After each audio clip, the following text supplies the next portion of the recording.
Okay, let's get this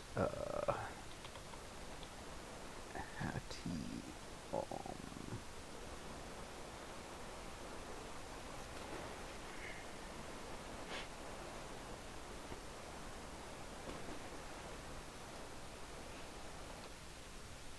save this and switch over to our game. Okay, so we do have some stuff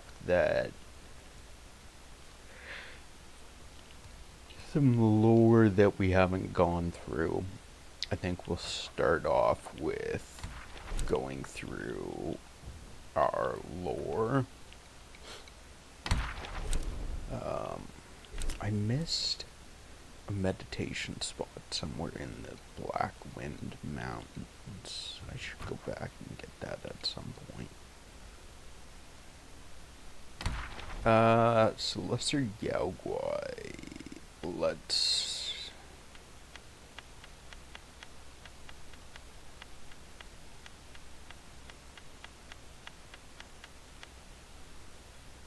Clay Vajra was in 3.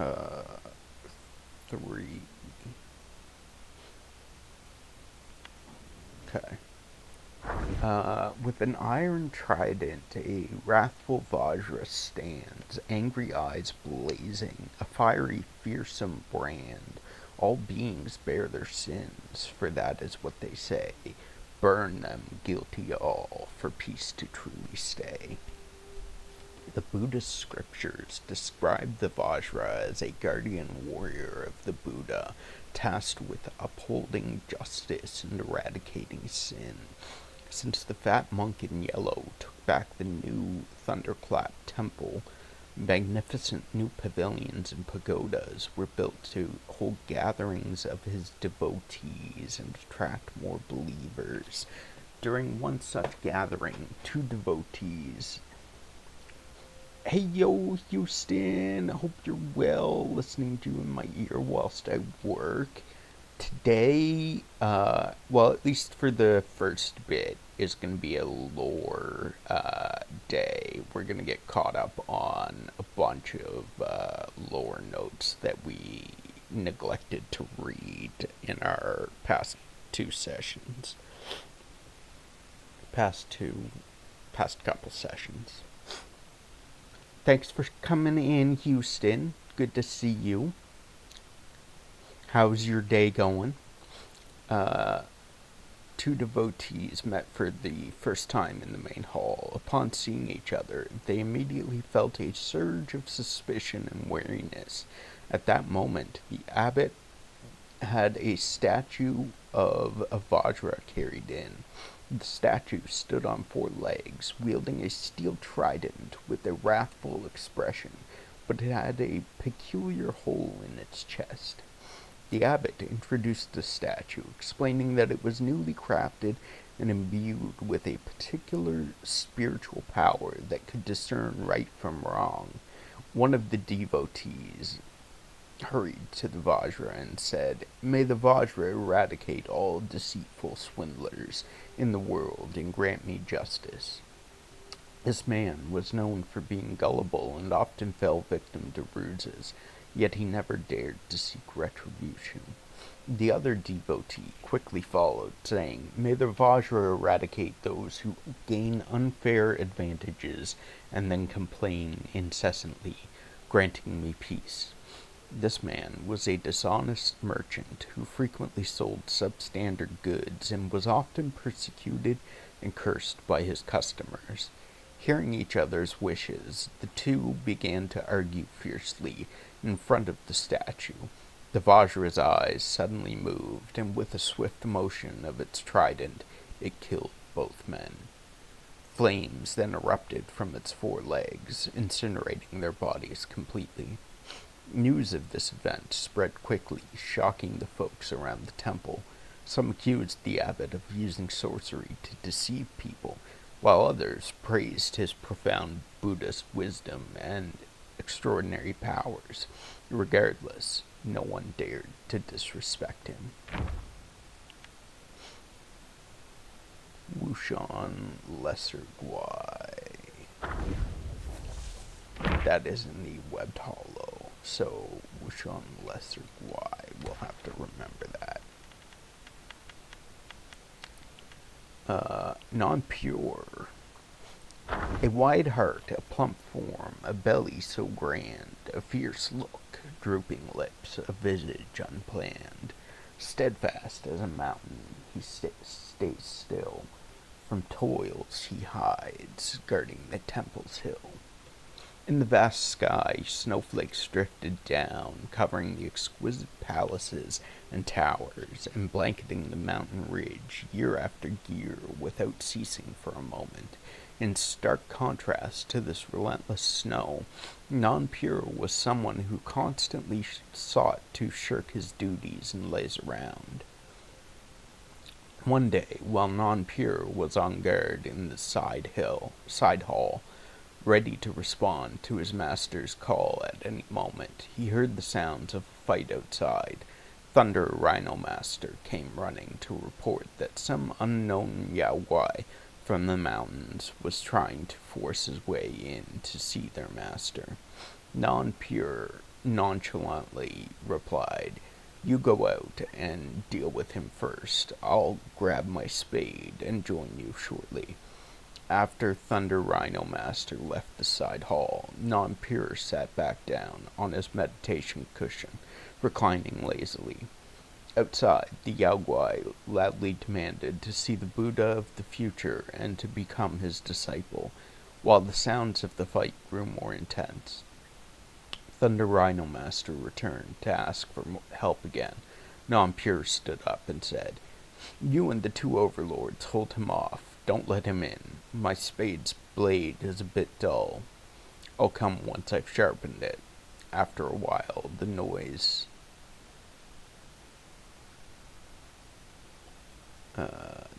outside quieted down. Thunder Rhino Master came back to report that the Yaogwai seeking guidance had been accidentally killed by the overlords. Now, Non-Pure praised, "You did well. Throw the body into the dry well so it doesn't dirty this place." Hearing this, Rhino Master sighed inwardly, lamenting the Yaogwai's ill fate. If another brother had been on guard, perhaps the Yaogwai might have actually met their master. Unexpectedly, when discarding the body, Thunder Rhino Master discovered that the Yaogwai had talismans for summoning fire and lightning stuck to his body, indicating he had come seeking revenge against their master.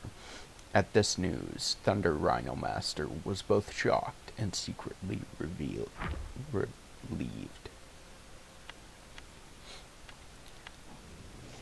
Macaque Chief. Once chief among the ranks, his countenance dark, in crimson silk pants, a striking mark. With icy blows he mocks their plight, a jesting whiff his foes left in affright. The macaque chief knelt with his back hunched, folding his dark wings before the golden Buddha statue at the feet of Yellowbrow. Yellowbrow raised his hand, pinching the feathers, and said, "Such crude methods, the one who dared to use them on you monkeys was truly ignorant of the ways of the world." With that, he waved his spine-shaft cudgel, and specks of will poured over the macaque chief, shining like the galaxy. The black wings trembled and retracted back into the monkey's body. The macaque chief was stunned and reached to touch his back, overjoyed. Yellowbrow laughed heartily. "You were a chief under Sun Wukong." I think it's Sun Wukong. Yeah, Sun Wukong. Now that he is dead, you need not wander any more. I am rebuilding the new Thunderclap Temple to save all from suffering. Why not stay here? Seeing the macaque chief hesitate, Yellowbrow continued, I know you have endured much hardship. To rank among the high, one must first toil among the low. You have already been low and toiled. Now join me, and my teachings will elevate you among the highest. The macaque chief scratched his head, seeming tempted. Yellowbrow added, in this world, the weak are often oppressed, while the strong act with impunity. The suffering you endured was ultimately due to a lack of power. Think about it. If you had the abilities of that monkey who wreaked such havoc in the celestial palace, it would have been others who would have suffered. Recalling the bitterness and hardship of the past years, the macaque chief couldn't help but shed tears. He quickly prostrated himself at the feet of the fat monk, kowtowing repeatedly. Yellowbrow laughed heartily, unfastened the sack at his waist, and placed the macaque chief inside. Very well, I will teach you now, he said.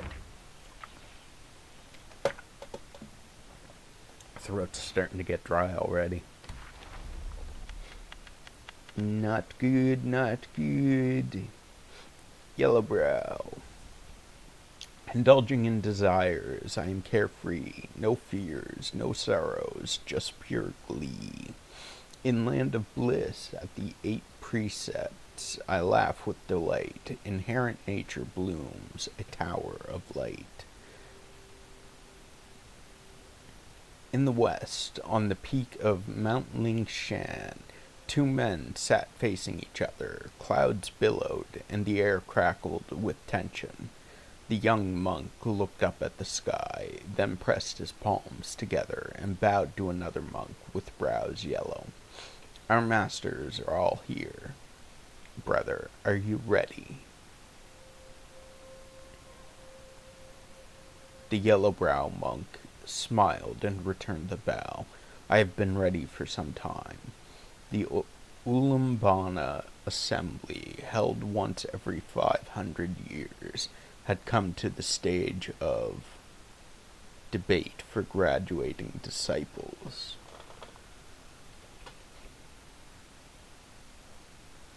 The young monk raised a hand, signaling his brother to ask the first question. Tell me, brother, said the yellow-brow monk, what is the meaning of life? To seek truth, replied the young monk. And what is truth? The way all things move, the primary law of the universe. The yellow-brow monk said nothing, but brought out a flower. Its petals, first drooping, gradually unfurled in glorious bloom. Gazing at the flower, he said, observe it. By following its nature, it undergoes such wondrous changes. He then gently sniffed the flower and said, every flower that blooms releases a unique fragrance. This is the essence of its life, bursting forth from its own propagation. He let go, and the flower drifted away. To feel such a moment to the fullest, that is bliss. The young monk shook his head. A moment's pleasure leads to an eternity of pain. One will be trapped in the cycle, never at peace. The yellow-brown monk said, on my recent journey down the mountain, I saw parents who, driven by hunger, exchanged their children for food. I saw dissolute sons of wealthy families who, consumed by lust, brought ruin to the moral order. The young monk frowned, looking at his senior brother. The yellow-brow monk continued, I saw learned scholars who, craving glory, suppressed the dissents. I saw great generals who, thirsting for gain, massacred entire clans. The young monk remained unshaken. He said evenly, "Brother, do you not see? Those parents who traded their child for a meal will regret it all their lives. Those dissolute sons, living without restraint, died in an instant with their joy. The scholars who suppressed dissent, once they fell from power, were reviled by all. The generals who loved slaughter, they could never rest easy undone by their own sins." The yellow-brow monk retorted, "Nonsense." The young monk was slightly taken aback. "Nonsense?" Their struggle, their joy, their determination, and their pleasure, their endless cycle of sorrow and ecstasy never ceased and never sated, said the yellow-brow monk. And this is the very source of the boundless vitality across the three realms. How then should it not be the true meaning of all life? And those who set themselves up as false idols, given time, their pretensions are always unmasked. They become a joke in nursery rhymes and a laughing stock in the pages of history. Brother, why do you praise the suffering of karmic cycles as you spurn the truth of liberation and enlightenment? The yellow-brown monk said, "Brother, without joy and sorrow, what is there to enlighten?" The young monk said, "Where lies enlightenment, it is but suffering, plain and clear." The yellow-brown monk bellowed, "In pain one finds revel, and in revel pain. Without both there is no redemption."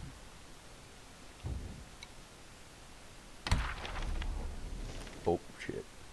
Shit. Uh,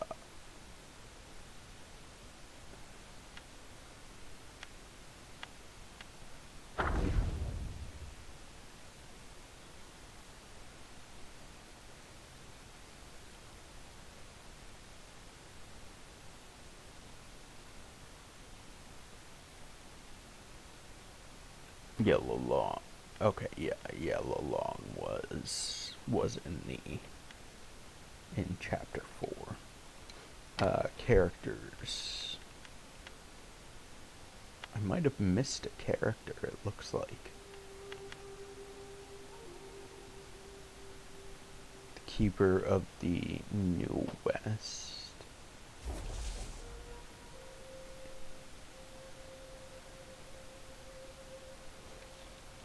Divining fate, he plays his part in worldly guise, a cunning art.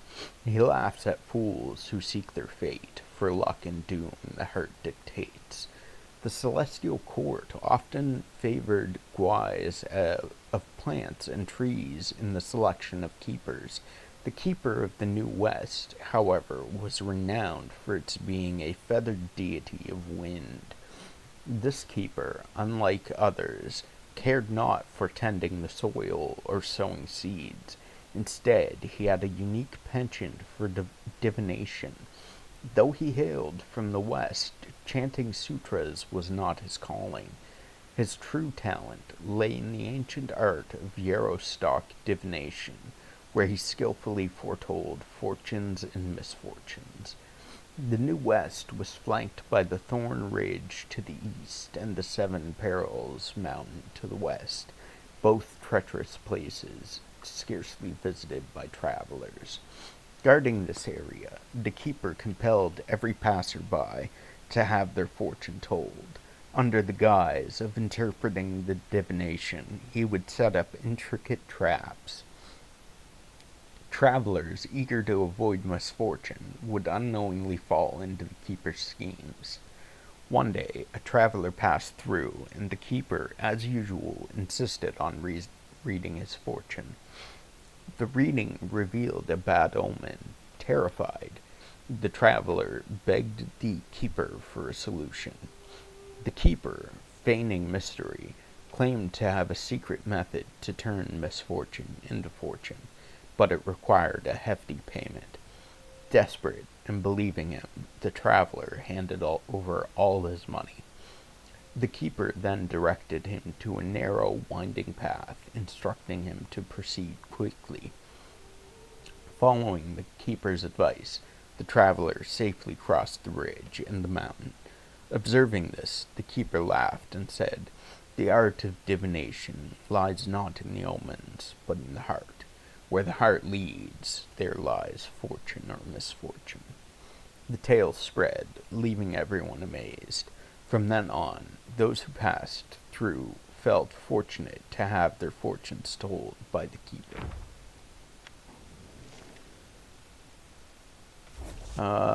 Zubaji is in. He was in the. So that one's for the.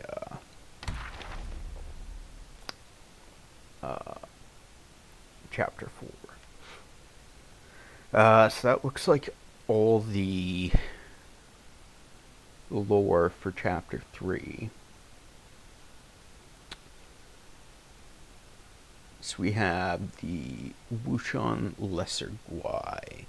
Gaping mouth, round belly, born incomplete, bulky form, craving and chasing tasty treats.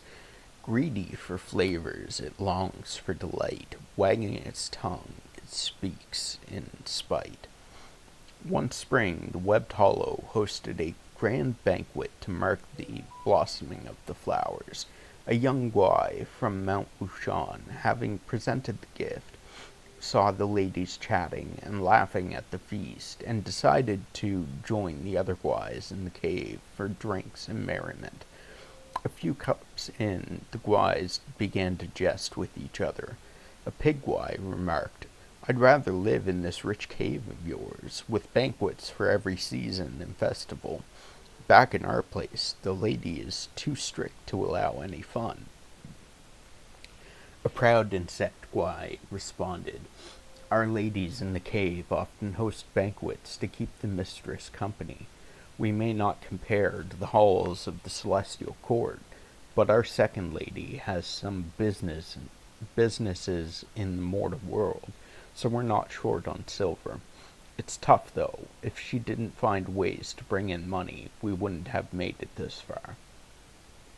Another pig guai added, "Beautiful and elegant are all your ladies. I wonder which celestial mountain is fortunate enough to be where they might start their new families."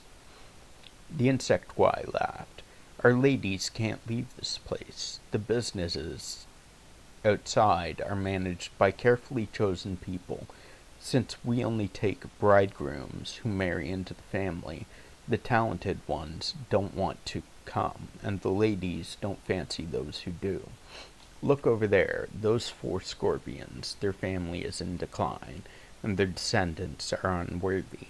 Only one is somewhat acceptable, but not one of our ladies would marry him. Whoever gets unlucky will marry him on a fateful day, so they say." The guais laughed heartily, enjoying themselves, when suddenly there was a shout. "Oh no, the ladies are quarreling." A panting pig guai in charge ran over, shouting, "The mistress in the cave has lost her mind. She got into a fight with Our Lady over a few words from a maid and even smashed the very gift that was brought." The guais were all startled. The clever ones quickly wrapped some food in lotus leaves and handed it to the pig guais as an apology. "Next time, we'll make sure there's no misunderstanding. Sorry for spoiling the fun." All right. The pig guais took the food and hurriedly followed the steward out, asking, "What exactly happened?" "Who knows? It's all too odd. Every time we come, there's a commotion. I've heard their mistress is always quite muddle-headed." Bad nose, puppet spider. Bad nose, crooked mouth, sharp fangs, poisonous and thick. Check the ears, cut the forehead, and the face has 8 eyes and ugly appearance. Long ago, a woodcutter lived deep in the hills. One day, he went down to the market fair and saw a puppet show. He loved it and yearned to see it again. One day, as he cut wood, he heard shouts of glee in the mountains. He followed the sounds and saw a mob of Yaoguais reveling together. Despite his fear, curiosity urged him to climb a rock to watch them from afar. The Guais were gathered in a circle, watching an acrobat show, too far to see well. The woodcutter could only discern a red-clad Guai whirling twin blades in dazzling spins and flips. Entranced, the woodcutter crept closer. He saw the acrobat Guai had legs tied behind its back, strings dangling from its feet. In a flash, he knew it was a puppetry trick. He climbed a large tree for a clear view. The Guai had an ugly, comical face. To the woodcutter, the spectacle was even more amusing than the finest plays at the market fair. He watched spellbound. A chill on his neck jolted him out of the reverie. Reaching up to check, he found his fingers coated in green spittle. Looking up in horror, he was greeted by a myriad of eyes staring down at him. There, in the treetop, dangled a violet spider, its legs threaded with silk, tugging the distant puppet Guai to and fro. The woodcutter yelped and fell from the tree. At that, the spider paused, and the gathering of Yaoguais turned as one to glare at him. Stricken with terror, the woodcutter fled, and upon returning home, fell gravely ill. No remedy could ease his suffering. He wasted away and soon died.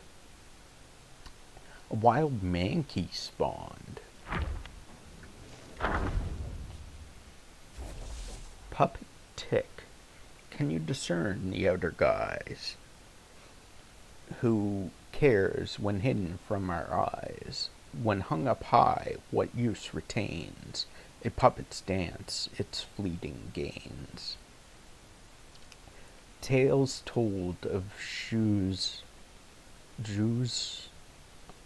I don't know how that's pronounced, estate in Webbed Ridge, the ancestral home of the wealthy textile family in the kingdom of Shuzi.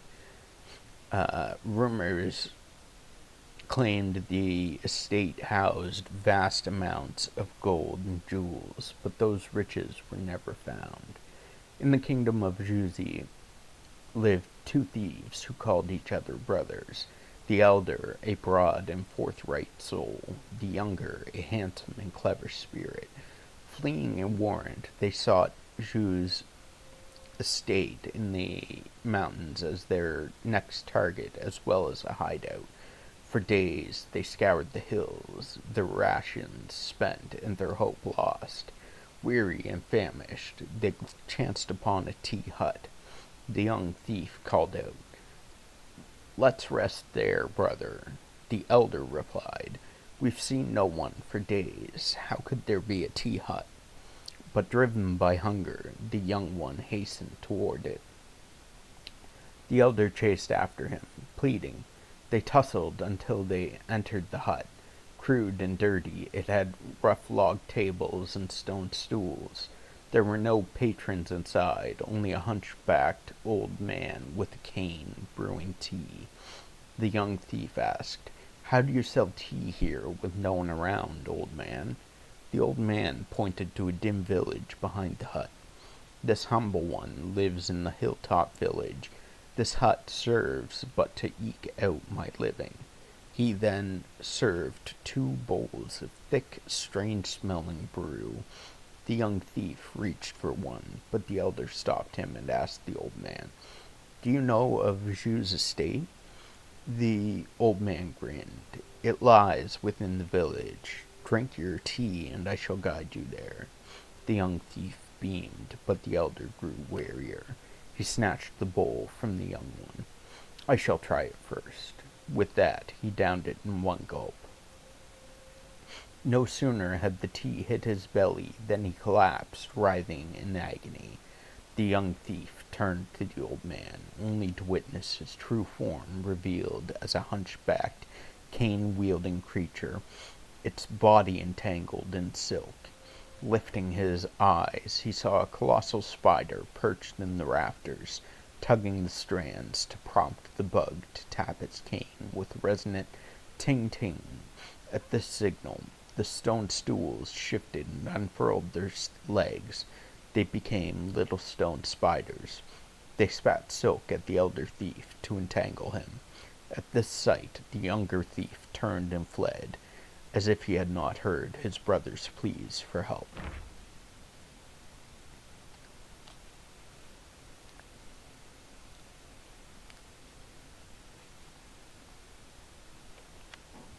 Lantern holder.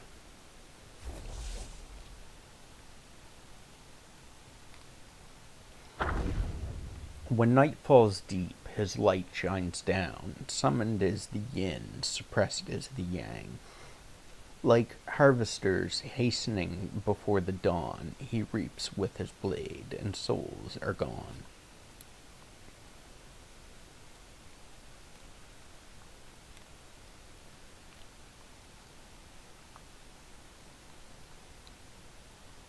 The insect-wise loathe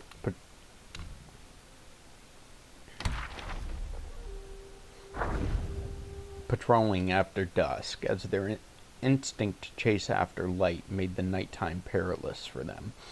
But luck favored them when a tribe of pale-faced yakshas from the west of the place, having traversed the world, chose to settle at the webbed ridge and volunteered for the night watch, a task the insect-wise were only too happy to relinquish to these newcomers.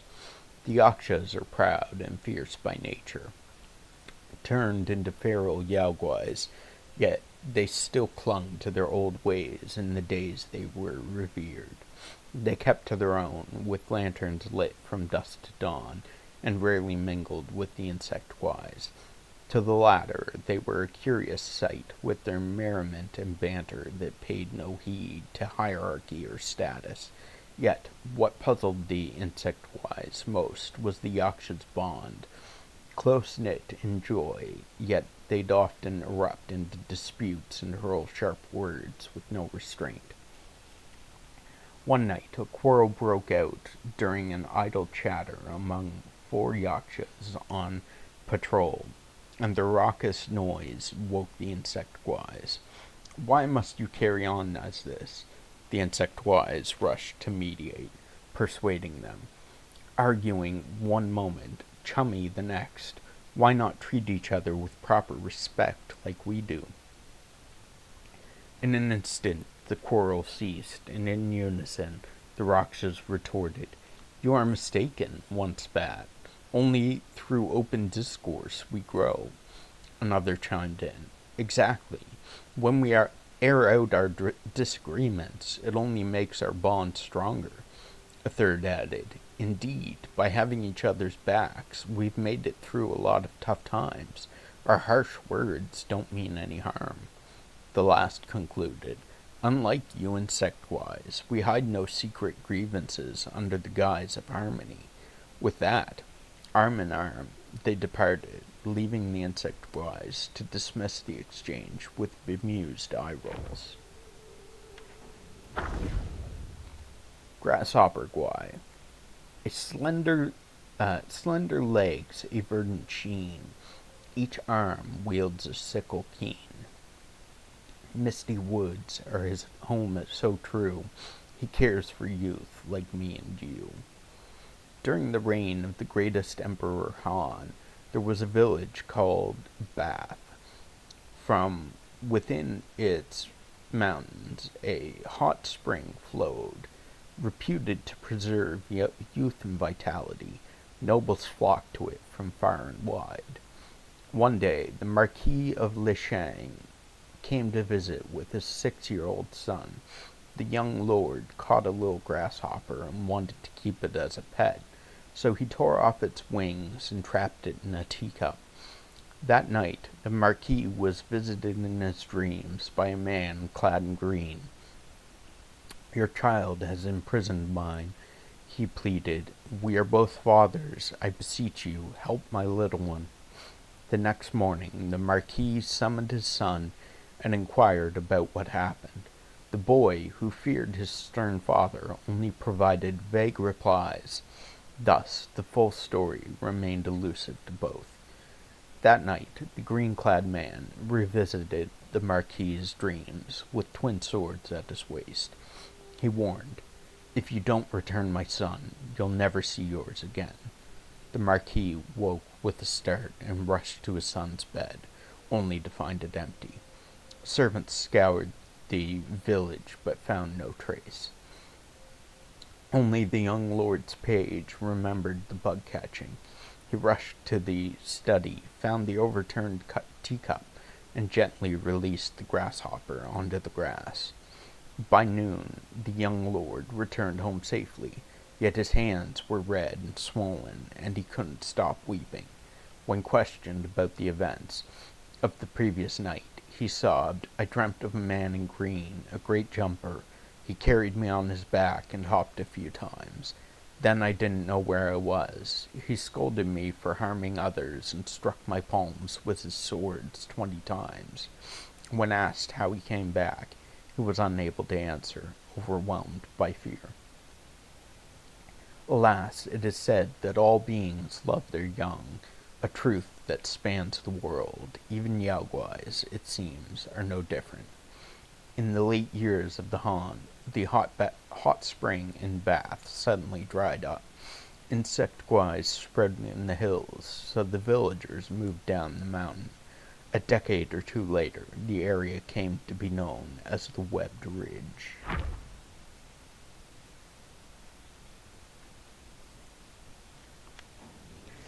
Dragonfly Guai.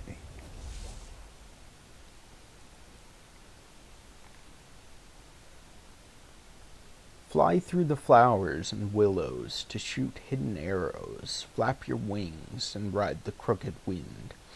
It is difficult to achieve good deeds with small wisdom, and twos and threes block the way. There was a dragonfly guai who loved archery. His mother saw his gift and used her connections for an opportunity to have him training under the Yaoguai king of the land. To the king, the dragonfly guai seemed like a diligent and talented student. He drilled hard each day and served his master with great respect, always at his master's beck and call. At times he'd be practicing outside, but at a single command from his teacher, he'd appear at once. The king had doubts, but considering the dragonfly's swift wings, the king dismissed his suspicions. One day, the king taught him how to imbue his bolts with greater power. Wait for the arrowhead to glow, then release. The guai swore he'd remembered, but when tested that afternoon, he couldn't recall anything. The king assumed he just hadn't grasped the lesson and explained it once more, but the next day he'd forgotten it again. This pattern continued. The Yaoguai king flew into a rage and set to punish the guai. The guai fell to his knees and pleaded, "Mercy, master, I have brothers. Each of us knows only a portion of the lessons. That's why I can't answer." At this, scores of identical dragonfly guais emerged, all kneeling and bowing non-stop. Offended, yet tickled by this revelation, the king demoted them all to lowly patrol guards and taught them no more. Alas, while petty schemes might seem perfect at first, earning praise and favor, they also sowed the seeds of trouble. When the truth is revealed, one faces ridicule and brings ruin upon themselves.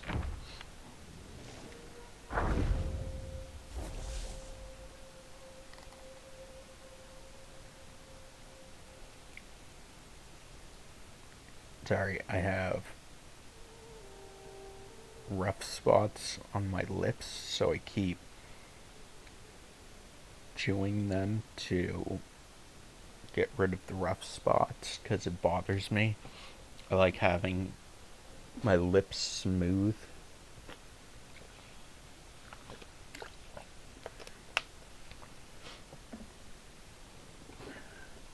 A young man once, rather, Wasp cry, when the victory comes, it flies low, and when the power is exhausted, it flees far away.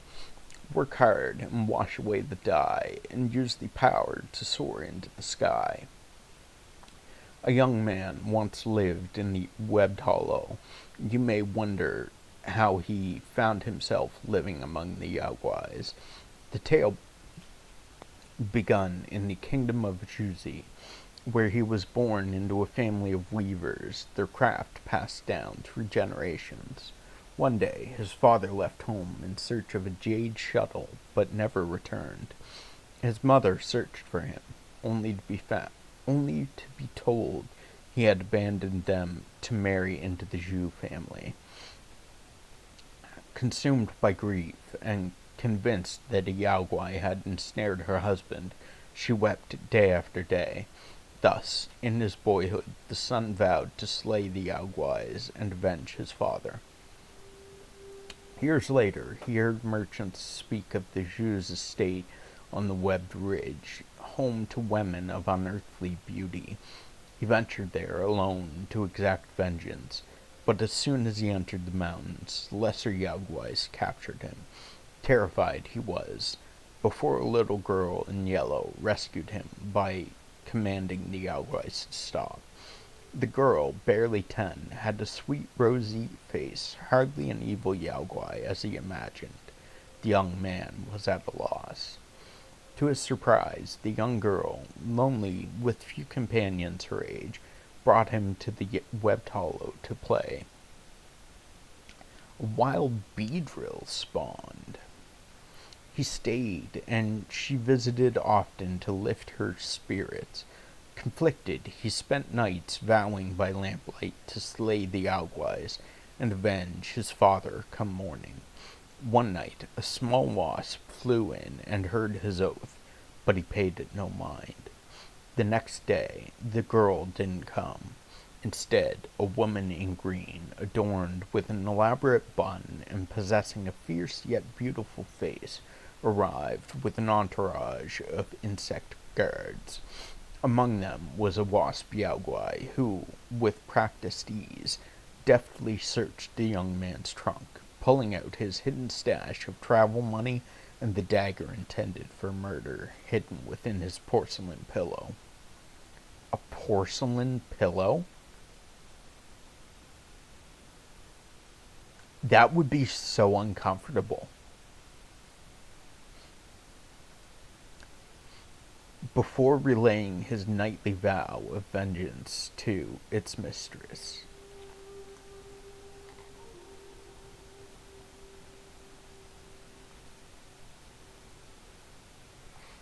The green-clad woman addressed the young man. No mortal shall reside in Webbed Hollow, yet we spared you to be a companion for my younger sister. But in return you plot to harm her, and you shall be punished for this. That being said, your quest for vengeance is understandable, which is why I shall leave your fate to the Bone Vault. At her guard, at her command, the guards seized him, casting him into the abyss, his fate uncertain in the darkness below. Beetle Captain. Summer turns to winter, spring returns to autumn. My body is wasting time and gradually becoming old and ugly. I know that my white hair has been exchanged for fame, and my stubborn and arrogant character has burdened your life.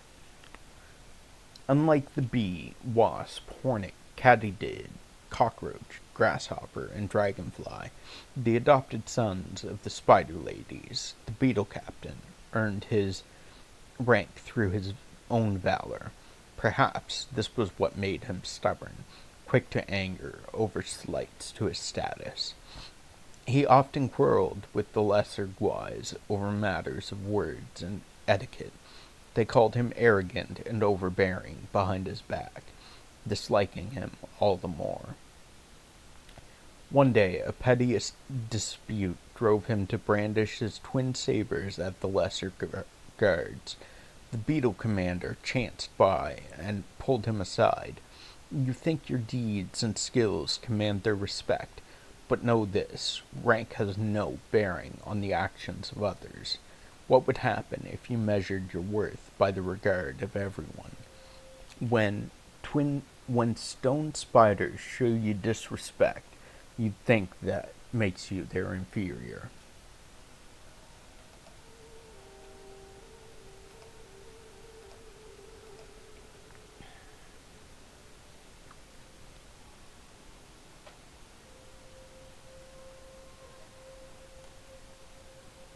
The captain retorted, "You're a commander, thus none dare offend you. But I'm a minor officer. If I don't assert myself, the lesser ones will scorn me even more." The commander shook his head. "If they treated you with greater deference than me, would that make you my superior in practice and skill? Nay, for I have observed that those who clamor most for respect often receive the least of it." What became of the beetle captain? Alas, he remained as he ever was, as one's nature could not be easily altered. It was said that he continued to contend with all who crossed his path, until at last he was never to be seen again.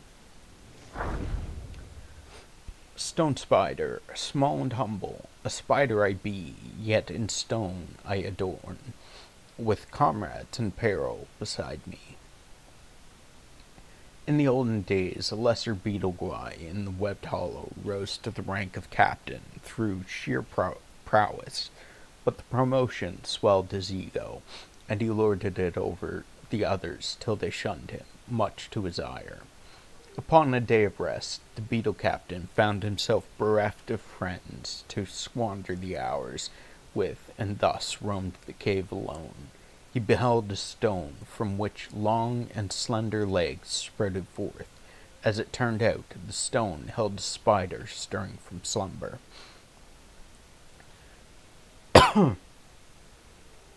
Sorry about that. These spiders, burdened with stones upon their backs, moved in a slow, clumsy manner. The captain, beset by a foul mood, kicked one over and laughed at its plight as it flailed and struggled to right itself. With each attempt it made to stand, he flicked it down again, guffawing. After who knows how long, crisp raps echoed from the depths of the cave. Soon hordes of stone spiders marched out of the dark. Seeing the threat, the captain drew his weapons and charged into their midst. The spiders showed no fear. They hurled stones, spat silk and venom, rammed and butted. They drove the captain into a rage, and he spun his twin blades in a killing frenzy amidst the spiders. As he cut them down with zeal, a flicker of lantern light neared, followed by a playful voice. "You fool, you think you can slay every spider in the webbed hollow alone? Come with me, I'll take you to play under the peach blossoms." The beetle captain lifted his gaze to behold a maiden of unsurpassed beauty. His heart stirred, and he followed her at once. Henceforth he was seen no more. One old Kwai mused, "To slay spiders within their lair is but to seek death itself."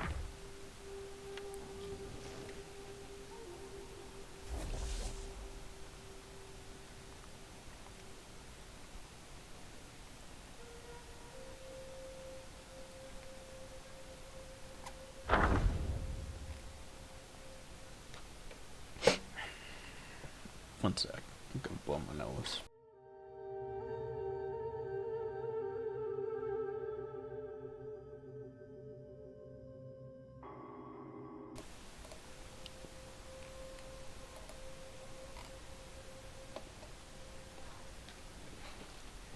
In foreign lands it toils and spins, weaving cocoons its work begins. Unable to transform and soar, it falls into the net once more. Minor armorworm.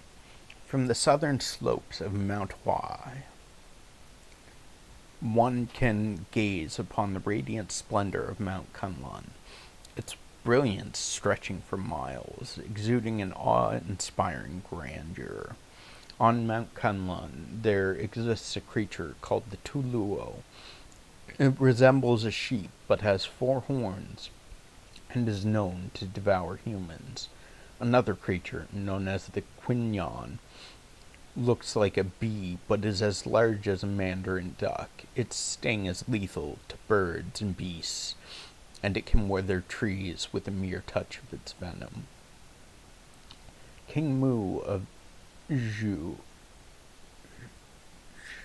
Zhuo, Zhou, Zhao, Zhao, once had the fortune to visit Mount Kunlun. He toured its magnificent palaces, tasted various celestial herbs and delicacies, listened to sweet music performed by beautiful celestial maidens, and saw many wondrous mythical beasts. When the celestial maidens presented gifts to King Mu, he refused, but pointed to the mythical beasts in garden and asked, "May I take one of these extraordinary creatures back with me?" The celestial maidens replied, "The beings of Kunlun drink from the celestial moat and feed on celestial herbs. Even if you take them to the mortal realm, they would lose their form and abilities. It is better not to take them away, for if they transform, we cannot predict what calamities they might cause."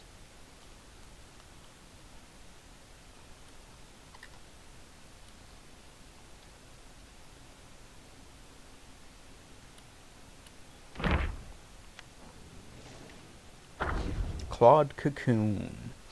The world is full of hustle and bustle. How much money can you make from all the hustle and bustle? Will you be caught in the trap of heaven and earth and be entangled by the thread of chance? In the kingdom of Juzi, a curious tale prevailed. No matter how many kings came and went, the Zhu family of the royal weaving office never relocated. They wove a fabric known as celestial silk, gleaming as moonlight, light as clouds. Nobility and merchants alike clamored for it. The city's weavers seethed with jealousy, but none could replicate it. Over time, whispers spread that the Jews owed their skill to a jade shuttle bestowed by the red-clad immortal. One weaver was convinced that obtaining that shuttle would also secure his fortune. On a deep, dark night, he sneaked into the Jew's workshop outside the city walls during the second watch. The Jews were rich enough to have their workshop sprawled wide and fast. In the dead of night, not a soul was in sight. The weaver crept through the yards of draping silks, when a pure white light fell upon the center of the drying racks. The moon dimmed, and darkness swallowed all but that single shining pillar, joining earth and sky. The weaver stumbled toward it, and discovered the pillar of light was made of countless strands of silk. 2 monstrous silkworms were spinning these strands into cocoons and hanging them on the drying racks.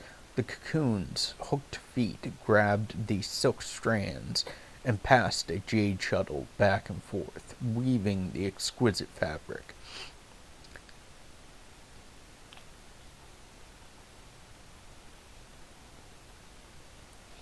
Dazed, the weaver became fixated on the shuttle, convinced that owning it would endow him with the same power. But the cocoons impaled him with their sharp hooks in a blink of an eye. As he lay dying, he saw the worms crawling toward him. They carried him into the pillar of light and wrapped him a luminous cocoon.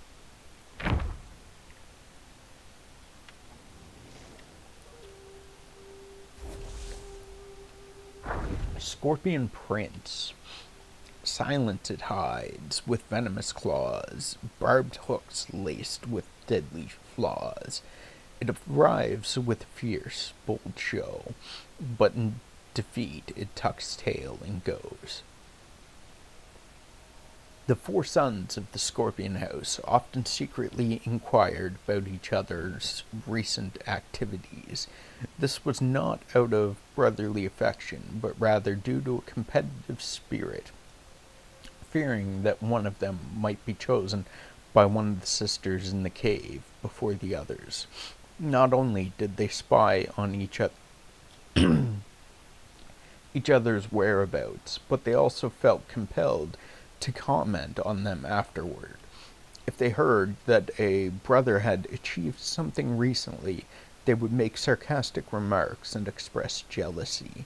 Conversely, if a brother had made a mistake, they would mock and ridicule him, taking pleasure in his misfortune.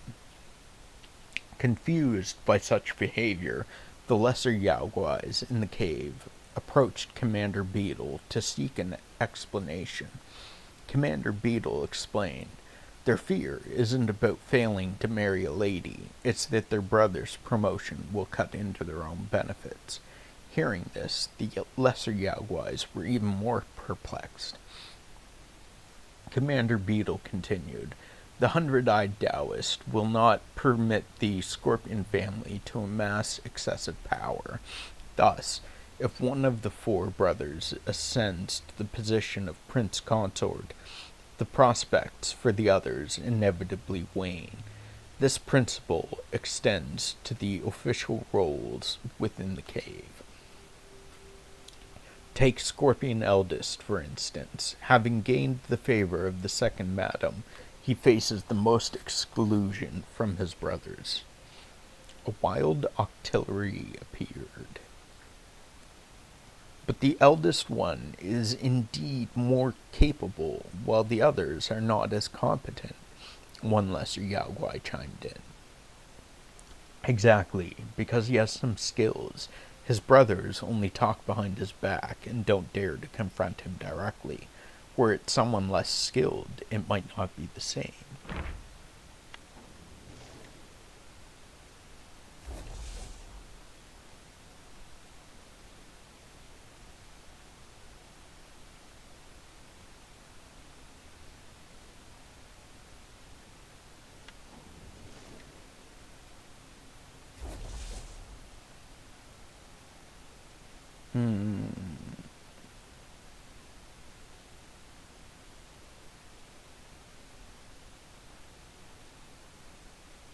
Okay, yeah, these are still part of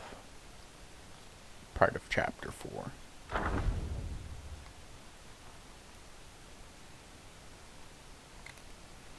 Sword Taoist. To seek the Tao, he journeys far. With steadfast heart, he finds the gate. In the depths of sword skills, he glimpses roots of ascensions innate. Every 10 years, the Temple of Yellow Flowers opens its doors to recruit disciples. One day, a newly admitted young Taoist discovered that the disciples focused on innate practice were divided into 3 different groups based on their skills. One group used staffs, another used fly whisks, and the third used swords. The young Taoist observed them closely and noticed that the disciples who used staffs and fly whisks were also responsible for various chores around the temple and had less favorable living conditions. In contrast, the disciples who used swords only needed to focus on their training, and they were even privileged to receive daily guidance from the master. The young Taoist secretly consulted the senior disciples and found out that these sword disciples were also the quickest to achieve enlightenment and ascension. However, becoming a disciple of the sword group was no easy task. It required passing a rigorous examination by the master, and only those deemed to have the highest potential were given the opportunity. The young Taoist visited each senior disciple, noting down the questions the master had asked them in the past, and made thorough preparations. Eventually, he succeeded in his endeavor, winning first place.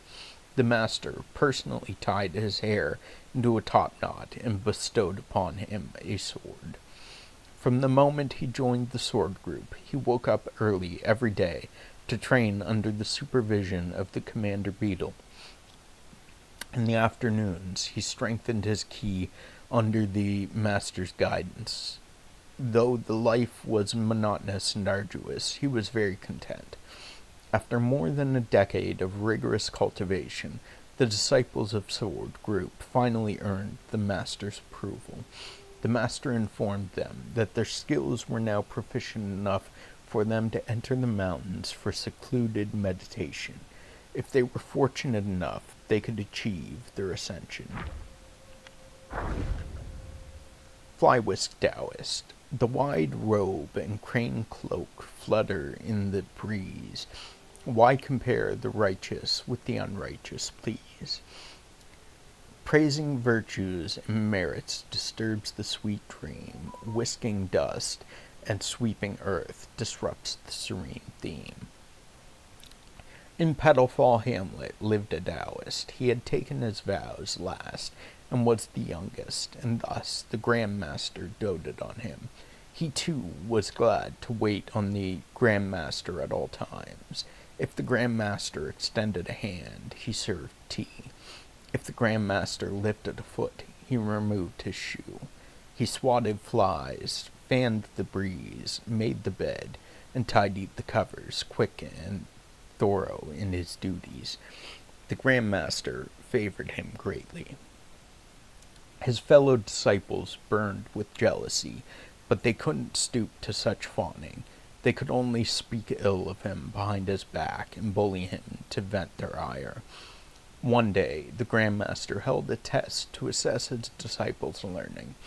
When it was the turn of the youngest, he decided to be lenient with him. He only asked him to recite a passage from the scripture of Tao Te Ching. The young disciple put on a smug face and chanted in a loud, clear voice. The Tao produced 1-1, produced 2-2, produced 3-3, produced all things. The other disciples had long awaited this moment, and their wish was finally granted. They roared with laughter and even stole glances at the Grand Master to see his reaction. The Grand Master, furious, stormed off in a huff. The other disciples then warned the young one. You've committed a grave blunder and incited his anger today. Don't dream of learning any solid skills from him now. After that incident, the Grand Master shunned the youngest disciple, but then he found he had no one to wait on him properly. Over time, he reminisced about the young disciple's attentiveness. Before long, the disciple was summoned to serve him again. But when he saw the disciple's disinterest in Taoist learning, his aversion returned. One day, the young disciple implored the Grand Master to teach him some skills, and the Grand Master took the fly-swatting, fan-waving motions the boy did each day, and made them into a set of moves. Who knows if it was meant as sarcasm? In the end, he taught the boy those moves and wind-wielding techniques, and that was all the boy could hope for. Staff Taoist. Fairy mountains, clouds, and waters are connected to the horizon, and home is nowhere to be seen. Holding a stick, I walk far into the dangerous nest, and enjoy the white snow and yellow buds. Long ago, a mountain village sat on a ridge teeming with insects. Strange things kept happening, so the villagers all moved out, leaving it a deserted village. In the village below lived a young man. His mother had died, and his father was a poor wastrel who paid him no mind. The villagers looked down on him and often abused him. He felt he couldn't endure such disdain, so he fled to live in the abandoned village. Little did he know that the village was claimed by a swarm of insect guys. As soon as the young man reached the bridge, the Yaoguais seized him. He didn't fight back, as a deep-rooted death wish, stemming from a life without attachments, had long infested his heart. Seeing his resignation, The insects didn't harm him. Instead, they provided him shelter in a dilapidated shack. That night, a middle-aged Taoist brought him food and clothing. I heard you have nowhere to go, so I brought you some things for daily use. If you don't mind, take me as your master and stay here. I can teach you practices for ascension. The youth hadn't been cared for in so long. He eagerly donned the Taoist robe and performed the rites to acknowledge his master. From then on, he lived and trained with the insect wise. They spent their days dining and walking together, and at night they slept side by side. One day, a scholar barged into the young man's room. I've just escaped from the Yaoguai's lair. They had me trapped in a cocoon sack, and I'm unsure of their intentions. I'm fleeing this place. You're human. You should come with me. The young man shook his head. I'm content here. Why should I leave? The scholar grew angry. Because they're Yaoguais and you're human. Even if they don't harm you, staying with them long enough will turn you into a Yaoguai as well. You're right, the young man said, as he grabbed his staff and knocked the scholar to the ground. But even if I turn into a Yaoguai, I'll do so gladly. The scholar deemed that the young man was past saving. Gritting his teeth against the pain, he crawled out the door and fled alone.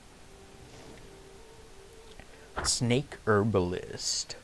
Pine bamboo, plum grant him a blue hue. Yet hearts of jackals, tigers, and leopards he possesses true. Collecting herbs from mountains and streams, no desire to aid the world, lost in selfish dreams. In the old days, there was a Taoist temple at the foot of Purple Cloud Mountain. An ascetic Taoist nun, worn from her long travels, sought shelter there one night. The temple nuns, moved by her devotion, offered her hot water and fresh clothes. As she bathed, the nun heard a sound from the rafters. Without showing any sign of alarm, she put on her robe and nonchalantly picked up her fly whisk. With a gentle flick, the whisk stretched and coiled with her motion, snaking up to the rafters and seizing the Yaoguai. Alerted by the commotion, the temple nuns rushed into the room to investigate. On the ground crouched a snake guai with green scales, unfazed by its capture.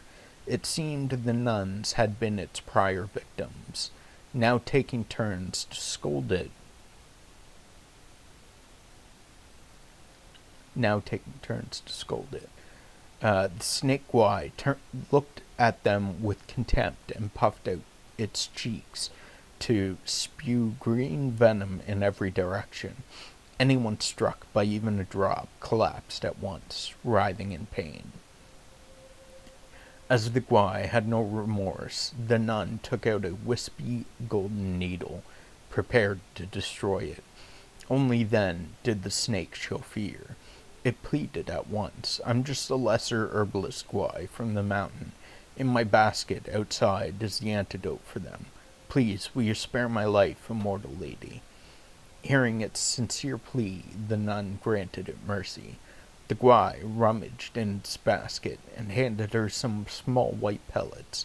These are the leaves of the pearl tree. They're rare in the mortal world and can cure all venoms.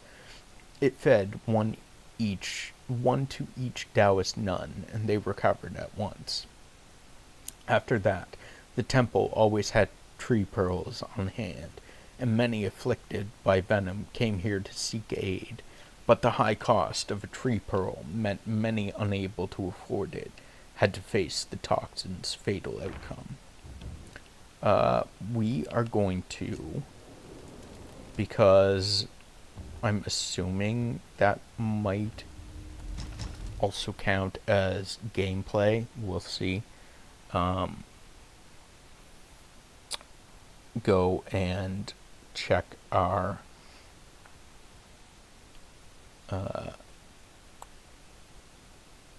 medicine and herbs and see if they have restocked. May Lord Lao illuminate you. This is what my ceaseless toil finally yields. Making pills is an... No, sorry, stop. I didn't mean to. I didn't mean to. Come again another Sorry. No shame in taking the pills. More unfair are the innate skill. What is this?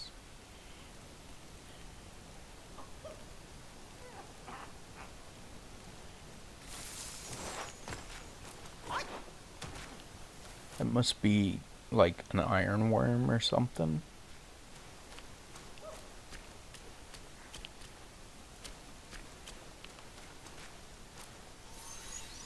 No harvest without hard work.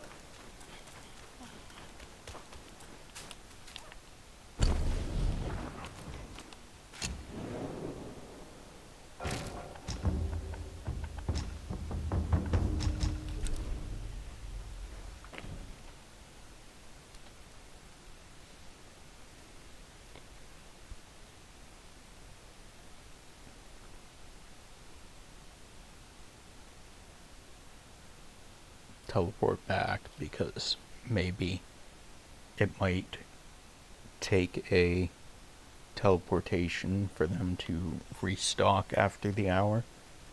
Who knows? We'll see. Or, I mean, I guess we won't see, but who knows? So we also have new summons.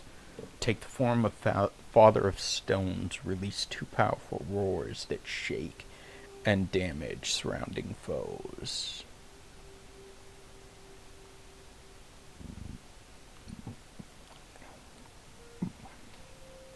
Take the form of Fungi Woman, drift through the air with a mushroom cap and release spores. Upon landing, crash into the foe as the spores rain down to track and strike them. Spores that hit the foe can return and recover health.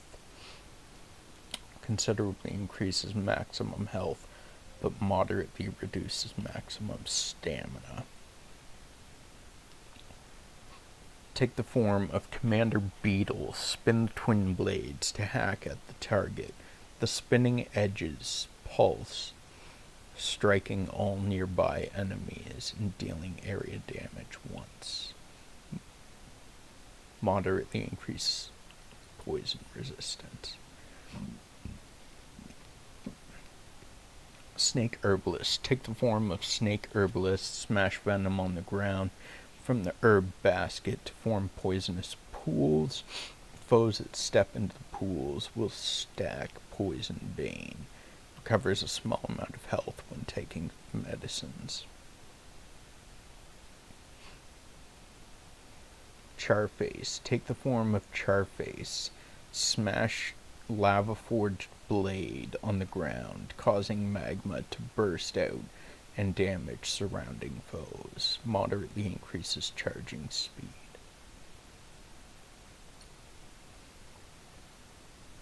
Snake Sheriff. Take the form of Snake Sheriff. Extend the neck to roar skyward, shaking all nearby Yaoguais with powerful voice.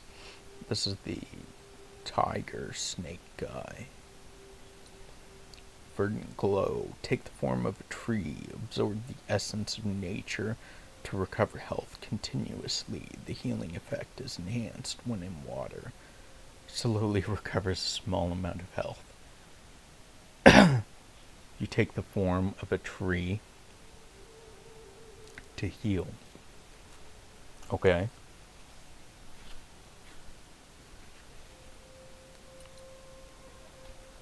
Take the form of Dragonfly Guai. Draw your bow and shoot poison arrows at surrounding foes. Slightly increases ki gain from hits, but significantly reduces maximum health, mana, and stamina. Jesus, that's a lot of health loss. Beetle Captain. Take the form of Beetle Captain. Soar into the air to evade attacks.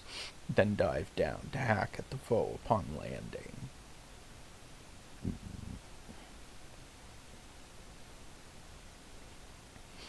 Moderately increases maximum stamina.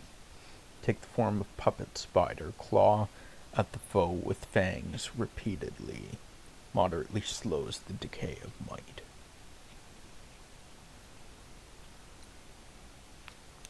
Take the form of puppet tick. Shake your staff and screech to summon small stone spiders to bite the foes. When the spiders perish, their venom bursts out, poisoning those nearby.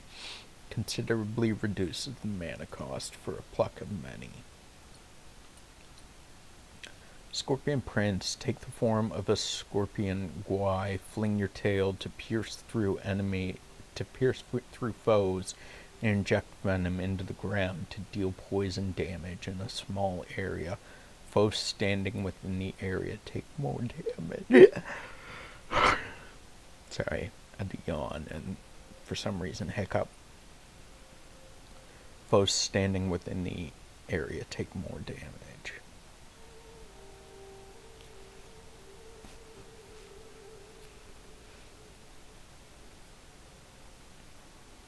Moderately increases poison damage.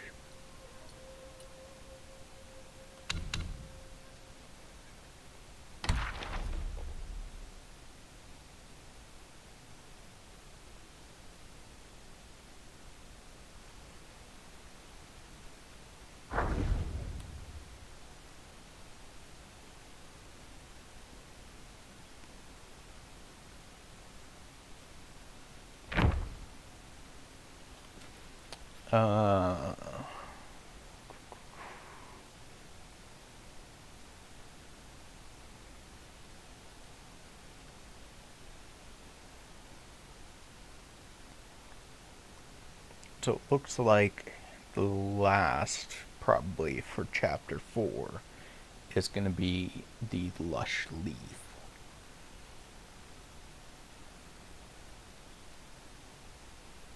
And then we have the other categories. Snake Sheriff. A head so large, a tail so thin, 7 feet long, a patterned form, electric eyes, fierce and strong.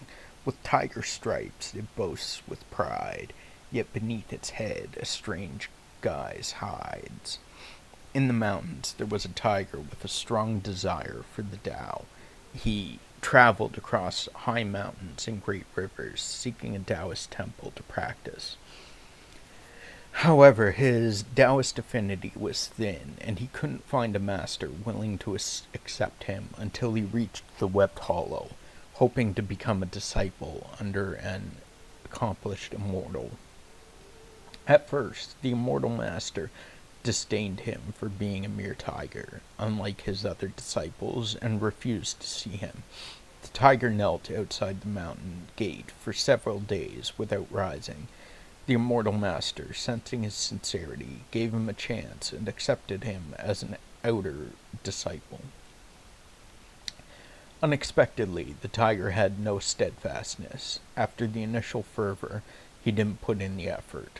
The immortal master advised him, one's practice relies on oneself, not the master. But the tiger couldn't grasp this, and was punished to guard the mountain at Forest of Ferocity. Feeling resentful, the tiger became even lazier, spending his days lying idly under a tree and cursing his master to pass the time. One day, while half asleep under the tree, complaining about his master, he suddenly heard a soft sigh and felt something slip into his mouth. Startled, he sat up, but there was no one around. He retched for a long time, but couldn't expel anything, thinking it was just a dream. After some time, the tiger's neck became long and thin, and he could no longer speak. He diligently patrolled Hollow Forest every day. People whispered among themselves. He started his Taoist practice with enthusiasm, but ended poorly.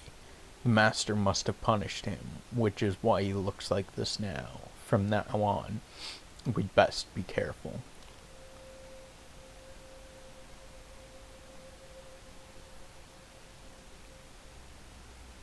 So maybe a snake slipped into his mouth, which is why he ended up with the snake neck.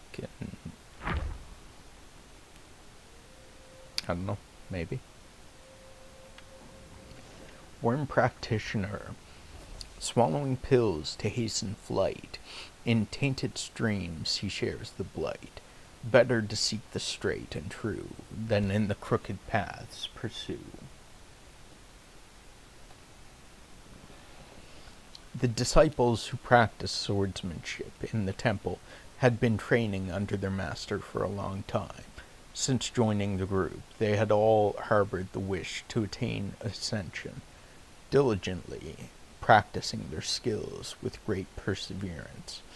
One day, the master finally informed his disciples that after years of rigorous training, their skills had become proficient.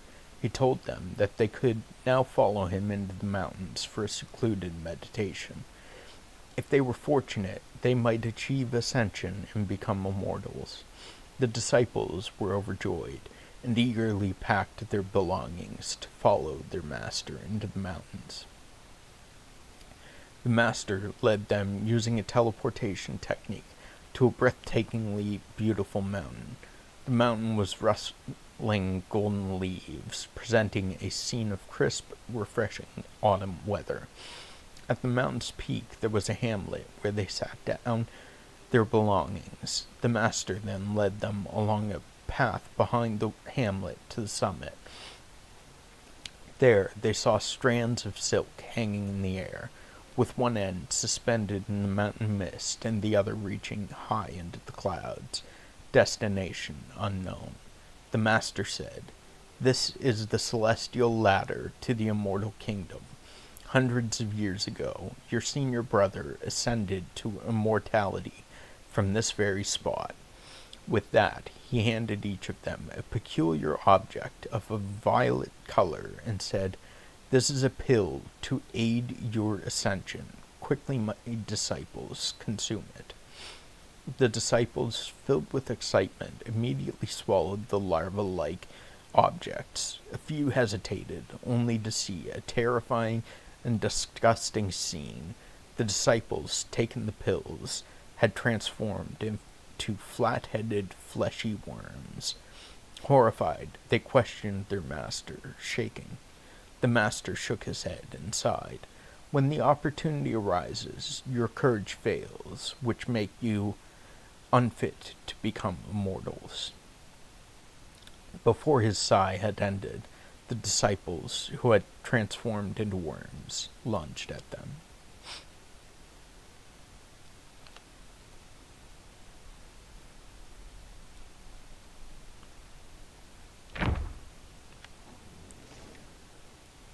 Lush leaf.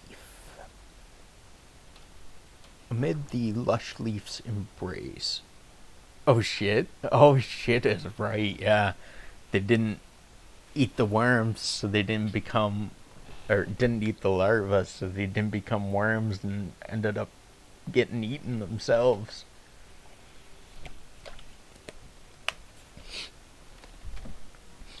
Amidst the lush leaf's embrace, free from the dust of life's race, branches side by side they stand, their pursuit as firm as land.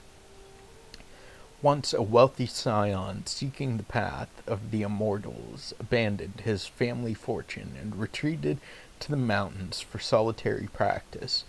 Accustomed to being served, he struggled alone and often faltered in basic chores. One day, while washing clothes, his basin drifted away. He sat by the river and wailed aloud. Suddenly, from the rustling trees, a young and beautiful woman glided down to him. She landed before him, inquired about his plight, and consoled him, saying, "Your devotion has moved a spirit of these cypresses such as me. You have my aid." She would prepare his meals, launder his clothes, and always leave as silently as she came. Yet the boy's heart harbored other thoughts. He said to her, Since you care for me so, why not join me in practice as Taoist partners and harmonize yin with yang? I think, I could be wrong, but I think he wants to put his yin in her yang. Enraged by his audacity, the woman sharply rebuked him. Our practices take on different paths, and mine has been kept for a millennium. Why would I risk this practice because of you? She left swiftly, but after many tearful pleas by the river, the boy was forgiven.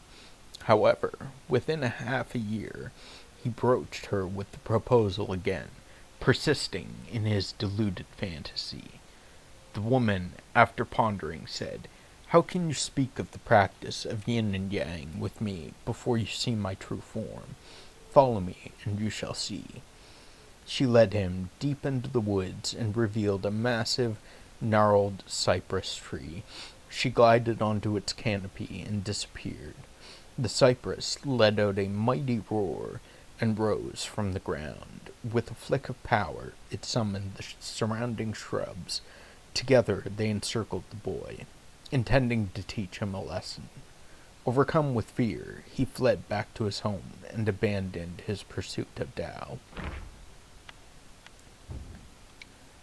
So that is all of our chapter 4 Lesser Yao Guais. So we will move on to our Yao Guai chiefs. So we have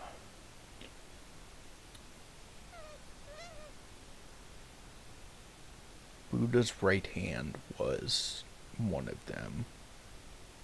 So it looks like I missed maybe Buddha's left hand, is my thought.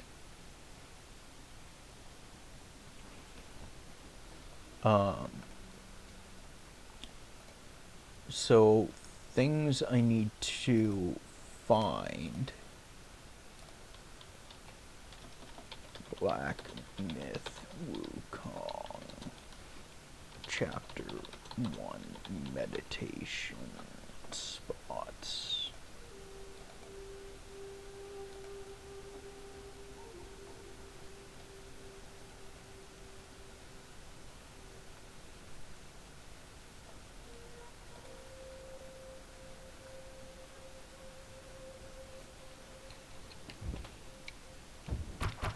What meditation spots did I get? Oh, I missed. Apparently there was one in the horse cave that I missed.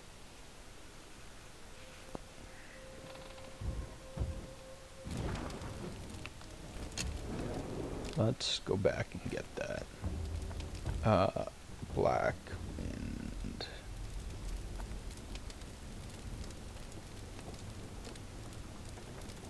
Back Hills.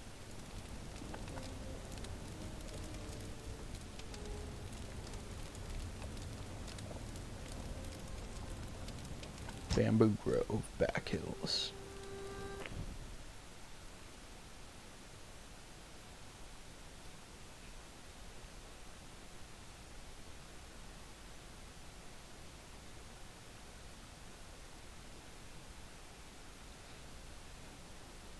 I came into this cave twice and I guess missed it every time, or maybe the second time I assumed that I had gotten it the first time. I don't know. Cave. Where is our cave?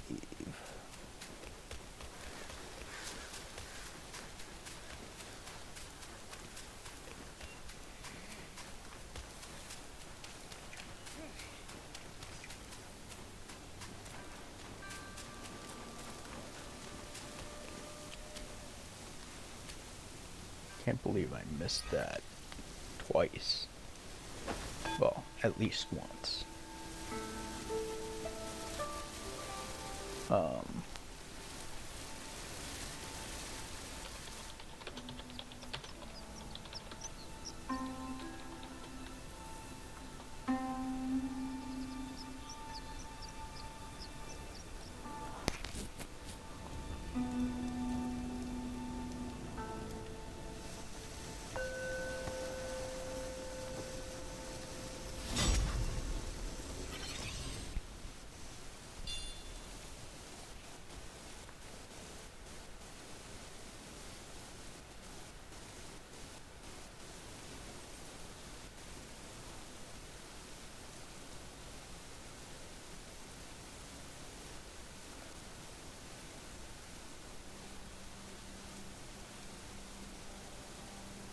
I guess it's Bali Long that I missed.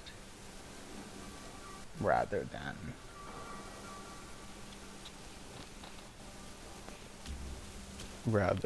the Buddha's left hand, but that gives the Buddha's left hand item.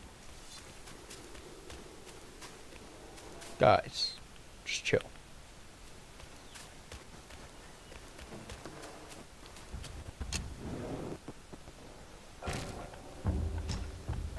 From Webbed Hollow, Lower Hollow Shrine.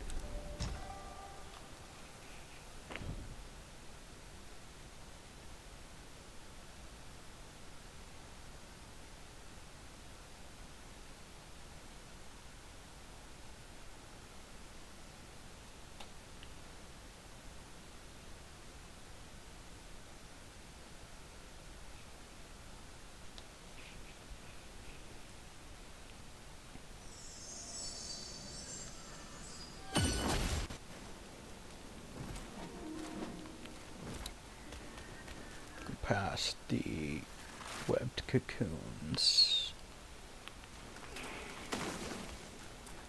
There's a crack in the wall. Did I not go through this crack in the wall?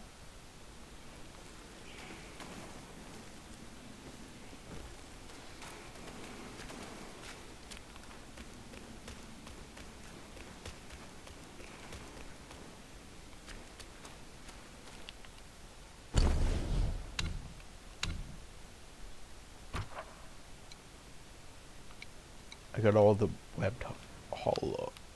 So I got that meditation spot. I must have come here and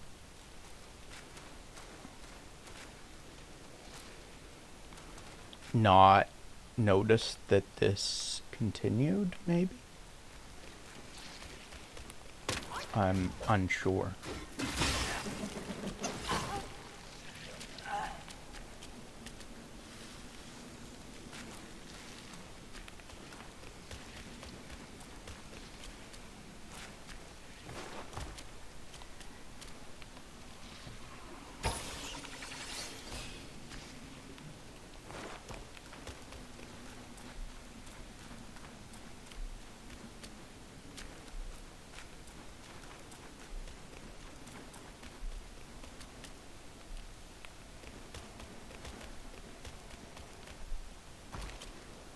Well, there's our frog friend. I forgot that I am using staff stance and can't charge while moving.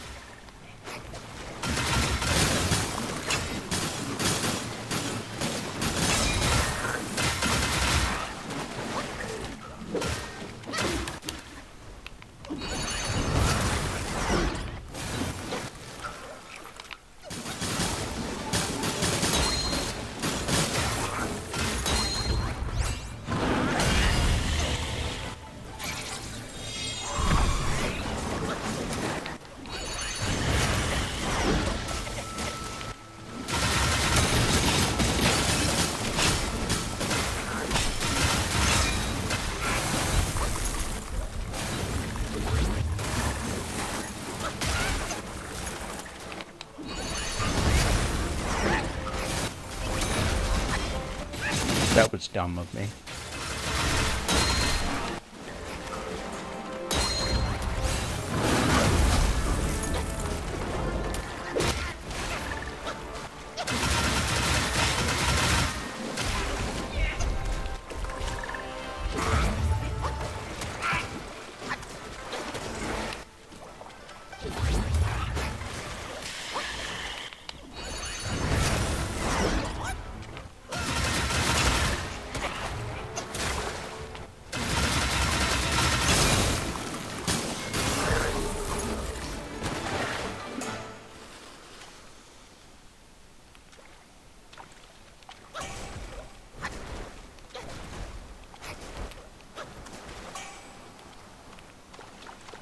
Huzzah! We beat him.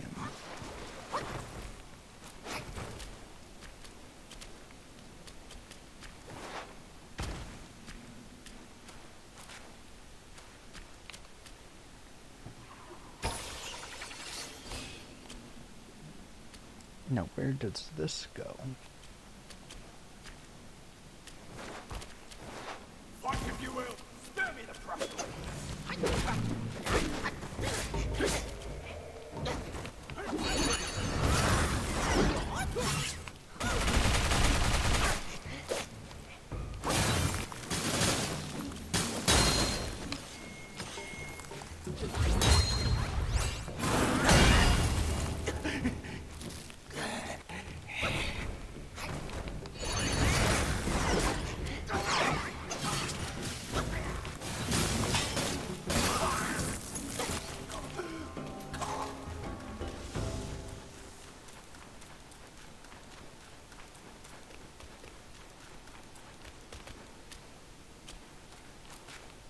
Does this go further along? Is this just along the same path from the shrine?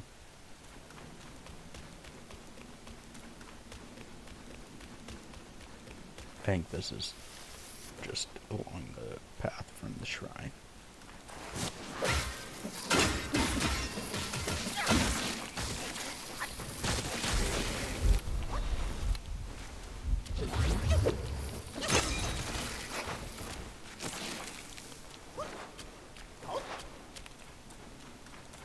It is, yeah.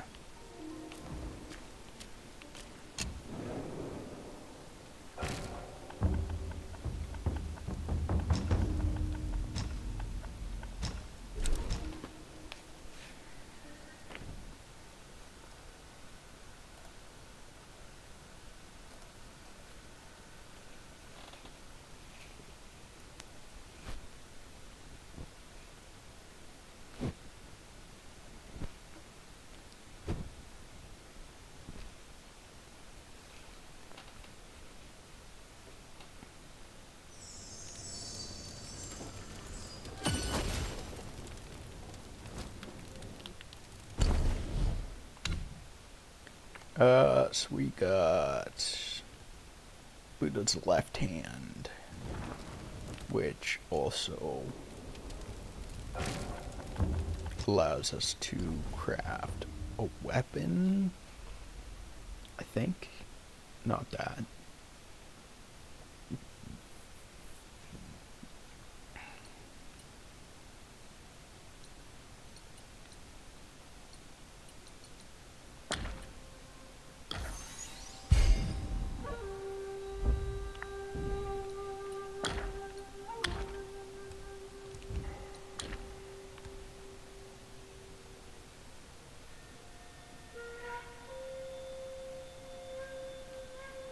Upon a successful hit with charged attack.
Was it armor then that needed the hand?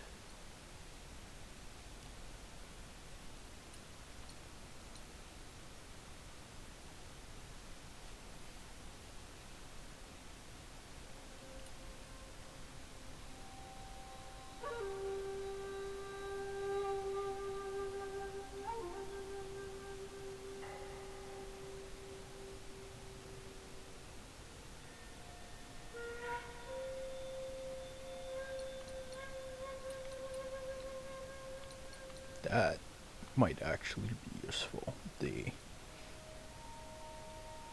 spirit one, non-pure broken mask. That's the mud one.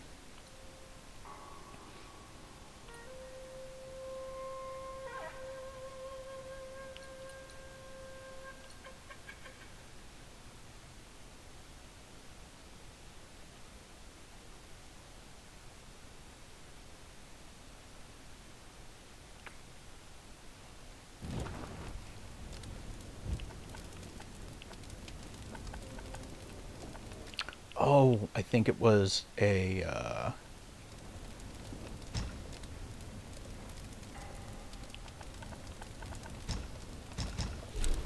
think it was the shopkeeper here, maybe? A wild Ampharos appeared. The gourd guy. I think it was him that sold something that needed the Buddha hands.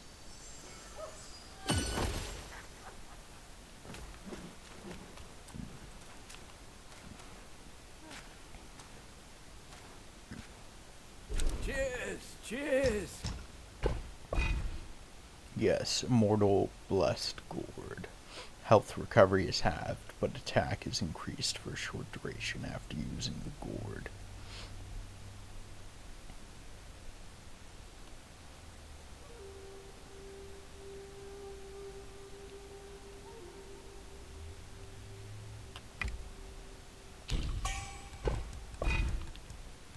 Might as well buy it since we have enough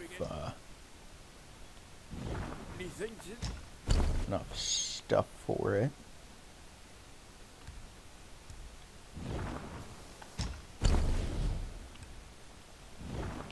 Drink. Drink. It can lead to success or failure.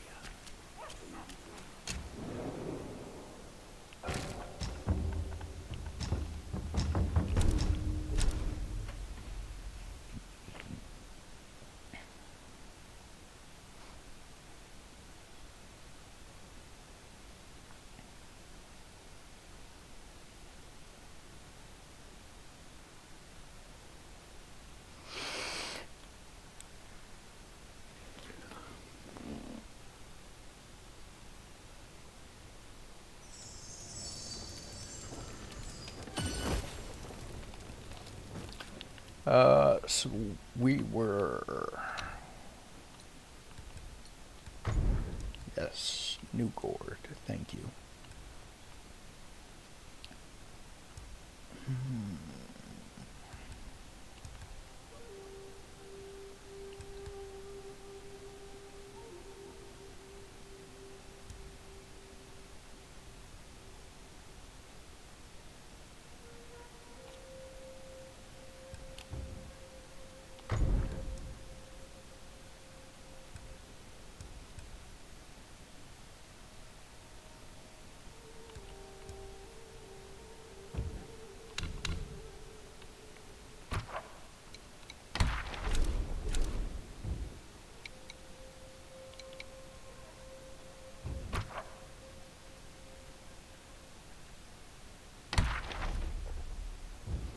We already read those. So the sixth sister. In hidden groves a home appears. Laughter fills the path with flowers near. Girl chases the butterflies in flight as rumors fade like shooting stars in the night. In the webbed hollow there were no children of the same age as the sixth sister.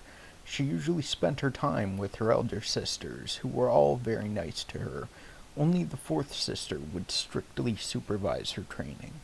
Sometimes, when she trained diligently, the fourth sister would take her to the mountaintop to gaze at the scenery outside and tell her stories about the world beyond the mountains.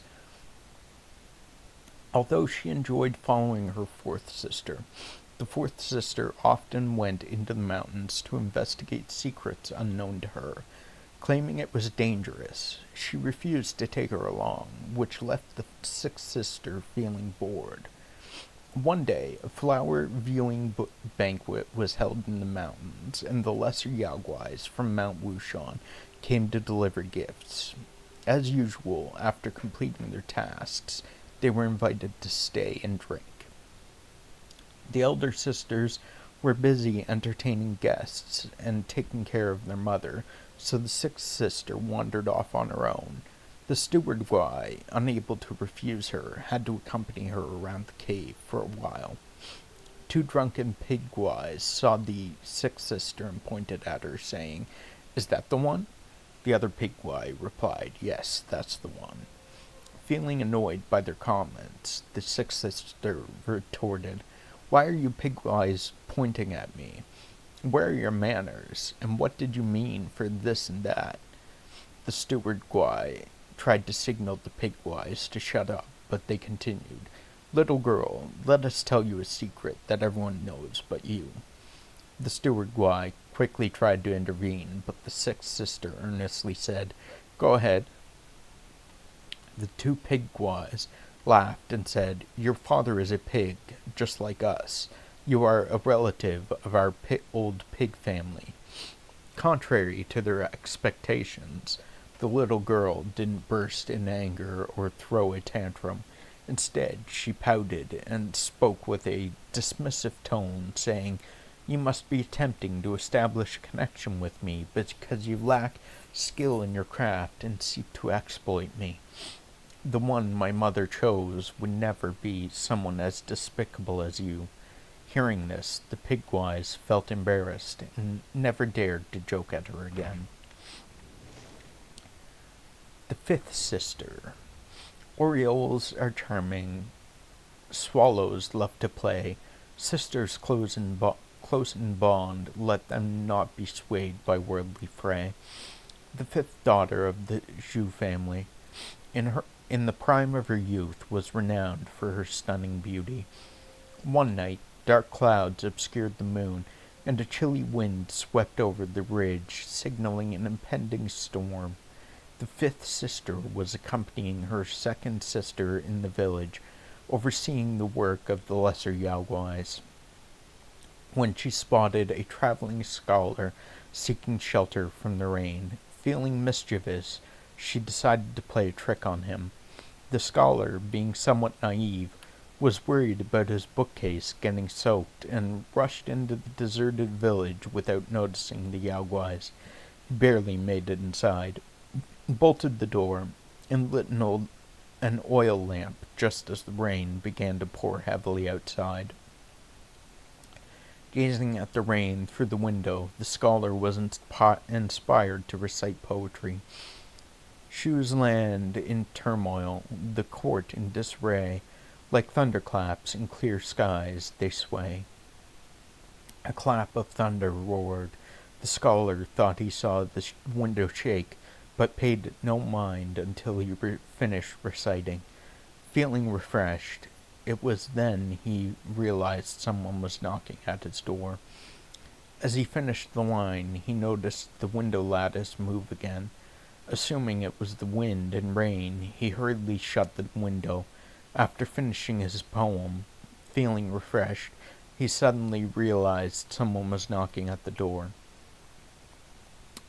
He caught a glimpse of a graceful silhouette on the door's paper screen, and a sense of alarm washed over him as he entertained the thought that it could be a Yaoguai. However, considering his own wretched and unremarkable existence, he somehow found solace in the idea of becoming a victim of beauty. As the scholar hurriedly got up and flung the door open, expecting to see the stunning Yaoguai, he was instead met with a horrifying sight. A ghost with disheveled hair and pus-filled eyes. Overwhelmed with terror, he let out a scream and instinctively pushed past her, desperate to escape the haunted house.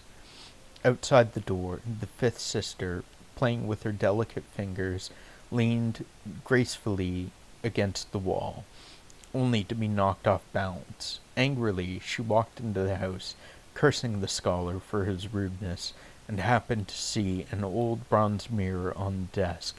Picking it up, she found out that the storm had washed away her makeup, leaving her face a patchwork of colors, and with her wet hair covering it, she looked truly frightening. Even she couldn't help but laugh.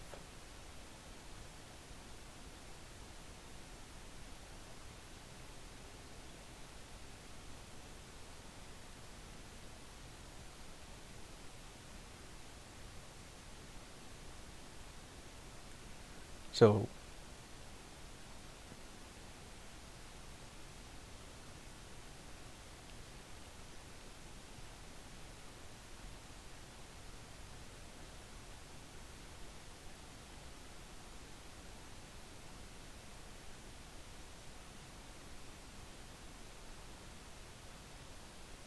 the ghost with pus-filled eyes must have been her, I think. The fourth sister, sword raised to the azure sky, enemy blood stains the black robe high, fortunate to be a maiden fair, outshining heroes with grace and flair. In the old days, the Scorpion Lord brought his 4 sons to the temple of yellow flowers, seeking refuge. The 100-eyed Taoist master, coveting the power of his venom, promised to arrange marriages between the young spider Yao Guais and the scorpion princes. Hence he called forth Violet Spider and 4 of her daughters to meet them.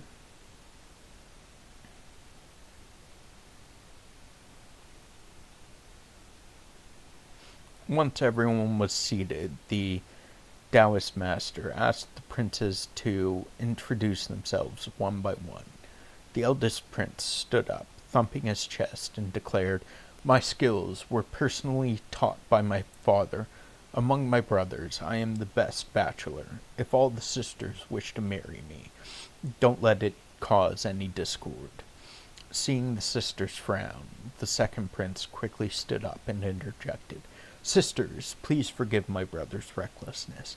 Strong as he is, which I admit, I am no less capable. If you choose me as your husband, I will expand our domain and make it prosperous." The Taoist master was displeased by the second prince's ambition, and the sisters too remained non-committal, turning their gaze to the third scorpion son. Feeling the pressure of their stares, he reluctantly said, "My brothers are all skilled, and my younger brother is also exceptional. Sisters, please consider carefully before making a choice." The fourth prince, disdainful of his third brother's lack of confidence, said, "My third brother is a bit awkward in temperament. I hope you don't mind. Although I am younger, my future is promising. Choosing me is choosing the future." After hearing their self-introductions, the Taoist master asked the 4 daughters of the Shu family to express their opinions one by one. The eldest sister spoke gently. "With many sisters to look after, and our mother's illness, I cannot lay down this burden and let my sisters suffer. My marriage can wait a few more years."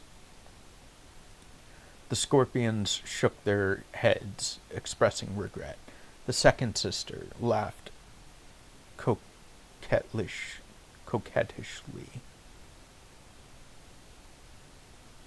and said, "I am busy managing the family business alone, with many financial gaps to fill. If any of you are willing to help bridge these gaps, I might consider marriage." The Scorpion Lord's mountain had long since fallen into ruin, with no wealth to speak of, so the second sister's words effectively ended the conversation. The third sister, holding a fan, said, "I wish to marry someone with whom I can live in harmony. I love the poetry of Luo Yin. Have any of you read his works?" It's likely that the 4 princes didn't even know what poetry was, let alone who Luo Yin was. Consequently, everyone pinned their hopes on the fourth sister. Sitting at the end, the fourth sister hummed softly out of boredom before speaking. My sisters, you were too polite, speaking so tactfully that they probably didn't even understand. This so-called meeting is just a scheme against us. We would end up with no gain while they took our dowries and positions in our cave. How dare they consider us as the ones to be taken advantage of? They call themselves princes, yet none of them are noble. If they truly had any skills, why not earn their own fortunes instead of showing off and making fools of themselves here? After the fourth sister's outburst, the conversation at the table shifted to criticizing her. Though apologies were exchanged, the topic of marriage was never brought up again.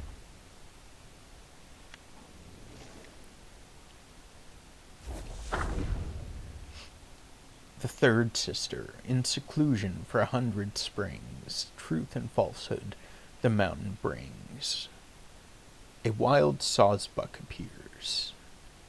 Rosy faces turns Rosy face turns into gray hair. Love stories seldom end fair. The third daughter of the Shu family, graceful in demeanor and gentle in nature, loved reading and writing. Observing that her younger sisters were still naive, and her two elder sisters were extremely busy, she focused on needlework and became the best weaver in the family. The fabric shop, run by the second sister outside, used weaving patterns designed by the third sister. The weavers in the cave were also trained by her. Due to her gentle and kind-hearted nature, she often found it difficult to command the Yaoguais. Thus, the fifth sister became her best assistant. While the third sister taught with the weaving patterns in hand, the fifth sister followed with a punishing ruler. If any weaver was particularly unruly, the straightforward fifth sister would report them to the second sister, who would then seal the offender in a cocoon to be used as food. Because the eldest and second sisters were often preoccupied with various affairs, the fifth sister had been following the third sister since childhood. The third sister was very quiet, so the fifth sister became her lively counterpart. The two sisters bickered and quarreled, but it made the days pass more easily. Among the books the third sister often read were those strange mortal anecdotes. She always found them fascinating and longed to experience those romantic scenes depicted. However, she was too wise to fall for any romantic scholar, knowing that most Yaoguais in those stories met tragic ends. The second sister, with powdered face and hair in a twist, a slender waist adorned with jade amidst, as charming as a maiden from the skies, yet most formidable when she vies. I just realized I've been reading lore almost nonstop for 2 hours now. My throat is dry. The second daughter of the Zhu family was raised as a boy from a young age. She managed the finances and trade for the cave. Due to her straightforward and generous nature, she had the most interactions with the stewards outside the mountain and the lesser Yaoguais in the village of Langshi. Because she was busy with numerous affairs, the lesser Yaoguais had fixed times to report and offer tributes to her. Most of these Yaoguais, who were on good terms with her, both respected and feared her.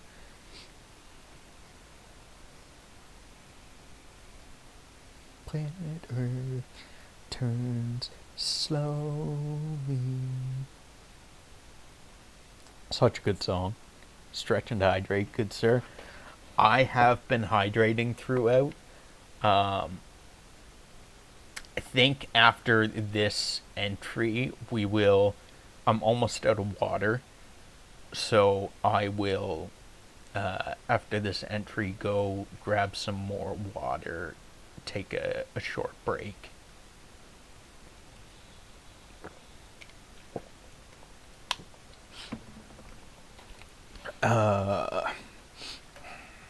Both respected and feared her. They believed that they're capable walking into your second account. I don't I don't understand. May I ask what you do for a job? If that's not too prying. They believed that their capable and strong-willed lady might one day become the lady of the cave. If that happened, anyone fortunate enough to marry into the family could become a lord by association. This caused much distress for the 4 scorpion princes residing in the cave, who were often the subject of idle gossip. The second sister paid no mind to such rumors. Among the 4 sons of the Scorpion Lord, she favored only those who were the most helpful to her. A few days ago, she had acquired a celestial vine seed from somewhere and planted it in her private courtyard within the cave, assigning the eldest Scorpion Prince to guard it. I'm a Pepsi merchandiser, so the accounts are the stores I'm in charge of, making sure all things Pepsi and our brands are put out and organized in the back. Gotcha. Um, so are you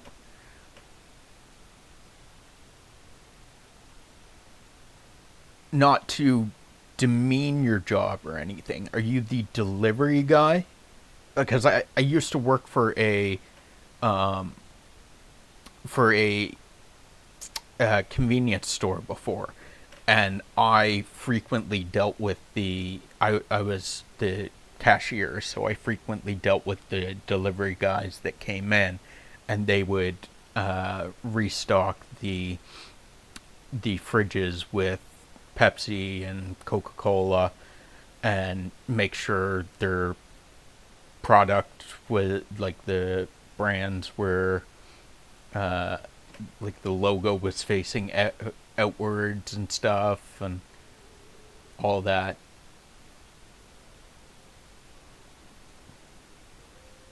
Or like, are you like a like?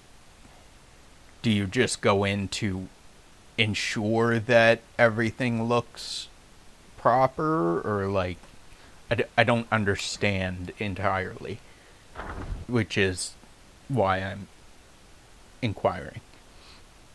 Uh, the eldest Scorpion Prince, delighted uh,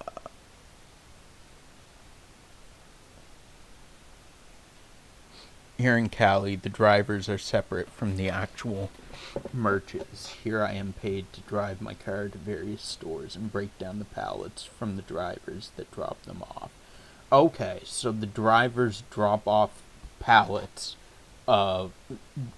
So the drivers just bring the pallets of product to the store and leave it there. And then, as the merchandiser, you go to the store, you take the product off of the pallets and put the product into the fridges and get rid of the pallets. Is that correct? Am I understanding correctly? Okay. Gotcha. Uh, where I live, I don't know if it's the same all around Canada, but where I live in particular, That's all one job. The driver, the delivery driver, does brings the product in and puts the product into the fridges themselves, and then they also they check the expiry dates. They deal with any returns. If there's expired product, they refund the store for that. A few days ago, she had acquired a celestial vine seed from somewhere and planted it in her private courtyard within the cave, assigning the eldest Scorpion Prince to guard it. The eldest Scorpion Prince, delighted, assumed this meant the second sister had feelings for him. One day, he approached the hundred-eyed Taoist master, asking for help in matchmaking. The master laughed and shook his head, saying that a woman with such a strong will would only look down on him more if he sought someone else's help in proposing. He advised the prince to come up with a plan on his own. After returning to the cave, the eldest Scorpion Prince circled the celestial vine repeatedly, but he still hadn't figured out a way to win her heart. So with that, we are going to take a quick break, and we will grab some more water and be right back momentarily.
Okay, we are back. We are all topped up with water. Had a little stretch.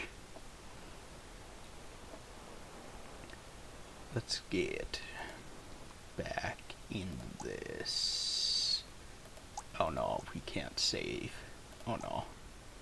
I guess we'll just exit it and unfortunately lose that progress. Oh well. It was only a couple minutes progress. I'll be right back. I'm gonna lock into some music, gonna let my headphones charge. I'll be right back in about 30 minutes, good sir.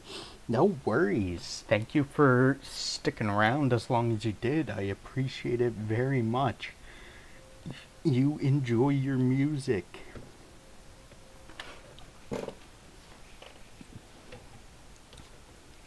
A wild amoongus appeared.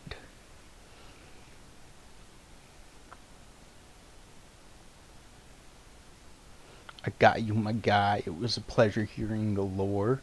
Oh, we got some more lore coming up. I don't know if I'm gonna. We're gonna hopefully get through all of chapter 4's lore. I'm hoping to get through chapter 4's lore, and then we'll see about catching, because we're in chapter 5 at the moment.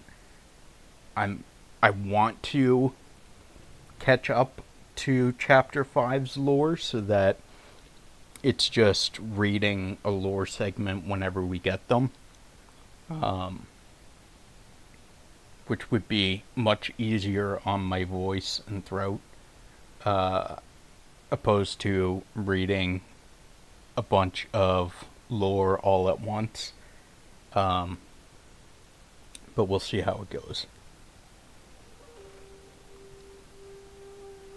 The first sister. The path home is covered in green moss. Peach blossoms begin to bloom across. How tender and gentle her caring affection. Among sisters, a loving connection. Sorry about that. The eldest sister of the Zhu family was gentle and serene, caring for her younger sisters like a mother. She meticulously managed every aspect of their daily lives.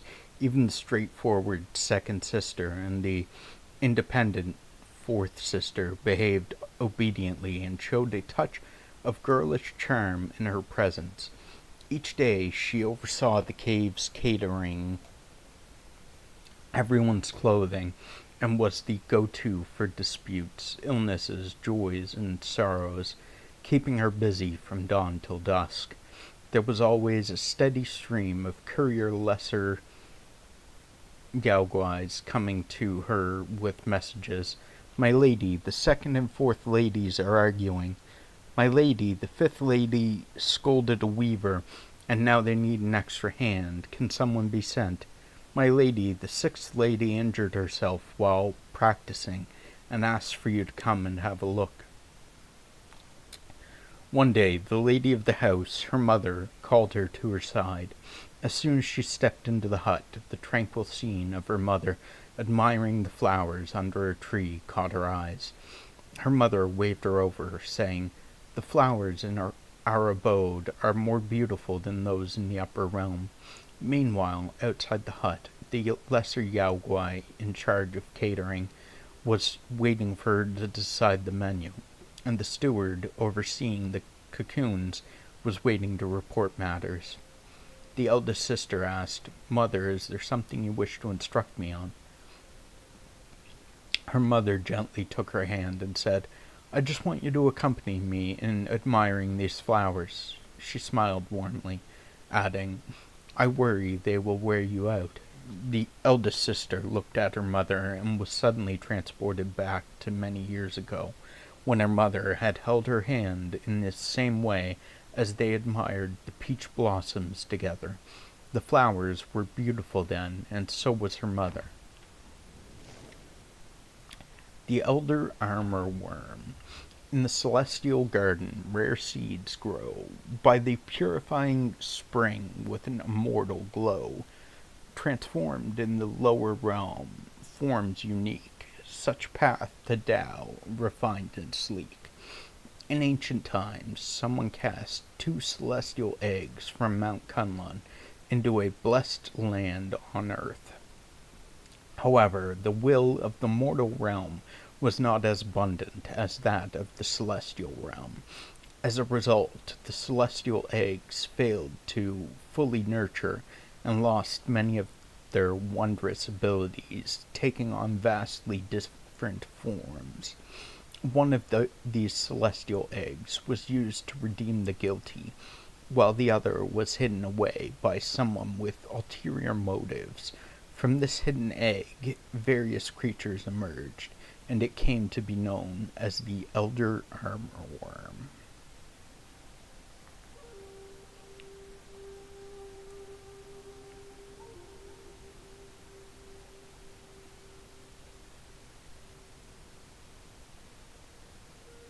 Every few days, the Elder Armor Worm would produce insect eggs that resembled blood sacs.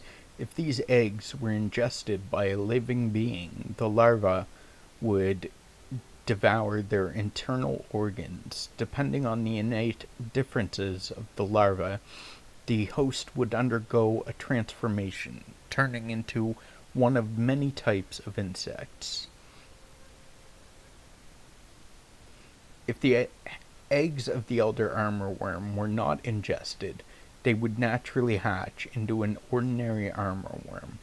These ordinary armor worm would spin silk to create cocoons, which they used to trap their prey. The cocoons contained potent toxins that caused the trapped creatures to experience a sensation of flying in the wind, as if floating on clouds, instead of feeling suffocated. However, prolonged exposure to these toxins led to abnormal changes in their bodies over time. Some practitioners attempted to use this method to temper their bodies and enhance their powers. However, it was ultimately considered a deviant practice that easily led to a loss of sanity. Since the celestial egg entered the mortal world, many have fallen victim to its poison. The armor worm, despite its terrifying appearance, is not adept at combat. Aside from spewing filth from its mouth, it possesses no remarkable abilities. However, its continued existence and proliferation in the world suggest that it must provide some unknown benefits to certain individuals.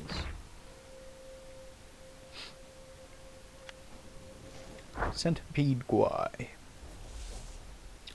Twisted in form, it charges like a gale. With feet unfurled, it strikes a deadly trail. Beneath its breath, the venomous embrace. In narrow bounds, seek a wider space.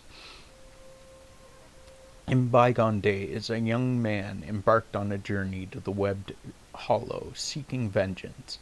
However, his quest took a dark turn when he was captured by Yaoguais and thrown into the bone vault. Falling into a deep pit, he landed in a lair of large insects. Despite suffering a broken leg, he managed to survive. As he looked around, all he could see were skeletons and remains, filling him with despair. In the midst of his despair, he felt a sharp pain in his leg.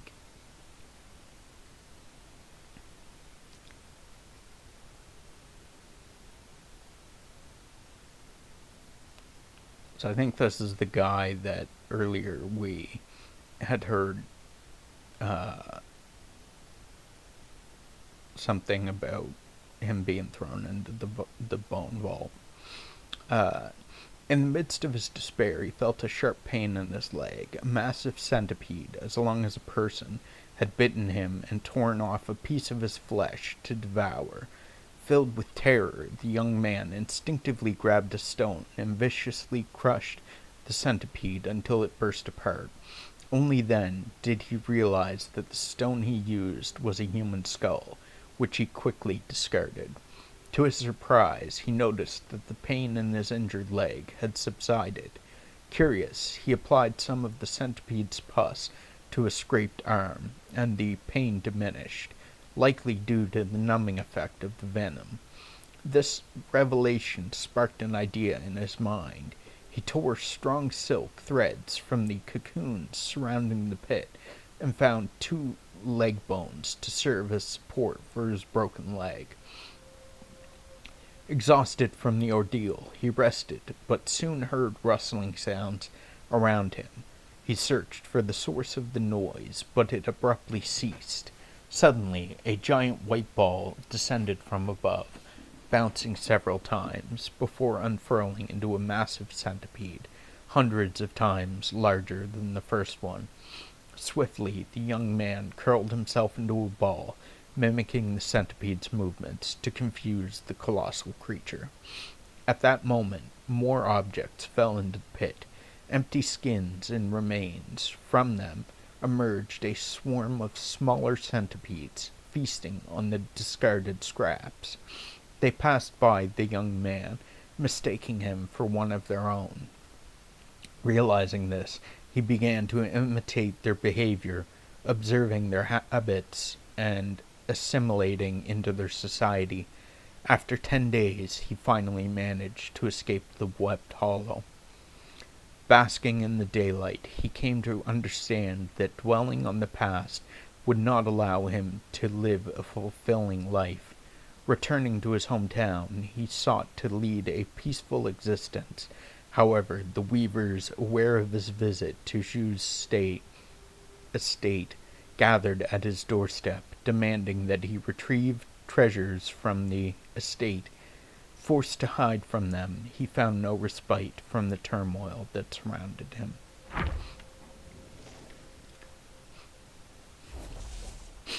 Buddha's right hand, the hand that plucked lotus from waters pristine, of the same species, yet not from the same egg, it seems. Who can discern right from left in life's uncertain scheme? In this tangled web, truth and illusion gleam. In the olden days, a Taoist brought a pair of enormous arms into the webbed hollow. The lesser Yaoguais had no idea where they came from, but judging by their form, they must have belonged to a great master. The hundred-eyed Taoist master personally visited and placed two egg-like objects within the arms, instructing the Yaoguais to guard them diligently. At first, the arms exuded a thick, foul-smelling fluid. After some time, the fluid dried up, forming a thick blood membrane that encased the arms. Years passed, and from a distance one could see something writhing within the blood membrane, as if something was growing inside, eager to break free. Exactly 10 years later, two insects emerged from the eggs. Their bodies resembled bees, their tails like hands, and their venomous spit could kill any bird or beast and wither any plant it touched. The hundred-eyed Taoist master rejoiced at the news and organized a grand feast to celebrate. Amidst the banquet, he turned to the violet spider and shared a tale. You may not be aware, but I once attempted a similar endeavor on Purple Cloud Mountain. Alas, the celestial eggs failed to hatch, as intended, and I faced severe reprimand from our master. However, this time I have come to realize that the celestial eggs bestowed upon us were not meant for lofty destinies to ascend. Creating Yaoguais, on the other hand, is an ideal outcome. One of the insects had a left hand for a tail, and the other had a right hand. They loved to hang upside down from the cave ceiling, dangling their tails to lure prey. When the prey approached, they would clap their hands together, crushing the prey into a pulp before lowering their heads to swallow it whole. Later, the left-handed insect went into the mountains to practice, while the right-handed one, unable to clap anymore, preferred to guard narrow paths. There it could take full advantage of the terrain to capture and devour any intruders.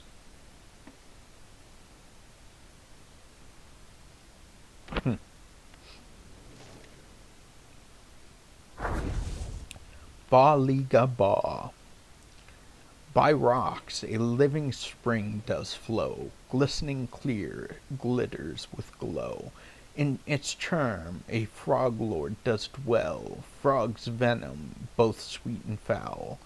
Continuing from the previous story, the Taoist was rescued from the cold pond by monks who carried him into the mountains. He initially expected them to take him to a temple for healing, but to his surprise they threw him into a dungeon. A wild starly appeared. In the dungeon he endured beguiling chants, suffered from red eyes, and narrowly escaped death multiple times. Despite the hardships, his martial skills improved significantly, which he considered a fortunate turn of events. When he finally returned to the original spot, the frog was nowhere to be found. He left the New West and continued his journey. One sunny day, the Taoist arrived at a ridge covered in lush greenery with a few thatched huts indicating habitation. Seeking a place to rest, he stepped into a large courtyard, but accidentally fell into a hole. Inside, he found layers of spider webs and insect webs everywhere. Fortunately, he was no longer as helpless as before and managed to navigate deeper into the cave. The tadpoles he had been nurturing in his gourd suddenly became lively. He squeezed through a stone crevice and saw a large crimson-skinned frog occupying a natural spring. With insect guys keeping their distance, drawing his sword, he attacked the frog. They fought fiercely in the water, one emitting crackling electricity, the other thrashing its limbs powerfully. As they reached a stalemate, the frog opened its mouth and extended a left hand from within, striking the Taoist's face and sending him aback. The frog then tilted its head back, and the Taoist, having learned his lesson, dared not approach. The frog spewed poisonous water, which spread and contaminated the entire pond. The Taoist had anticipated this ability, and lacking any antidote, hurriedly retreated through the stone crevice. As he did, he heard a female voice behind him. "Taoist, why aren't you practicing your swordsmanship at the temple? Are you here to seek death?" Poisoned and unable to respond, he collapsed into the muddy pond. In his hazy state, he heard the woman call for help. "Quick, carry him back to the temple. We can't let him die here. It would be hard to explain." I didn't notice. I'll have to go back and watch the video later to see when the frog stuck out its tongue, if it was a tongue or if it was the hand.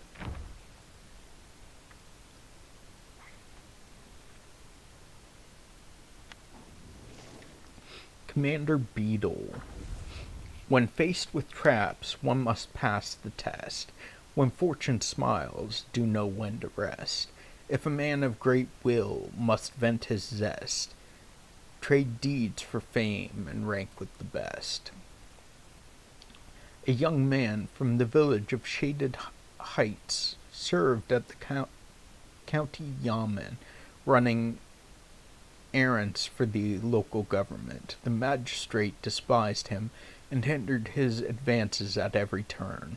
One day, the magistrate learned of a Yaoguai haunting the village of Langshi. He sent the young man to investigate alone and hoped he'd never return.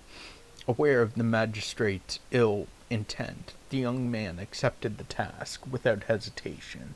He chose not to beg for his life in this. As he entered the desolate, eerie village, he was overcome with regret. But as night fell, and without knowledge of the mountain paths, he had no choice but to stay. He found a less dilapidated house with intact eaves, barred all doors and windows, and lit a lamp to steel himself for a long night. Planning to depart at first light, fear gripped him at midnight, so he practiced his sword-play to calm his nerves. After a while, a deep voice arose from the darkness above the rafters.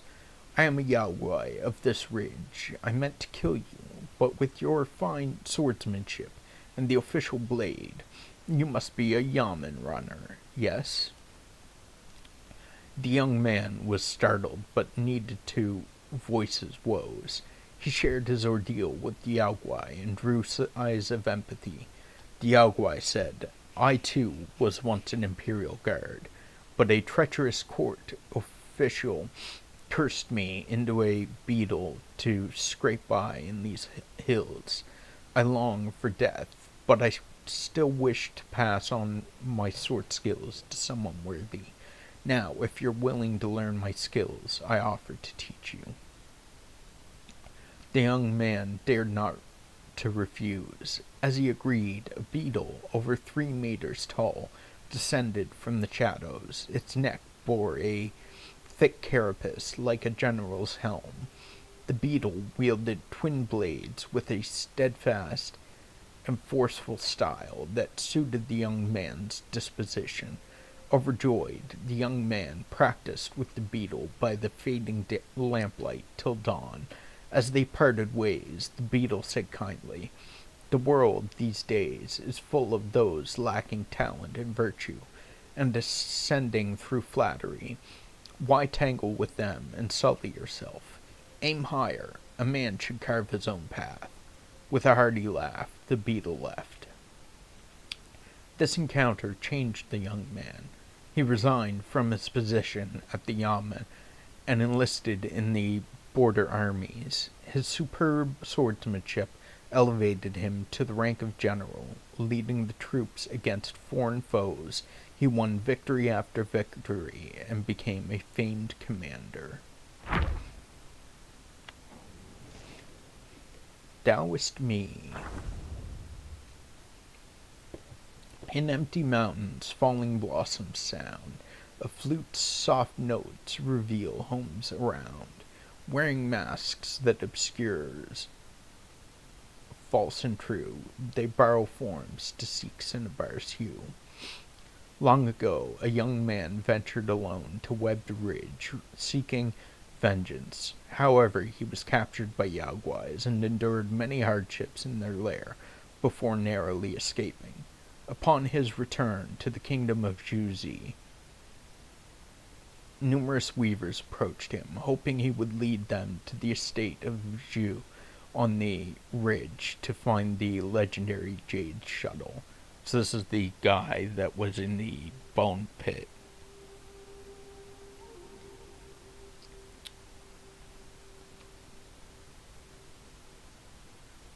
The young man, overwhelmed, shut his doors to visitors, but his mother couldn't understand his reluctance and pressured him to lead the weavers to the ridge to slay the Yagwais and rescue his father. Yet human nature is unpredictable, and the weavers, each with their own agendas, failed to unite in the face of danger. They quarreled incessantly and were ultimately wiped out by a giant green spider in the estate. The young man, cowering in fear, was shocked to see the spider transform into the green-clad maiden he had once encountered in the cave.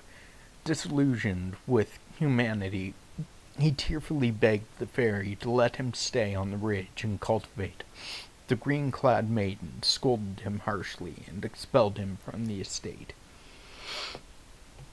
The young man wandered to an abandoned village on the ridge. The insect-wise, having heard of his plight, took pity on him. A dragonfly-wise introduced him to her master, the 100-eyed Taoist master, at the Temple of Yellow Flowers. At the temple, all the Taoists wore stone masks. The Taoist master told the young man that to achieve the Tao he must sever all worldly ties and don a stone mask to cut off his mortal connections. The young man hesitated and wandered around the temple. Unexpectedly, an elderly woman in red arrived with a group of beautiful maidens, including the green-clad maiden and the girl in yellow.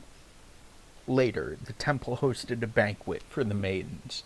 The young man, spying from the side, saw the table laden with dishes, human oil stir-fried, fresh human meat cooked and roasted, tofu blocks made from human brains, and meat buns filled with human flesh. The stench was nauseating, and he could only watch as the Yaoguais feasted on humans. The Taoist master, noticing his shock, remarked indifferently, "It is in a Yaoguai's nature to eat humans. Mortal lives are short. Even if we consume them, it only shortens their lifespan by a few decades, a mere blink of an eye." That night, the young man felt an overwhelming sense of loneliness. Under the moonlight, he played a tune from his homeland. Feeling utterly lost, he realized that if he didn't become a Yaoguai, he might be eaten by his fellow disciples. Reflecting deeply, he questioned how he had ended up in such a predicament.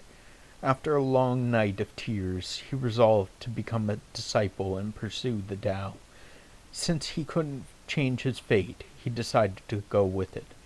Determined, he asked his master for the quickest path to becoming a Yaoguai. The master told him, "In the Purple Cloud Mountain there is a rare insect called the armor worm. Consuming its eggs will allow you to ascend and become a Yaoguai." Yaoguai Kings. So we had Violet Spider, Yellow Long.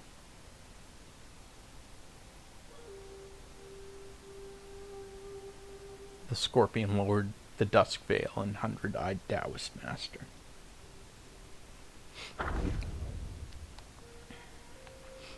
Once she rode the cloud chariot to the high terrace. Now she dwells in a secluded cave by the mountain base. The breeze by the frail bridge chills her delicate frame. Spring arrives, another bridal gown newly made.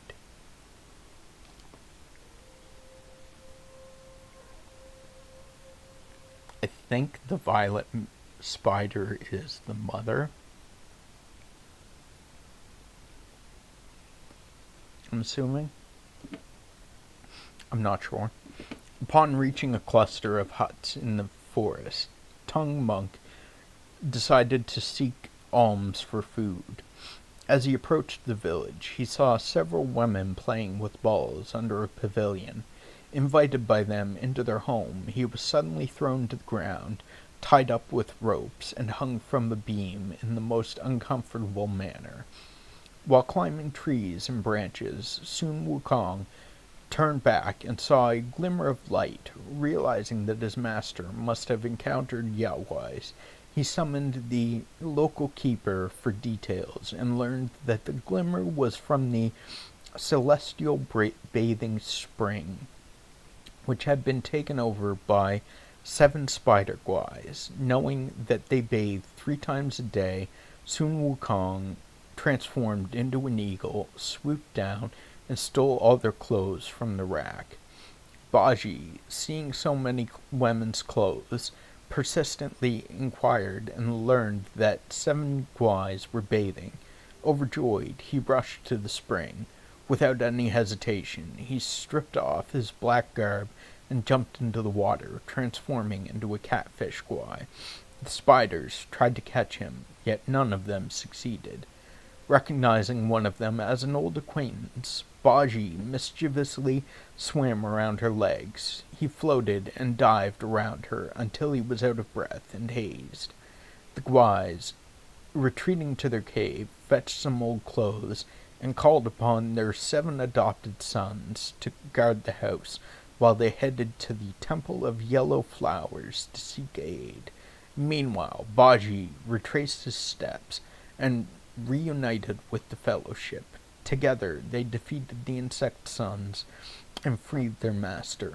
Without delay, they hurried to the Temple of Yellow Flowers. The temple master, who had practiced alongside the 7 spider guys, learned that Tongue Monk was a monk of 10 lifetimes' merits, and that his fellow spiders were humiliated, prepared 4 cups of poisoned tea, intending to exact revenge on the Fellowship and ultimately consume Tongue Monk.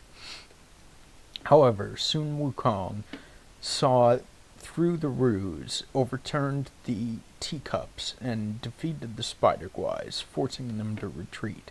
The Taoist master then engaged in prompting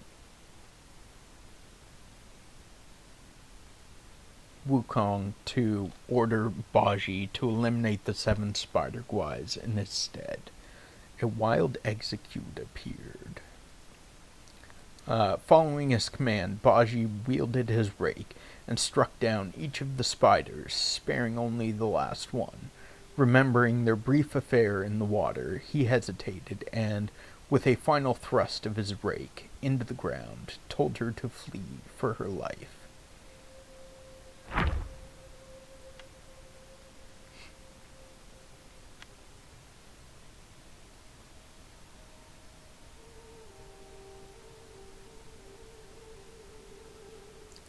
To 7 spiders, sisters. 7 spiders. That means that the 6th sister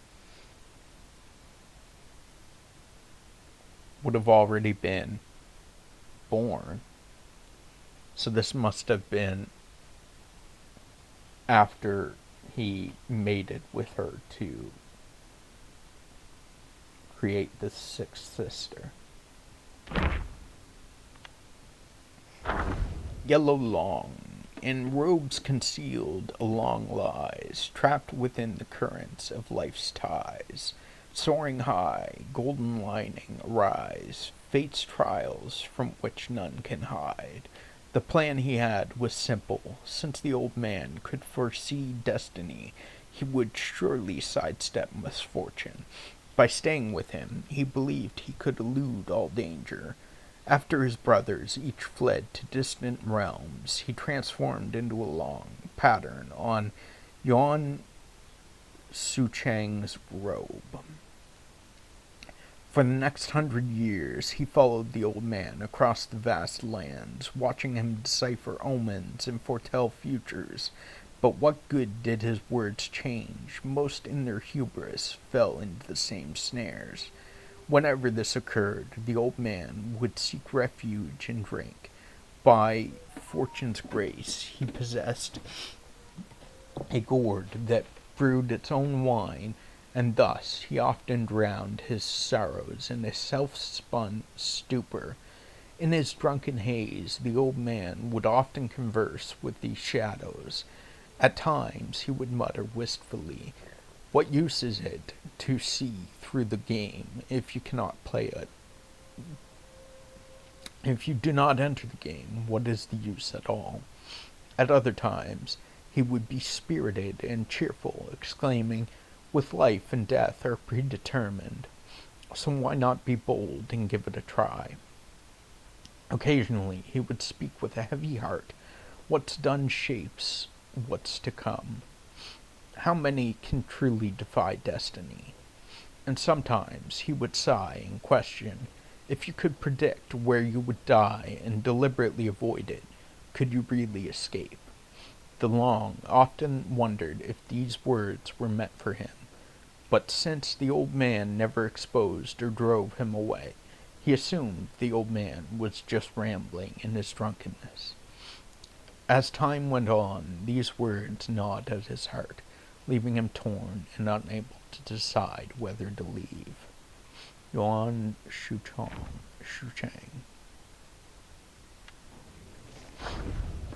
The Scorpion Lord. In bounds of deity's abode, sorrow's wine I sip, golden armor, golden claws, poison's grip. Cockerels crow, blood tears, body near to break. My love wanes and waxes like the moon, yet burns eternal like the sun's embrace. The mountain of venom, neighboring the West Liang kingdom of women, inherited its tradition of female supremacy. The mountain was ruled by a scorpion queen, a Gwai of desire. Renowned for her enchanting beauty, she practiced the Tao of concentration, excelling in bedroom arts and matters of pleasure, these thus having countless partners for her practice. Among these partners was a male scorpion, adorned in golden armor and claws, whose strong build earned him the queen's favor. Together they had a brood of scorpion offspring. However, none of the offspring were female, which led her to lose interest in passing them her skills. Consequently, the golden-armored male scorpion also fell out of favor. Seeing that the queen no longer sought his company, the male scorpion, with high self-esteem, took his children and moved outside the mountain, severing ties with her. Later, when the journeyers passed through the kingdom of women, the scorpion queen, true to her nature as a Gwai of desire, kidnapped Tung Monk, which cost her her life when Sun Wukong summoned the Dawn Star, whose crow killed her instantly. Her maidens, the captives from the kingdom of women, held in her cave, dispersed, taking all the treasures with them. Still seething with anger, Sun Wukong set the place ablaze, turning everything to ashes. Sensing the fire, the male scorpion outside the mountain rushed to the scene, only to find his former love stripped of her clothes, her tail severed, and her body reduced to a bloody pulp, dead at the foot of the slope. After much inquiry, he learned that it was the Dawn Star of Constellation Mao that had killed her. With this knowledge, he vowed to avenge her. Fortunately, the Gwai of Desire had imparted some techniques to him. He hence settled in the Pipa cave, rebuilding her force and dedicating himself to practice. However, being male, he struggled to achieve great success, leading to the decline of Mountain of Venom's reputation. Upon learning that Webbed Hollow was the premier place for insect Gwais to practice, he took his sons and sought refuge there. So was the Scorpion Lord the father of the four Scorpion brothers? Scorpion princes?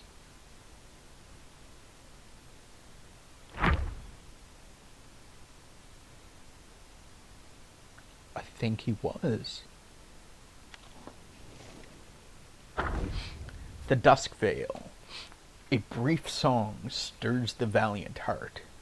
Long crows pierce the night apart, leaping high, then falling low, drifting like duckweed in the flow. He lay on the ground, still unsure of how he had been defeated.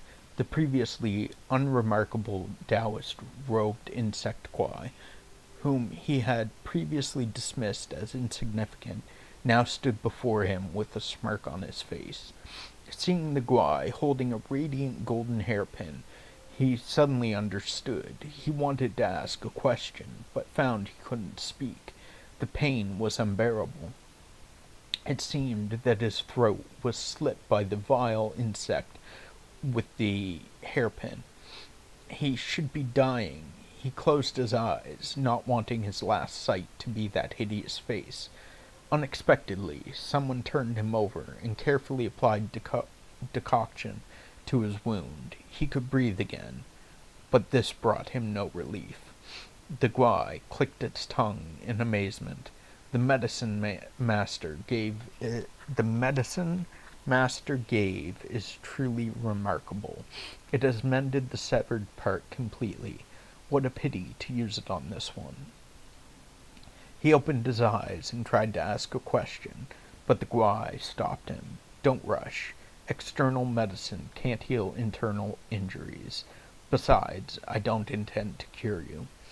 With that, the Gwai waved its hand, and two fake Taoists in green robes carried over a jade box covered with brocade. The Gwai took out a golden cocoon and said, "We mountain Gwais are unworthy of this item. It's best to test it on you." Panic-stricken, he coughed up blood, which splattered onto the golden cocoon. The cocoon broke upon contact with the blood, and a worm with a human head and a golden body emerged, quickly squirmed into the grass, and disappeared. The Gwai remained unperturbed and pulled out another golden cocoon from the jade box. Master was truly wise to have prepared 2 golden cocoons. He tried to struggle, but his body was tightly bound by cobweb. The Gwai commanded, "Pour it down his throat." The fake Taoists brought several buckets of water and forced his head back, pouring some foul-smelling concoction into his mouth. He felt something go down his throat. After swallowing it, he felt as if he were floating on clouds, his mind becoming hazy. Apart from a lingering concern for his mother, he could hardly remember anything. He silently recited one last prayer, hoping that a glimmer of survival would be bestowed upon his mother.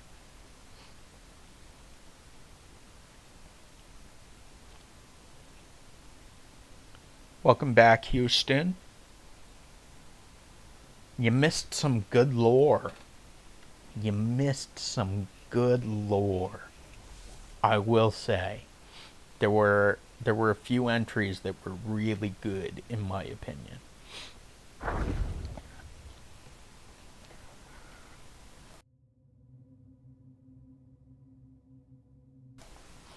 Sorry, my voice caught and had to cough. Nar, my guy. Yeah, I know, man.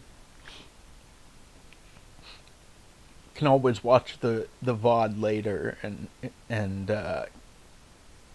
get the good lore segments if you wish. Will this work? Violet Spider lowered her head, not daring to look directly at Hundred-Eyed Taoist Master. The master handed a needle to the old woman and said softly, "With what the monkey left behind and this vessel mine, you have nothing to worry about. If both fail, come to me and I will back you up." He paused, as if a new thought had struck him. One thing I'll point out that you may not know or realize is that a lot of these beings are called Yao Guai or Guai, which I've come to find out is a term used for like a humanoid monster. So like a spider Yao Guai is a spider that's also humanoid, or can turn into a human. So like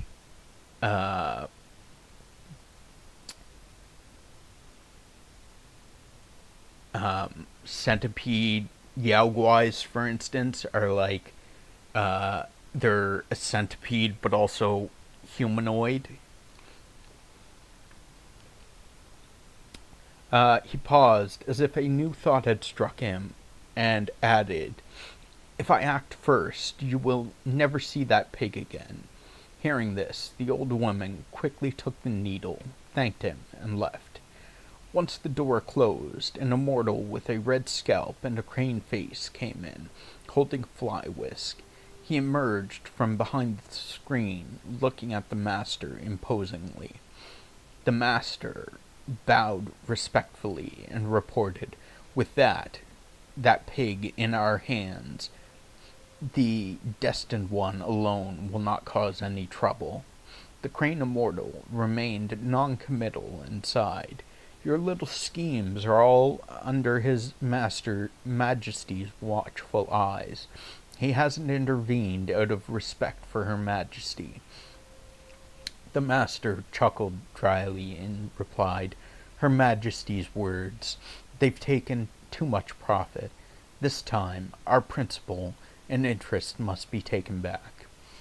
The crane immortal flicked his fly whisk as if shooing away flies, and said leisurely, "Once it's done, you leave, but they still have to stay." No expression could be seen on the master's face as he bowed deeply to the immortal.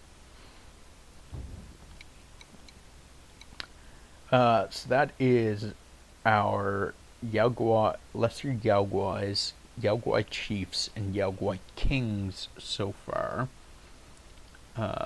So we still have characters left. However, my phone has crashed, so I need to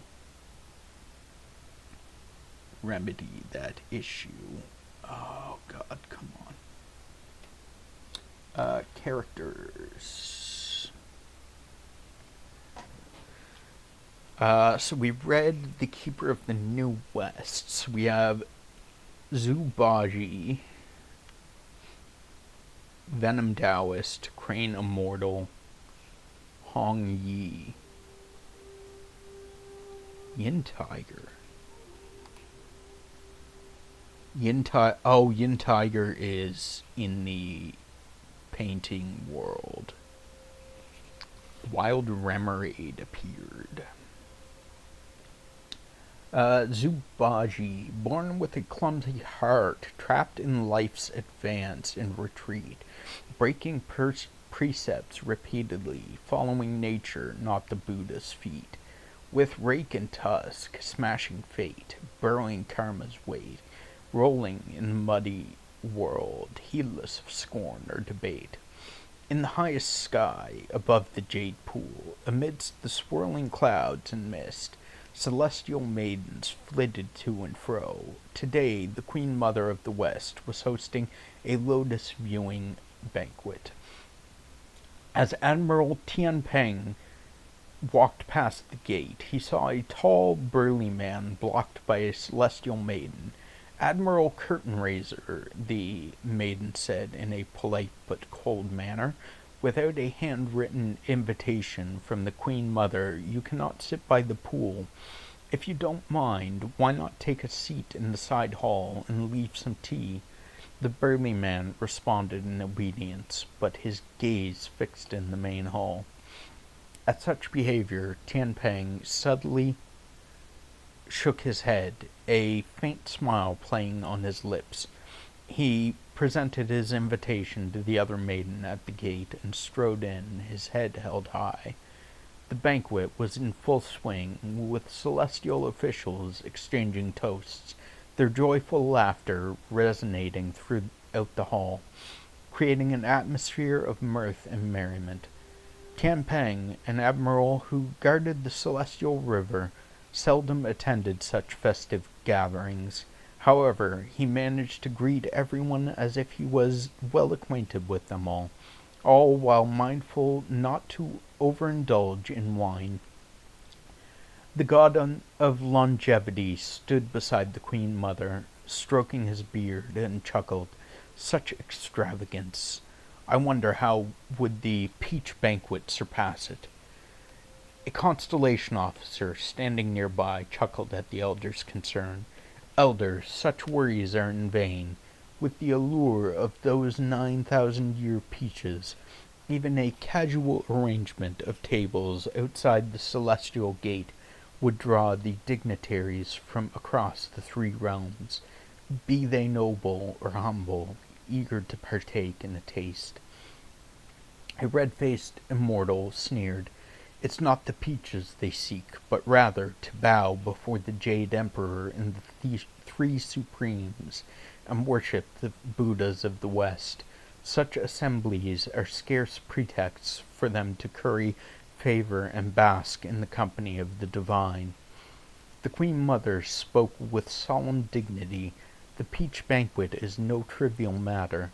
Our gathering today is but a prelude, a rehearsal of the rites and rituals that must be executed with exactness and reverence.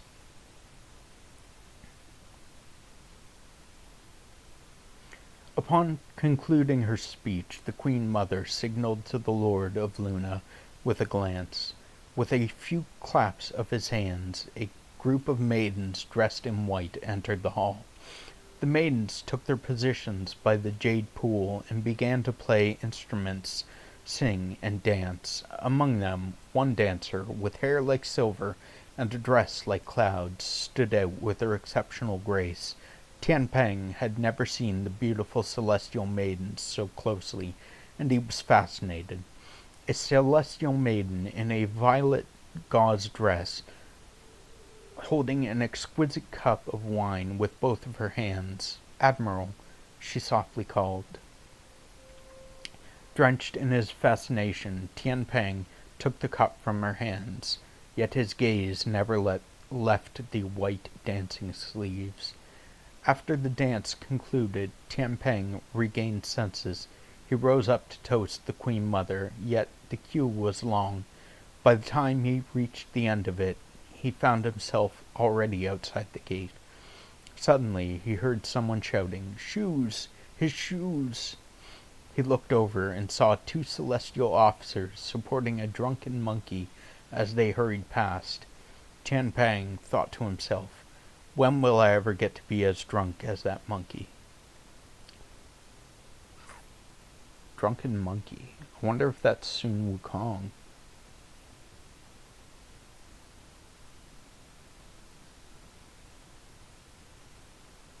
I don't know, but... Or maybe the Shen monkey, because he's the gourd seller? I don't know.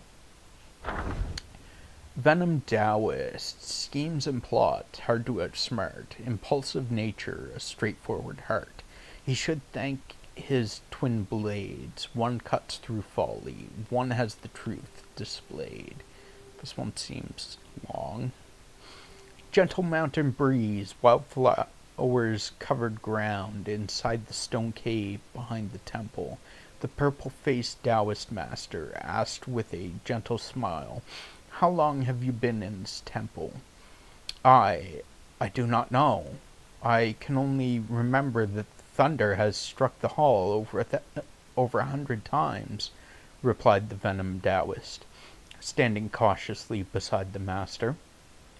"Then it has been over 100 years," the master said, walking towards the bare stone wall, about to touch it. "Master," the Taoist called out, "I have been here for a long time, yet you have not taught me any skills.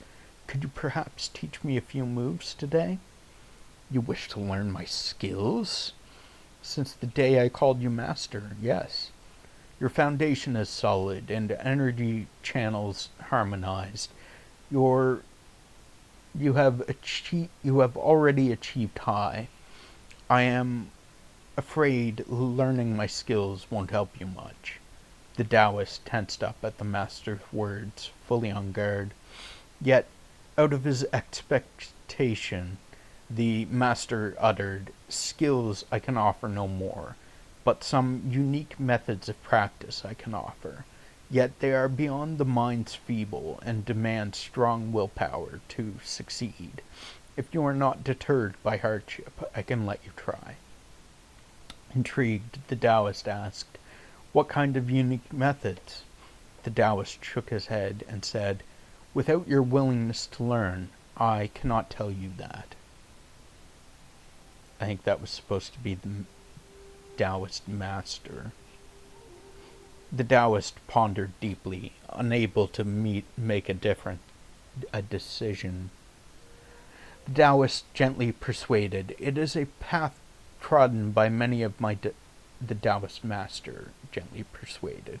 It is a path trodden by many of my disciples. If you come here, attempt nothing, and achieve nothing, would it not be a journey in vain? Hearing this, the Taoist remembered his brother's instructions and inquired, "What can this method achieve?" "It will refine your body, elevate your divine skills, and the path to ascension shall be an ease." "Is it truly so profound?" "If you find it not helping, you can stop at any time," the master said confidently. Moved by these words, the Taoist agreed immediately. "I am ready to follow your instructions, master." "Come with me," the Taoist said, glancing once more at the stone wall before leading the Taoist away. Crane Immortal. In crimson embroidered crown, pure and refined, ascending to meet the immortal unconfined.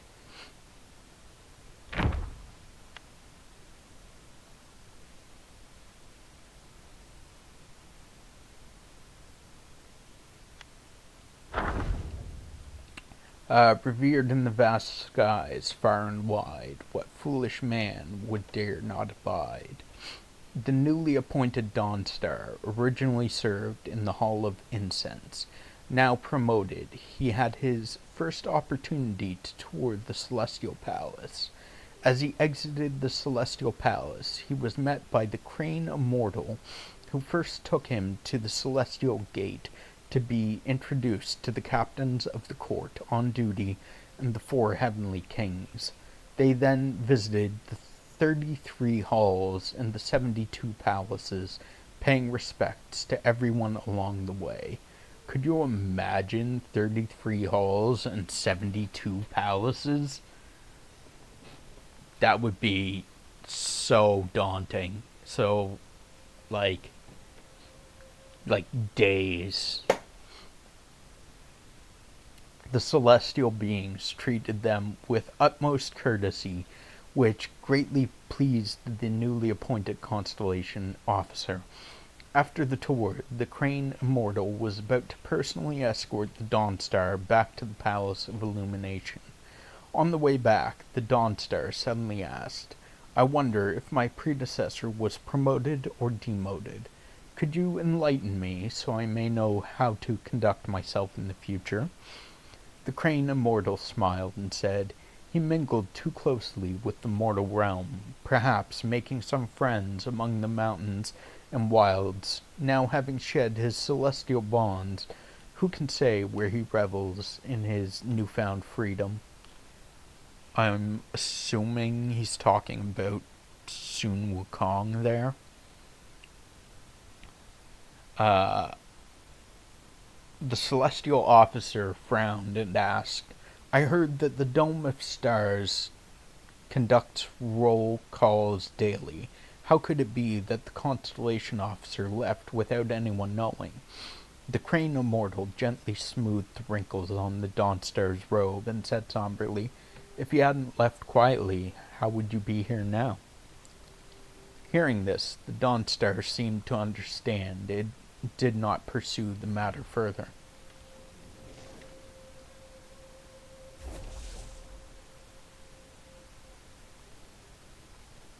Hong Yi.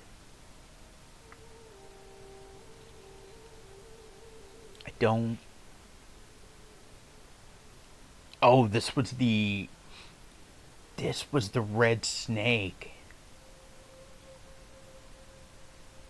that her husband had been killed by the Dusk Veil.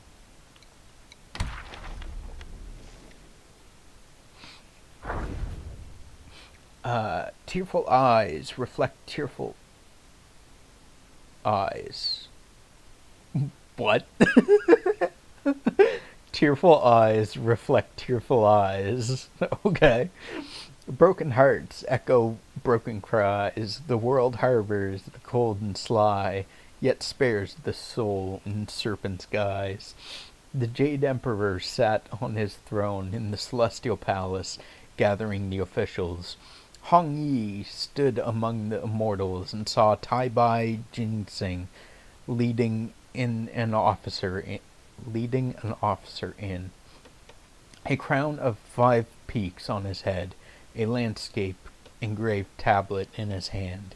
He wore the light of the 7 stars on his robe, and walked to the pleasant music of 8 jade rings dangling from his waist. Tai Bai Ginseng then announced, "Your Majesty, I have brought the son of Bodhisattva Pelampo from the Purple Cloud Mountain as commanded." The Jade Emperor responded, "Let the celestial official come forward. I appoint you as the Dawn Star, ranking among the 28 constellations, and grant you residence in the Palace of Illumination." So the Dawn Star is the son of Bodhisattva Pelampo from the Purple Cloud Mountain, and this guy with the crown of 5 peaks and landscape engraved tablet. Gotcha. A wild Wimpod appeared.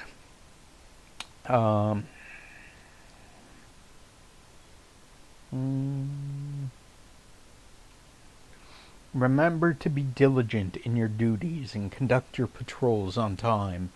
The newly appointed Dawnstar thanked the Emperor for his grace.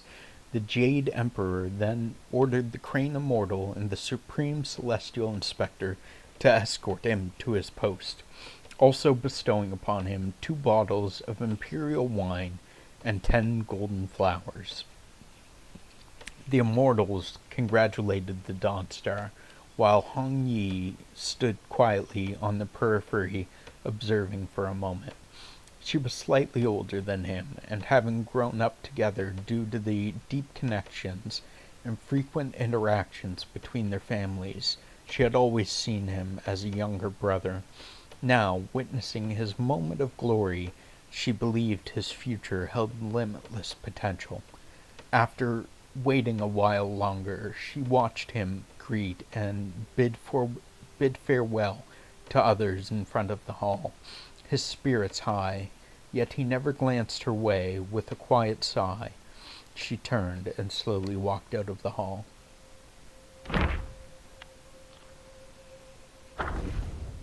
The last entry for Chapter 4 stuff. Chapter 3, 4. Because Yin Tiger we got in Chapter 3. Wind fans the flames, the hammer strikes, swords dance, blades sweep the dust aside. With iron will, one finds their way. Between stillness and motion, greatness will stay. In the hall of Yonshen, Yin Tiger stood before the anvil, hammering away. Several young Taoist apprentices surrounded him, fanning the flames and adding wood and charcoal to the fire. Suddenly, the hall doors were kicked open, and the gatekeeper boy chased in with the great sage. Yin Tiger signaled to the apprentices with a glance, and they quickly left. The great sage approached the anvil, threw a set of armor on the ground, and placed 1 foot on the edge of the anvil, laughing. "Brother Tiger, this armor those immortals granted me doesn't suit me at all. Why don't you better it for me? I trust your craftsmanship." Yin Tiger glanced at the great sage's cloud treaders and said, "You come to ask for my help with such disrespect? Your foot."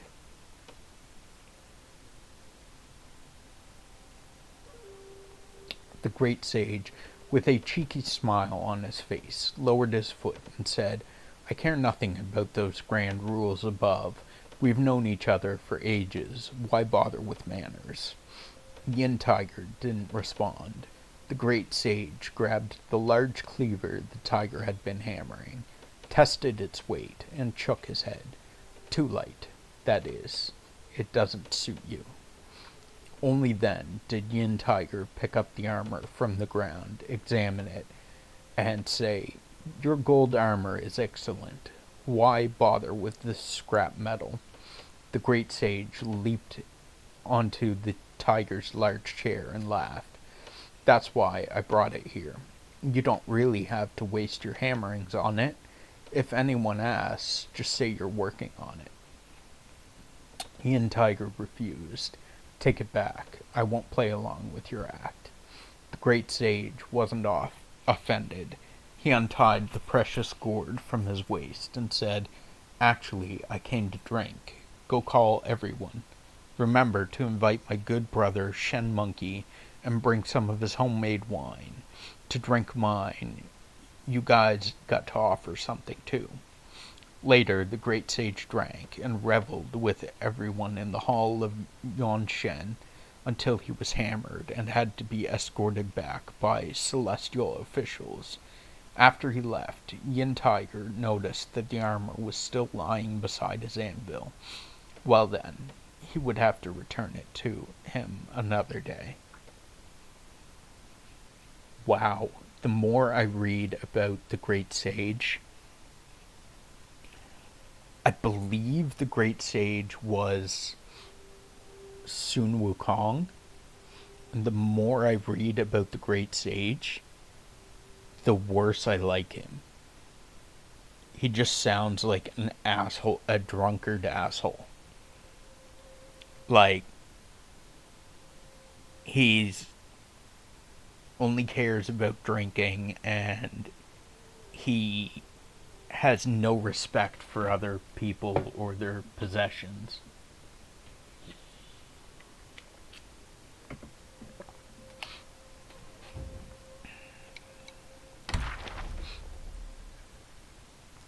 Uh,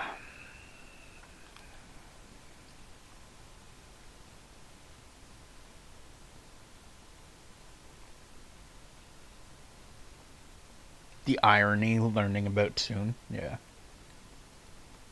Like, the start of this game, I was like, Sun Wukong was this, like, great being that just wanted to get away from being a celestial and wanted to live a normal life on Earth. And the more I find out about it, he was this disrespectful drunkard. Like, holy crap. Like, completely changed my perception of it. So we have finished all of the lore of up to through chapter 4. So all of the upcoming lore. So we've got 3 lore segments there. 3 lore segments. 1, 2, 3, 4, 5, 6, 7, 8, 9, 10, 13 lore segments. That's not that bad. We can get caught up on chapter 5's lore.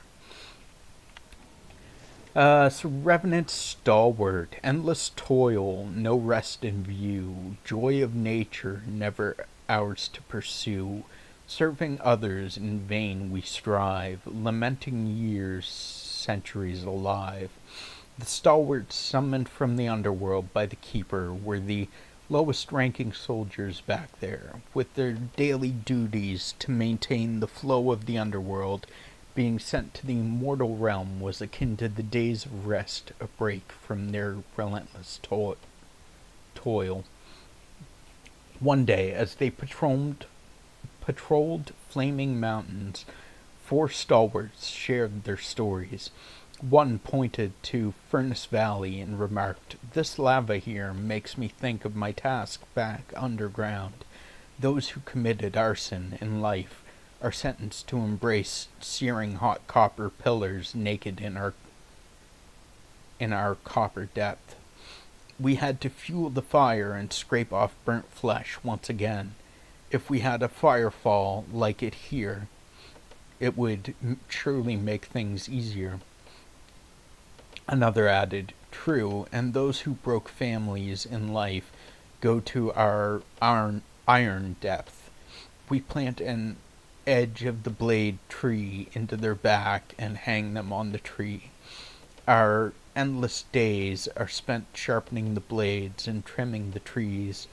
Sometimes the blade cuts through their flesh and they fall with wounds wide open. That's when we stitch them up, carry them from the ground, and hang them on the blade again. A giant iron ball like the one ahead would make the job much simpler. That sounds absolutely horrendous. The blade tree.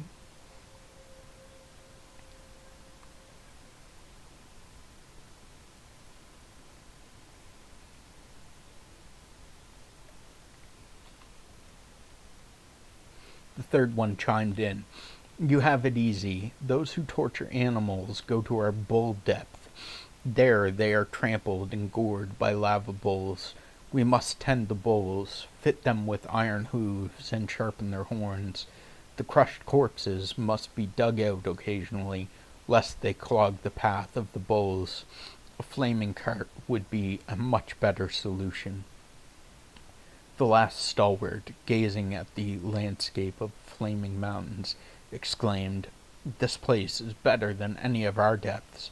Don't you see? This is the best depth with state-of-the-art torturing tools. I am now living in my dream." Hearing this, all his companions spat in disdain and left. Revenant Archer, he who brings tales of fault and blame, is often caught in the very same game. Trust not the one who seems most fair, and in their goodness be aware. In the southern camp of the kingdom of Yetuo, near the western side of the Flaming Mountains, a cook in the army was tasked with delivering food to the soldiers each and every day. During his routine, he often noticed a shadowy figure trailing him. When his courage led him to confront it, he discovered it was a pottery figurine, armed with an arrowless bow, a truly peculiar sight. It is known that only the guilty are haunted. The cook, assured of his clear conscience, demanded, "Why do you always follow me?" The figurine, faceless, yet speaking from within, replied, "In a past life, we were from the same town and served together in the army. I was wounded by an enemy arrow, and you abandoned me. I was left to succumb to infection and die. My resentment prevented me from reincarnation, and Yama, the king of the underworld, made me a revenant.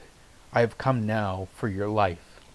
Yama, the king of the underworld.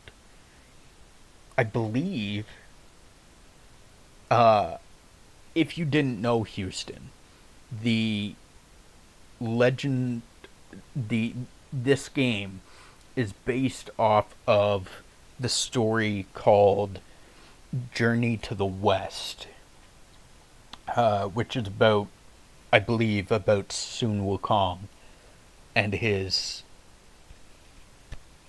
life or something. I don't know exactly. But that story also inspired the TV show Dragon Ball Z and Dragon Ball. And I believe the king of the underworld in Dragon Ball Z was also named Yama.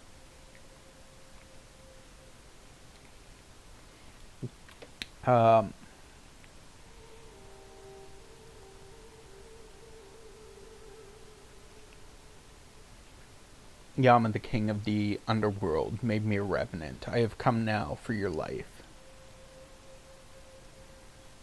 Puzzled, the cook asked, "Then why not kill me?" The figurine raised its bow, replying, This bow shoots only arrows of punishment.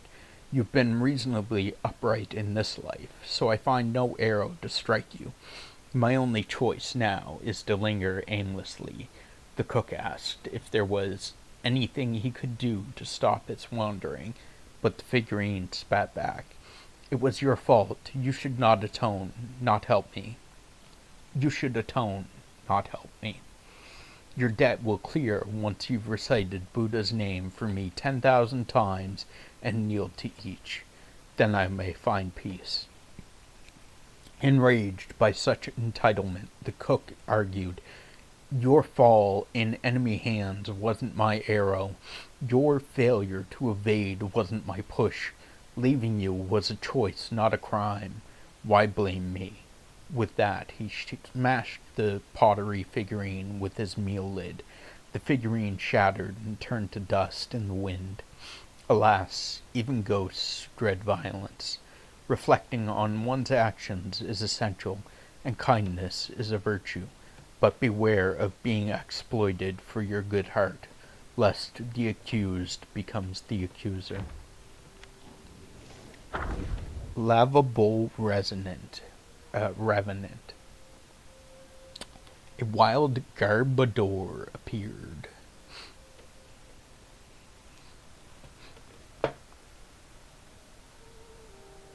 Does he normally have clouds around him?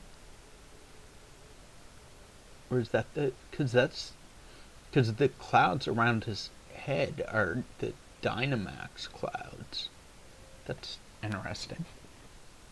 I wonder if that's normal or if it's a special Garbador.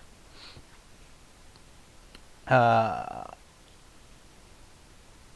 and mighty in the finest attire, yet a twist of fate from life to mire. The underworld trials are no mere lore. They know it all when they see your core. In the kingdom of pure joy there dwelled a high official from a lineage of glory. His father, a beacon of honor and privilege, has passed recently. Not long after, the official himself met a sudden death. His soul, bewildered, found itself in the depths of the underworld, surrounded by terrifying sights. He came to a halt before a colossal stone gate and peered inside. There he saw charred corpses on their knees, twisted and shrunken from the relentless flames, their faces erased under chains and shackles. Among them, one scorched figure struggled to rise, shouting, "Zirong, my son, it's me, your father." Better, the official's childhood name resonated with truth. He hastily asked, "Father, why are you here? I held so many rituals made for your passage." The charred spirit replied, "They're futile. Virtues in life bring fortune in the next, but wrongdoings must be paid now. My misdeeds caused many deaths, and Yama condemned me to the ceaseless depths, to burn eternally. My son, do not follow my path." Then 5 more charred spirits emerged, his ancestors going back to his great-great-grandfather, all echoing the same warning. Suddenly, a chilling wind blew, and the stone gate slammed shut. The official awoke back among the living. For a time he lived modestly, yet the hardships of simplicity soon wore him down. Convincing himself that it was nothing more than a dream, he slipped back into his lavish ways. Unfortunate. That is unfortunate. Revenant Charbone. Seek not with greed what life can give. By harming others, how can one live? Evil deeds their judgment due. In the netherworld their fate they rue. In the kingdom of pure joy there dwelled a high official from a lineage of glory. His father, a beacon of honor and privilege, has passed recently. Not long after, the official himself met a sudden death.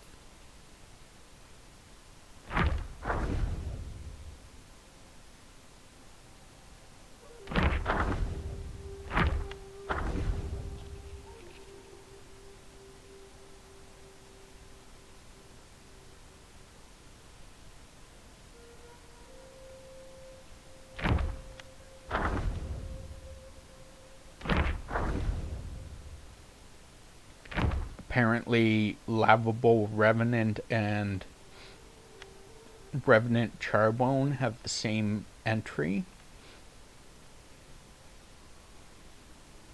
The exact same entry. I wonder if that's a mistake. The gates of the city of injustice are Revenant Charface. Time gallops like a horse so fair, here and there, seeming without care. Past flows like water in its course, dreams buried deep without remorse. The gates of the city of injustice are guarded by the Charfaces. Unlike soul reapers, they wield blades of karmic flames, burning lost souls to ash, hence their perpetually smoked visages. One day, two Charfaces at the gate caught a soul trying to sneak out.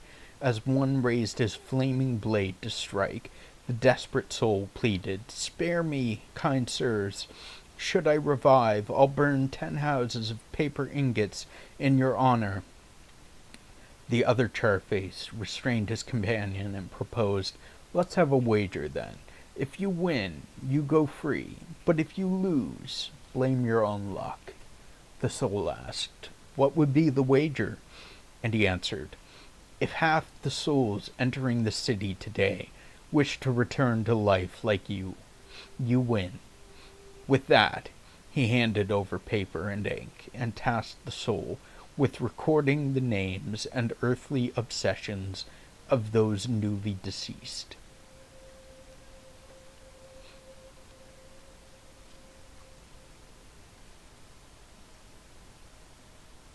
So if he wins, he goes free.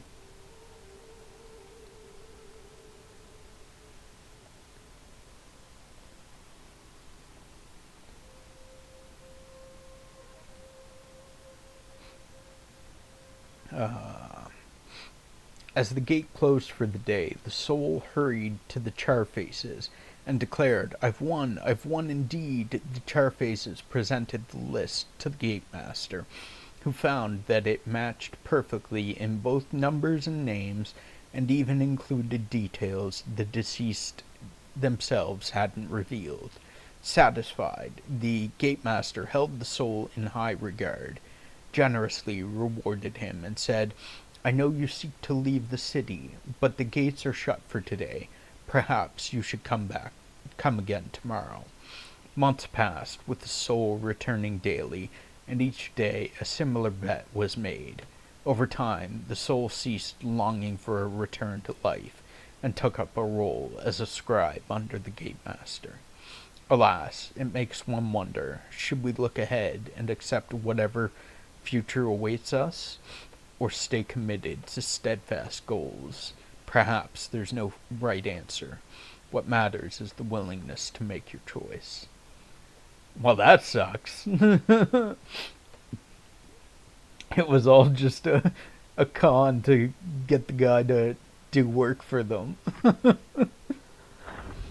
Lava bat. In flames that leap and hiss the sky, down to the earth their fiery flight. Forged in flames they rise once more, braving trials for powers pure. Flaming mountains harbored numerous caves, yet most were filled with flowing lava, unfit for dwelling or practice. Finding a cool cavern was a prized rarity. However, as adept flyers in the mountains, the lesser backwise often discovered comfortable caves on sheer cliffs. Uh, Unfortunately, the larger guys followed suit and claimed these caves for themselves, angered by constant displacements. So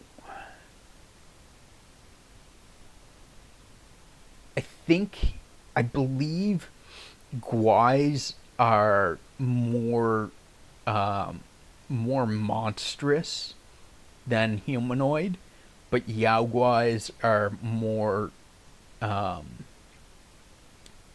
humanoid than the regular guais.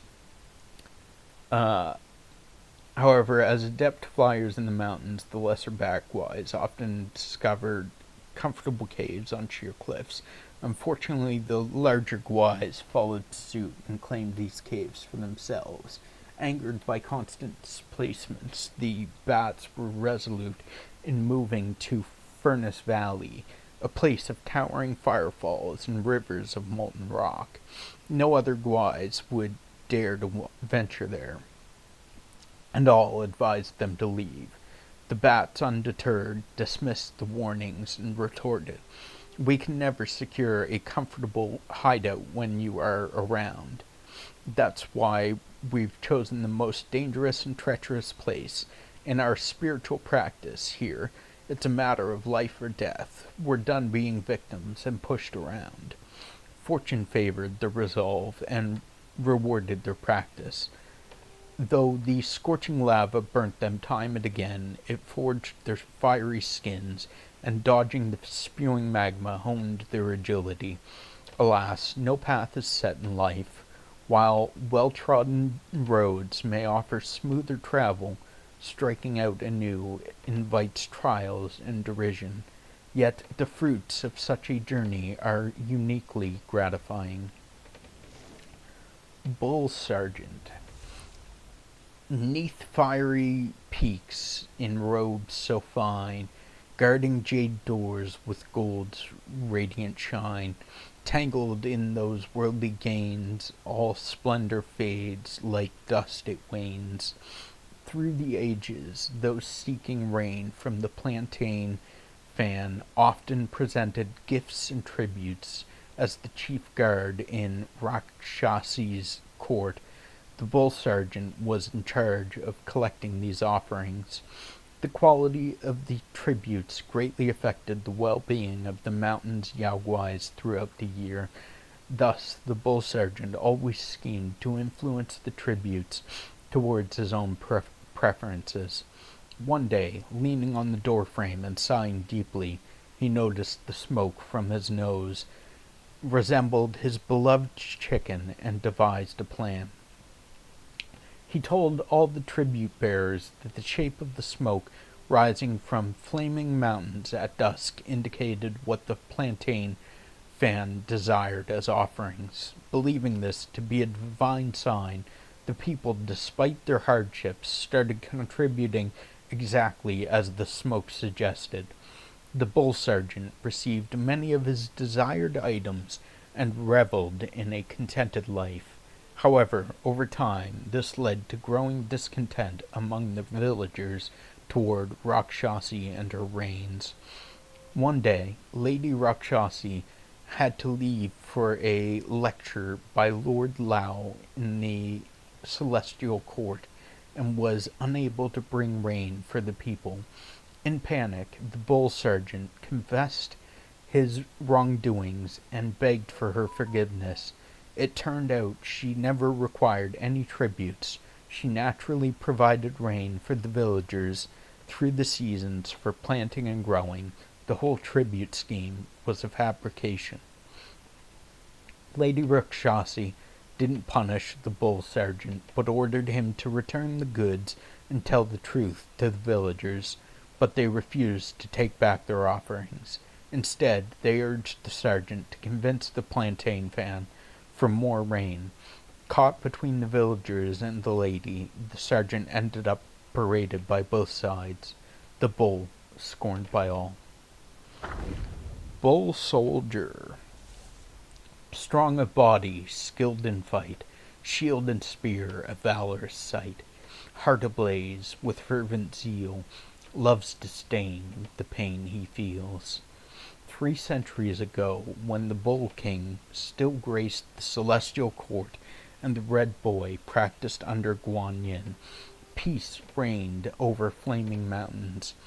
One day, Bishui Beast promoted a captain among the bull soldiers, and the captain moved into the night duty chamber of the Rakshasa palace to accommodate his increased responsibilities. He occupied the adjoining room for rest and the main west chamber for hosting guests. One morning, he found the guest room had been tidily arranged overnight. Dustless furniture, washed fruits on plates, and freshly brewed tea.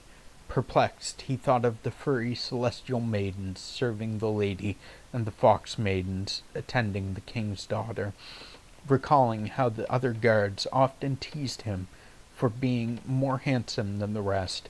Now, as a new captain, he couldn't help but feel elated. Surely there must be a secret admirer. For over a month this mysterious, kind-hearted maiden visited nightly, yet never revealed herself. Growing impatient, the captain resolved to wait outside the chamber one night. Around the fourth watch he heard heavy steps, quite unlike the gentle maidens, furred or foxed. Regardless, he lunged at the figure as soon as the door opened, and secured a tight hold on it. The figure was muscular and sturdy, too large for his arms. Muffled grunts followed, and the voice of the bull sergeant emerged. "I like things tidy, and your room is always messy. That's why I'd clean it up after my night duty. You don't have to act so grateful."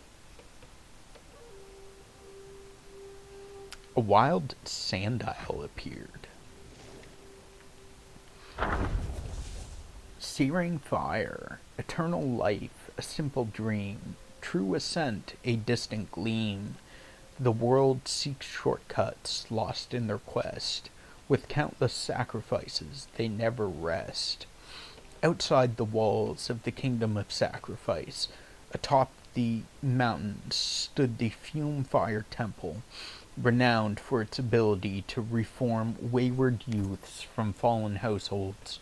The temple was spoken highly of for guiding lost souls toward righteous paths. This tale, as told by a landowner, is about one such disciple, Shao San. Shao San was a vagabond.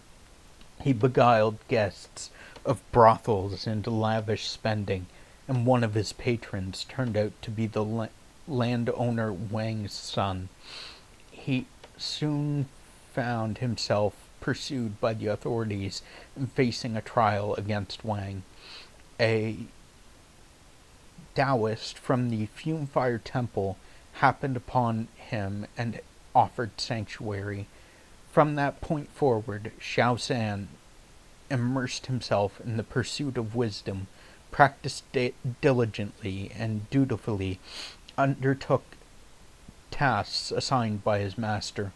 One day, when he descended the mountain on an errand, he came across Mai Nang, a concubine being mistreated by the wife of a household during their journey to the temple.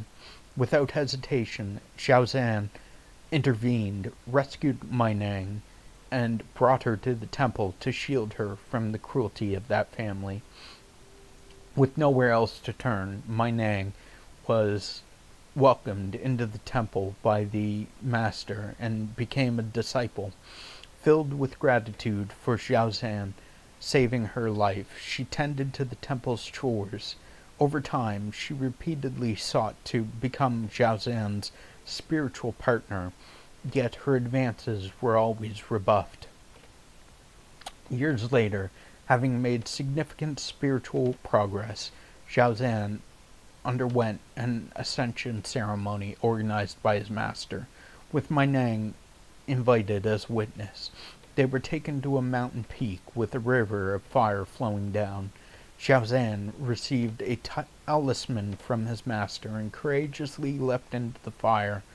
Filled with a longing to practice alongside him, Mai Nang followed suit amidst cheers and blessings.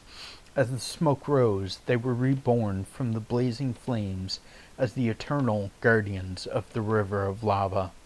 Thus, in the fiery embrace, they found immortality and everlasting life, forever part of the river's endless flow.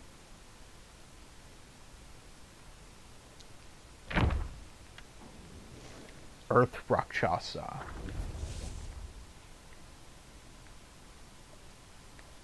Round eyes that gleam so bright, a body drenched in blood's light, with a seven-treasure hat adorned, a sincere heart, though face is scorned. The land Rakshasas are descendants of the sea Rakshasas, born during their exile. Due to the different will of their new home, they did not grow to the enormous size of their ancestors. Despite this, their loyalty to the Rakshasa lady remains as steadfast as that of their forebears. They strictly adhere to the precepts set by the Rakshasi, diligently practicing their arts and shedding many of their old vices. There are many folk tales about Rakshasas being fond of eating human flesh, which is why villages near flaming mountains often send their elderly to the stone temple as offerings. In truth, the Rakshasas of flaming mountains do not eat humans. On the contrary, because of their immense strength, can easily harm mortals. Because their immense strength can easily harm mortals, the Rakshasi gives them specially crafted heavy shields and instructs them to focus more on defend than attack. However, if pushed to their limits, they will still unleash their fire-breathing abilities. Even though the land Rakshasas have made many changes, people still scream and flee in terror at the sight of their fearsome appearance. But from the perspective of the land Rakshasas, aren't those screaming mortals just as terrifying? I guess the screaming would probably be frightening.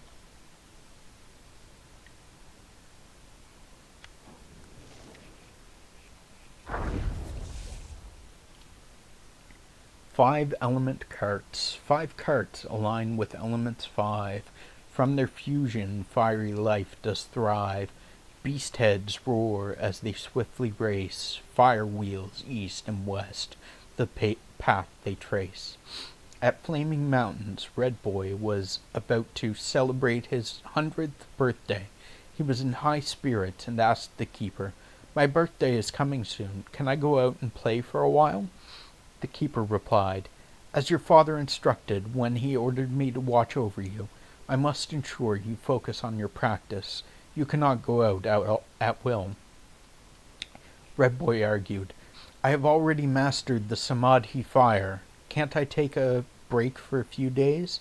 As he spoke, he punched his nose, releasing a burst of flames. The keeper shook his head.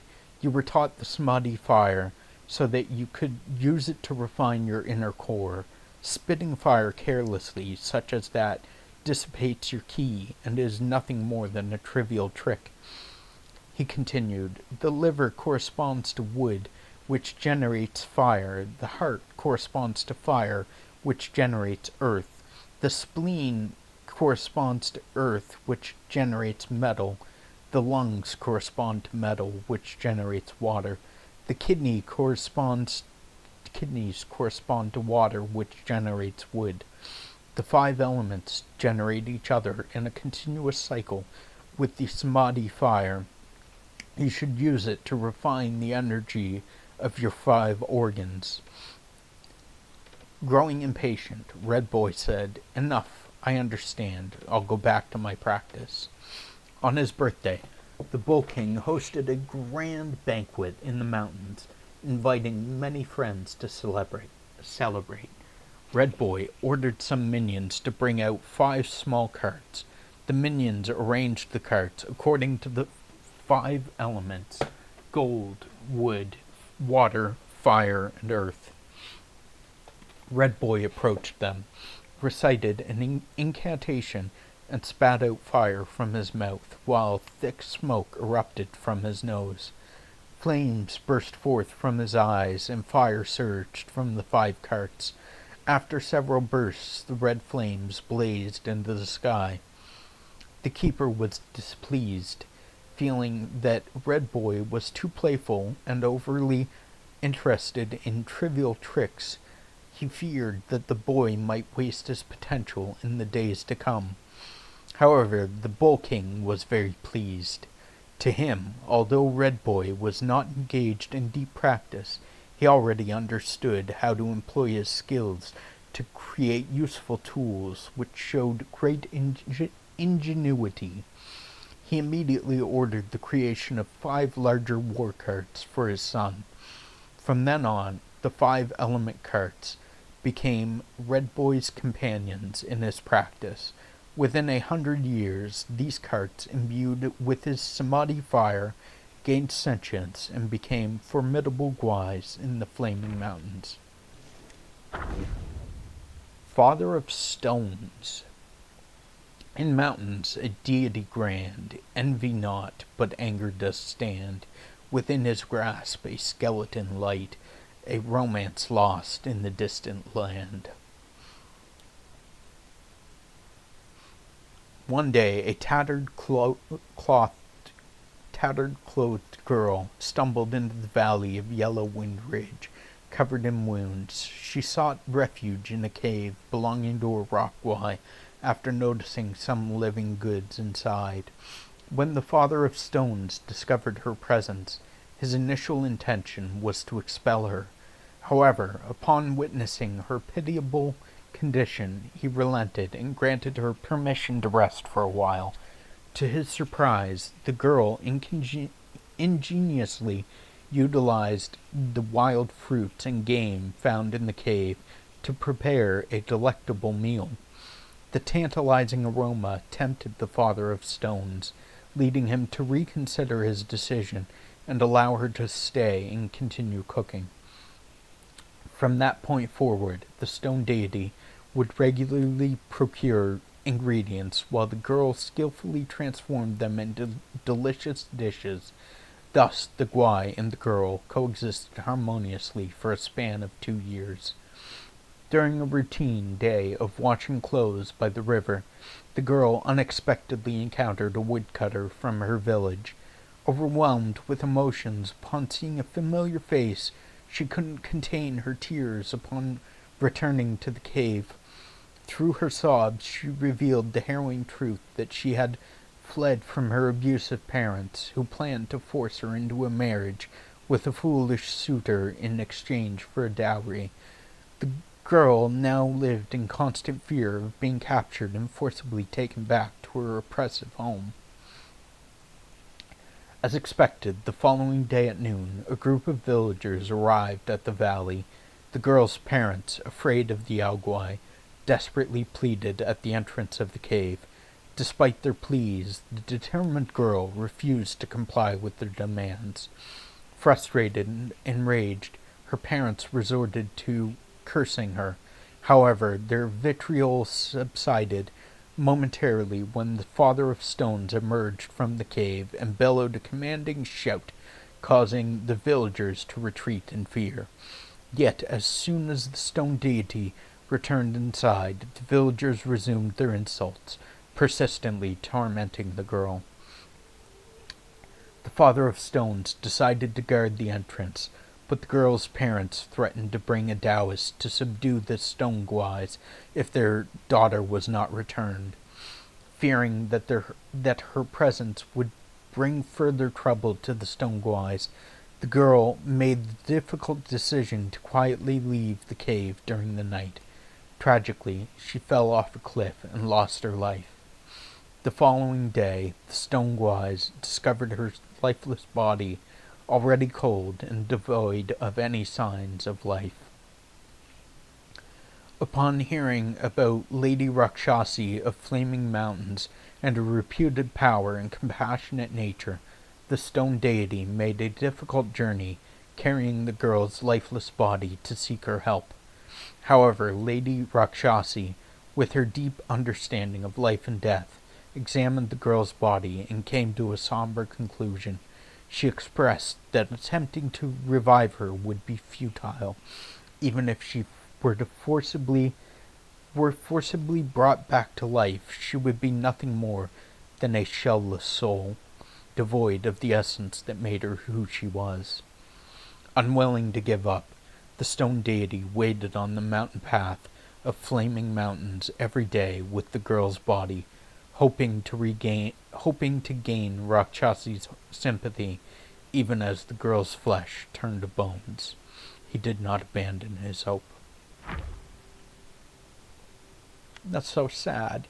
Even if he was only a stone guy, I mean, he loved her. That's so sad. Quick as fire, fast as wind.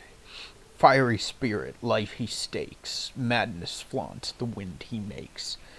Nostrils flare with smoky breath. Mouth exclaims with flames of death. Smoke ascends, the wind does chase. Fire spreads with wind's embrace. Loyalty worth 1,000 gold. Together strong, their bond unfolds. In bygone days, there were two ruffians wandering the city, always spending their nights beneath the same section of the city wall, thus forming a close bond.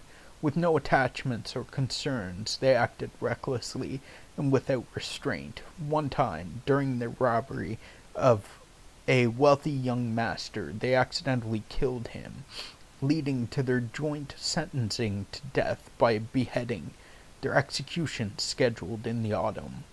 A wild Cubone appeared.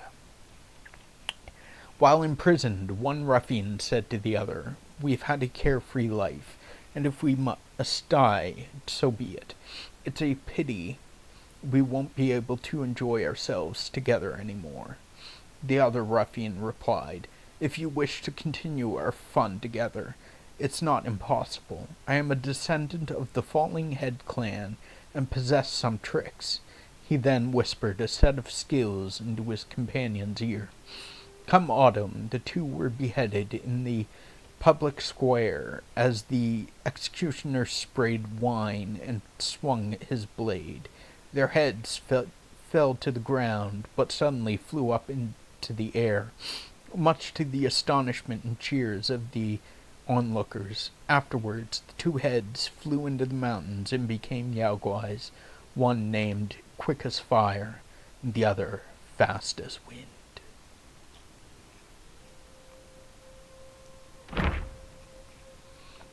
So that is all of our lore currently. We are caught up to date on our lore.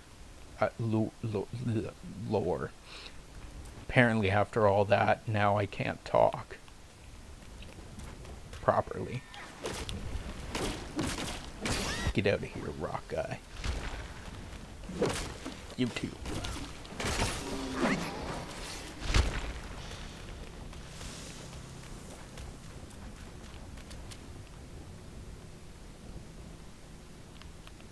There's no, like, side path or anything here. Make sure I'm not missing anything.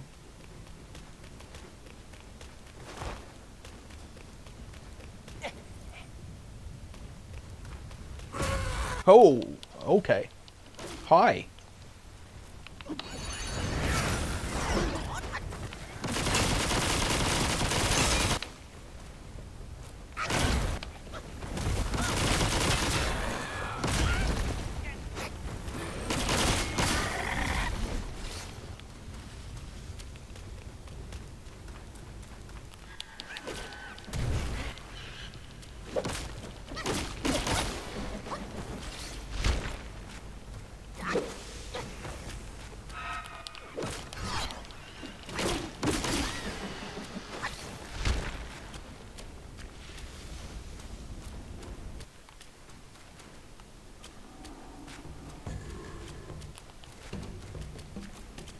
Hey, big boy.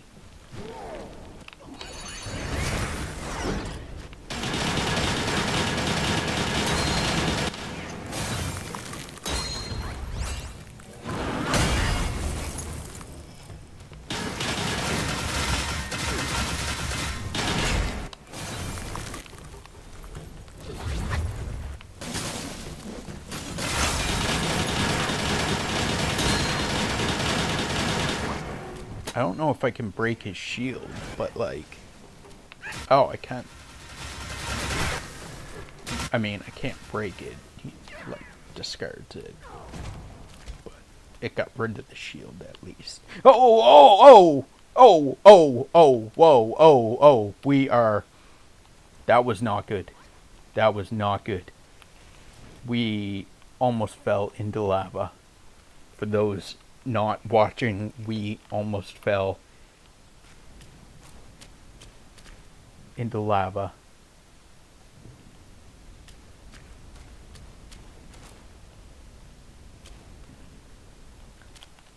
I think we have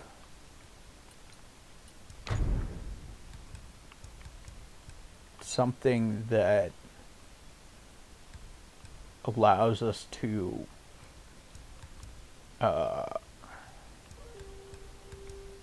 walk through fiery areas. That helps with grants immunity to scorch damage from lava covered terrain. So there's that. But I think there was, oh right, it was a gourd that using the gourd grants a moderate amount of burn resistance and immunity from lava covered terrain for a short duration.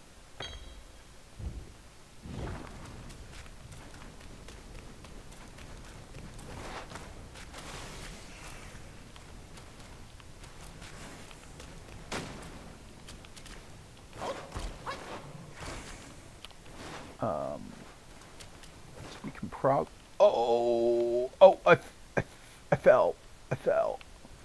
We are. Oh, there is lava. Oh, there is lava everywhere. Oh. No. This one is much weaker. Not no. Master. Monk. Same thing. You fool. Master, monkey. They have nothing in common. Never mind. Monkey. Master. Oh, trouble.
Bye.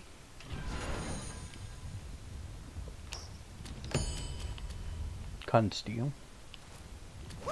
I don't know what we took damage from there at the end, but we took damage at the end for some reason.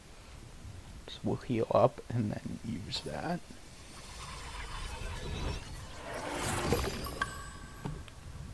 Turtle treasure.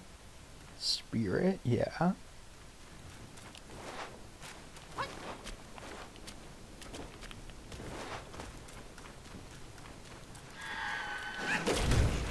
Ow.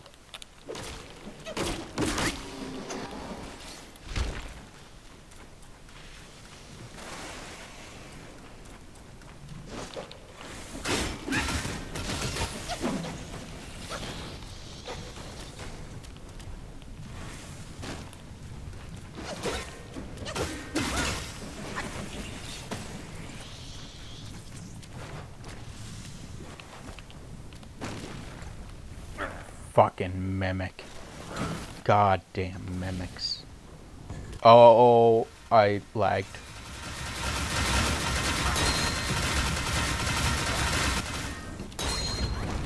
Oh, I'm on fire. I am on fire. I am on fire.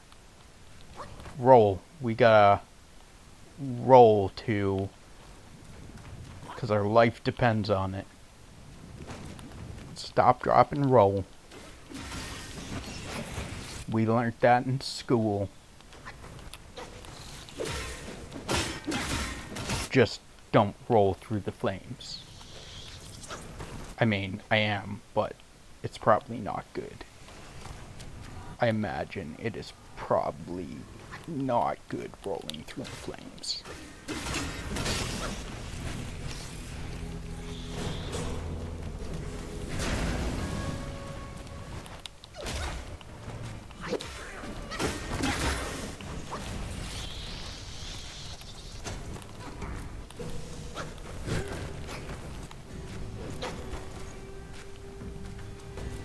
Come here.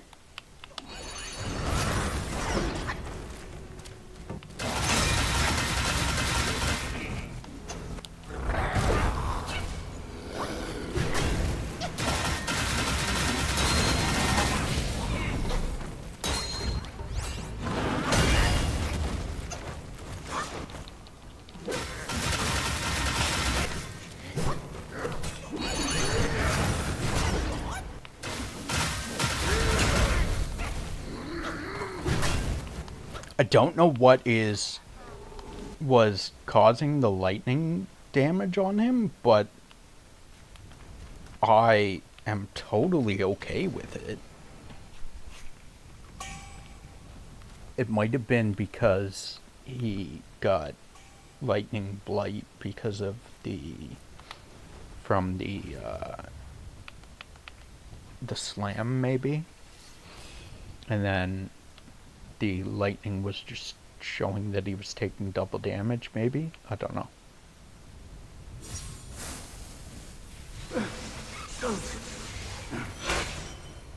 In death, I desire but complete and final cessation. My life for the cart's demise. I deem it worthy. If you can't free me from his evil, you should walk away dead from its life, and from life, death. I should have discerned his malice. Since I've bid farewell with kind words, you should depart now.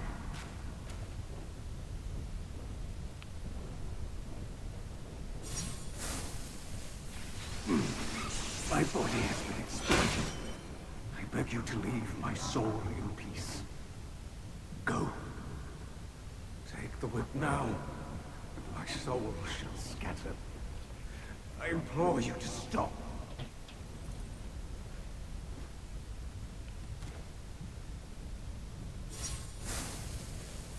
Why so much? I should let go. I cannot rest in peace before my body is freed from darkness.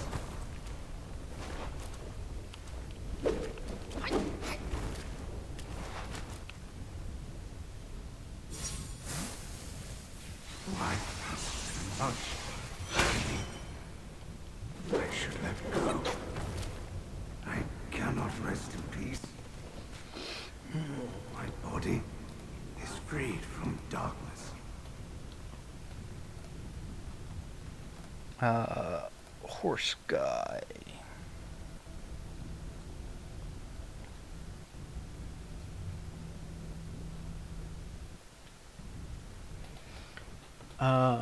Eventually you'll spot a cart surrounded by enemies. Deal with the enemies first, then interact with the cart by pulling the...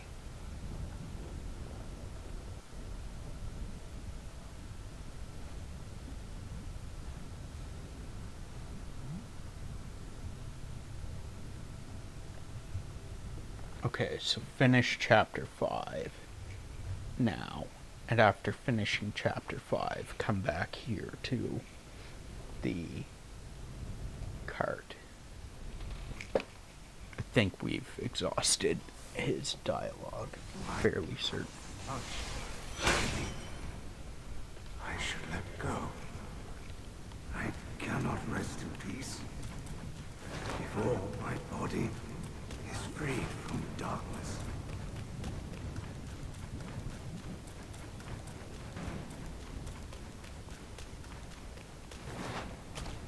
So there was also over here that I haven't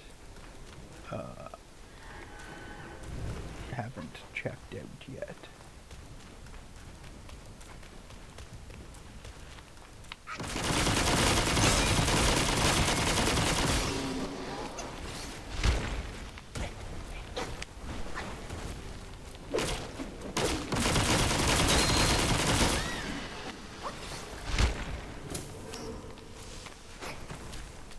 Oh, we did not go back to the painting.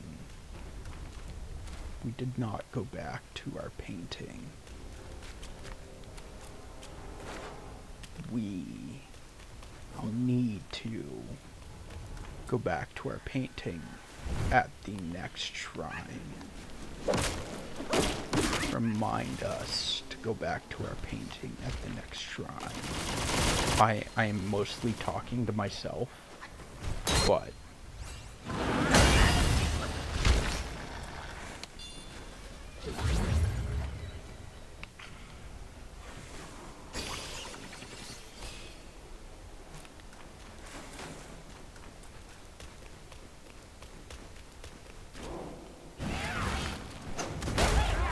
hey, hi. You're so nice. You're such a nice guy.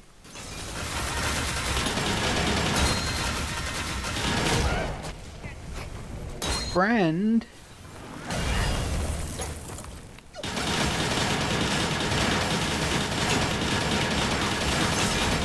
I don't care if I have to break through your shield.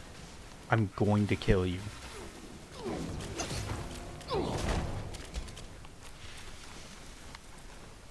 I can break through your shield and will fuck your face.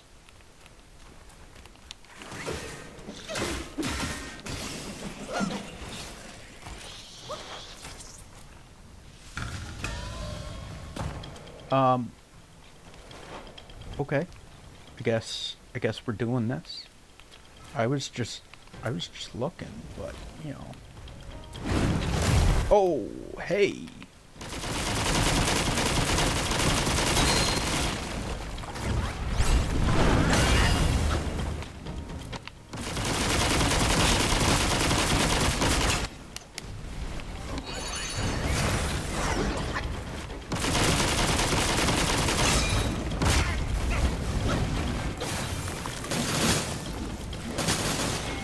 I can't freeze him. That's so cheap. And funny because he's a fiery rock and I froze him. Ow. Please just stop. Freeze. Freeze again. Just freeze again.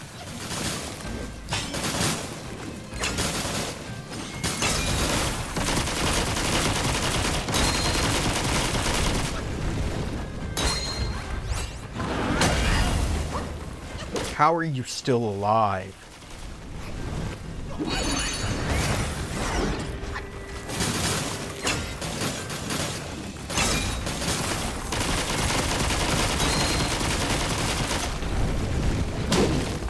This has got to be a boss, because the amount of damage that he took,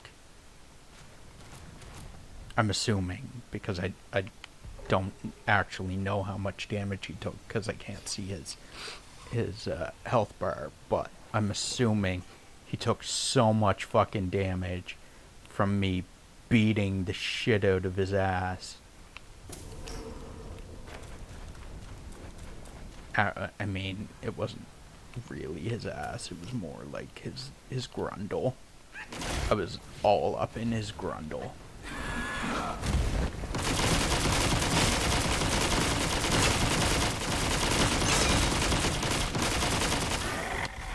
I gave his grundle a world of hurt.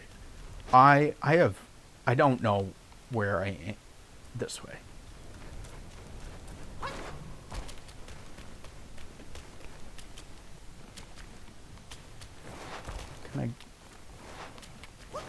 Can I go back up here?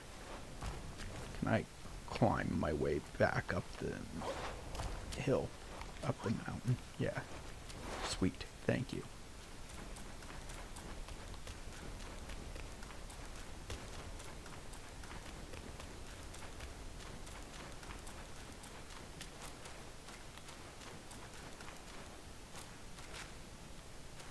So there's that path. But there's also that path. This path doesn't look like it really goes anywhere, so we'll check this one first. Oh, hey worm. Ow.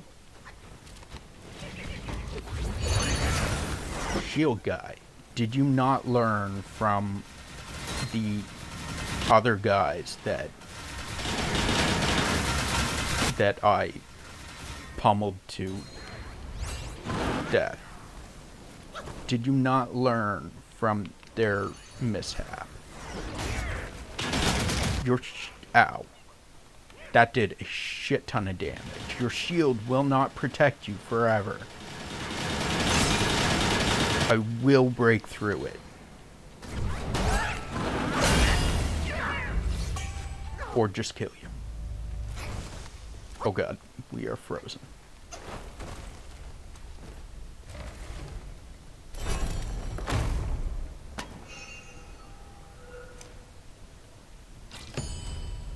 Celestial ribbon. Oh, sweet. Oh, that guy was a special one. He was stronger. I didn't even realize he was stronger.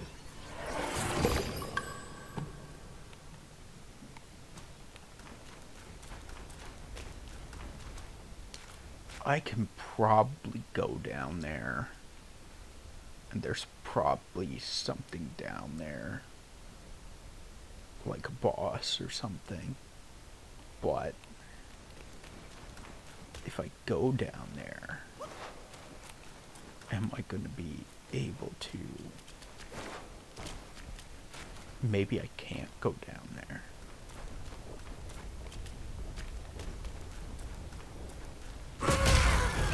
Oh, fuck, he almost knocked me off the fucking ledge. Oh, that asshole. Fucking jump scared me and then almost knocked me off the ledge.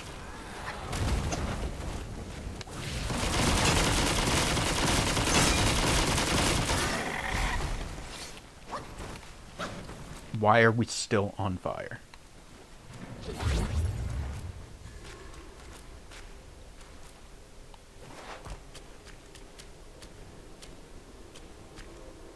Yeah, see, I can probably... Oh, no, it won't. It won't let me go down there. Okay.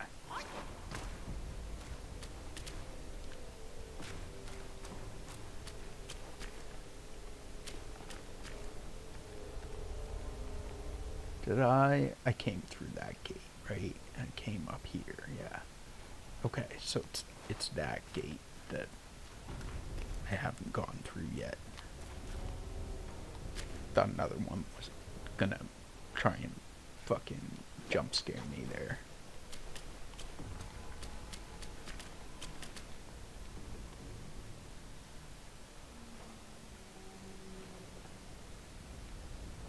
Is that... I think that's where I was earlier.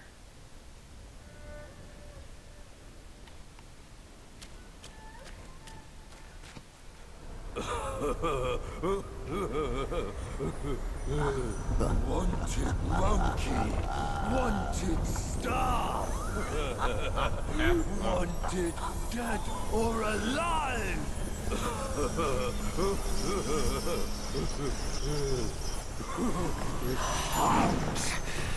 Intruders to the Princess Palace face death.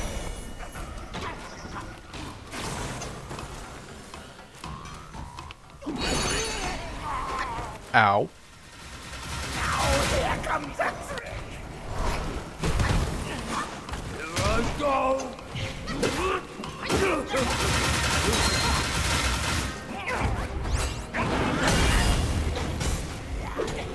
Shine the light. My eyes, I'm blind.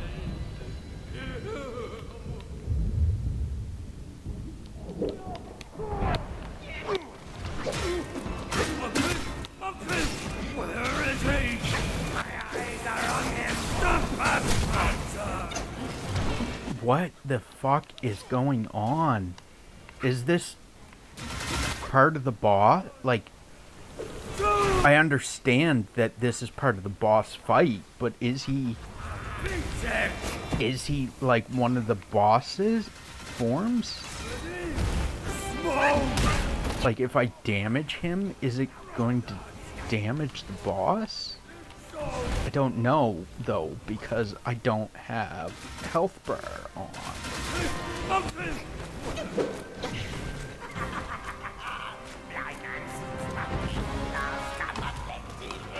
Show him. Got you pulled up for the lurk, bro. I'd stay and chat and stuff, but I haven't made it here yet. I'm like at the end of chapter 4. Yeah, we're in somewhere in chapter 5. So it's all good, Rigid.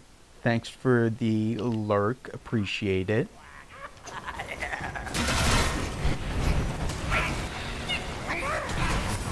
Oh, God. Ow. Ow. Ow.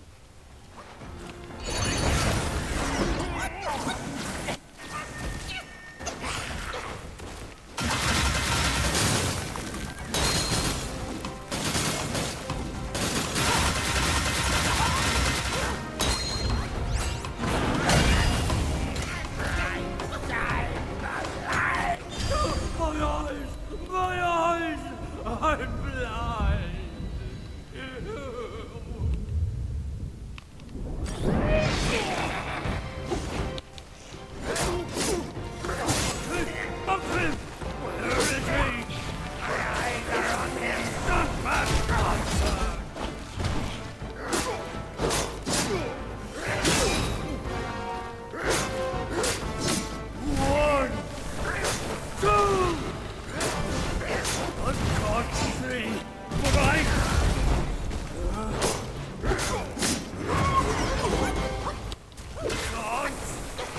Outrun me!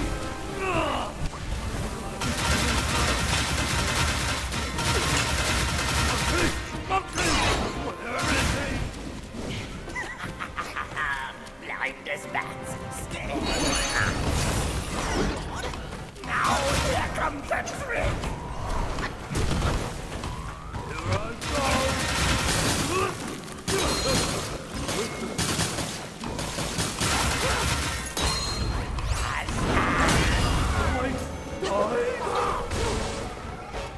I Is that... One of them's down. So this must be the other one. So one was, I forget his name. And then this is the other boss.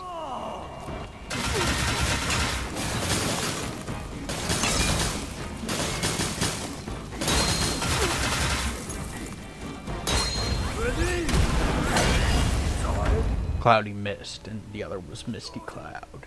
Gotcha.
Doesn't look like there's anything, any treasure chest or anything here.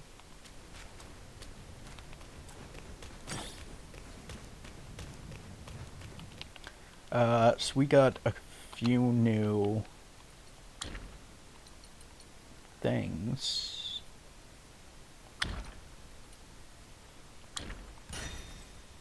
Staff of Blazing Karma. Samadhi Fire Crystal. Charged heavy attacks and smash stance that cost over 3 focus points inflict a bursting lava effect on the ground.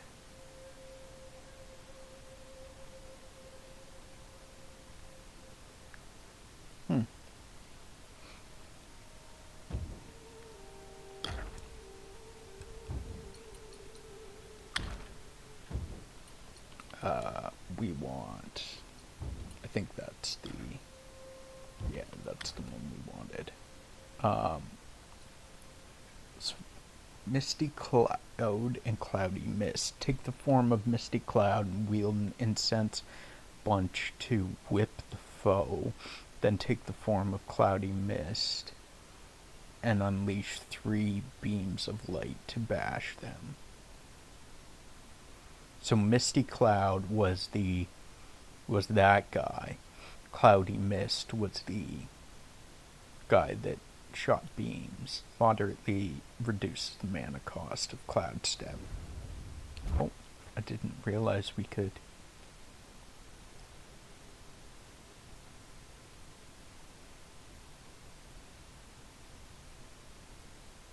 So we only take the form of Misty Cloud, and Cloudy Mist appears on his own. Flint Chief. Take the form of a solid black rock upon the foe's strike to deflect them.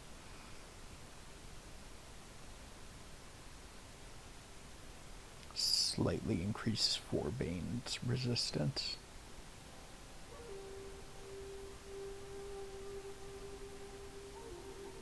I guess that's a counter.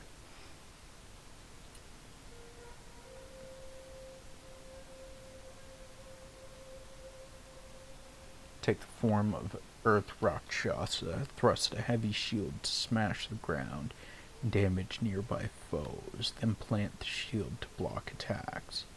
Moderately increases damage reduction for a short duration after being hit. Turtle Treasure. Take the form of Turtle Treasure. Ride a mallet upside down, igniting the powder within to soar skywards. Upon landing, crush the foe to the ground and shatter their bones. Moderately increased damage dealt by heavy attacks that cost 3 or 4 focus points. I think that's all the summons. Smutty Fire Crystal.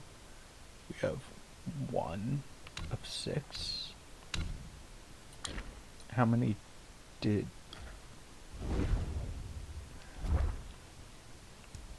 this need? 3? Oh.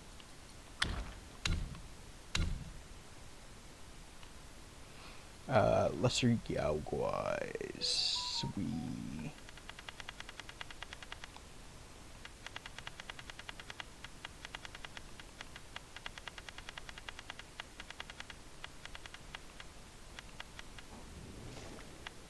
So we read Searing Fire already. Scorching Fire.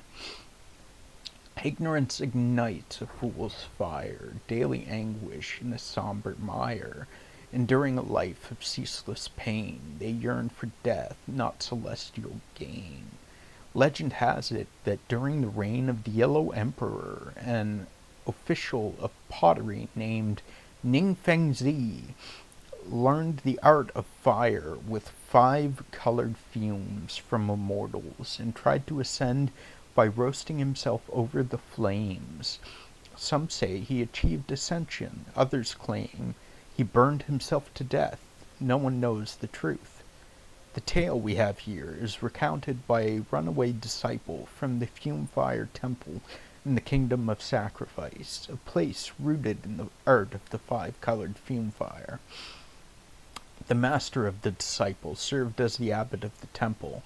One day, the disciple accompanied his master for some liquor in town, and they came across a fugitive being pursued by officers. As the temple was short on help, and the fugitive was a wealthy one, they offered him shelter. This man, Zhao San, was a mere wastrel who lured patrons of brothels into extravagant spending. The temple was already home to various robbers and bandits, and it proved to be a corrupting influence on Zhao San. In the company of fellow criminals every day, he soon became 10 times more villainous than before. One day, Zhao San set off to rob travelers to fund his own lavish lifestyle. He targeted a wealthy family returning from their monthly worship, and in an act driven by greed and lust, he abducted the family's concubine, Mai Nang. Oh, right. That's the guy that threw himself into the lava. And Mai Nang was the one who threw herself in after. Imprisoned within the temple walls, Mai Nang endured daily chores and beatings. Despite her deep resentment towards Zhao San, she was powerless against his violence. She could only grit her teeth and bide her time, hoping for an escape. Years later, a ceremony for ascension was announced in the temple. The disciple who tells this story was tasked with escorting Mai Nang to the event. Held atop a cliff overlooking a river of lava, Zhao San had already prepared to leap into the fire for ascension with a talisman from his master. He insisted Mai Nang accompany him.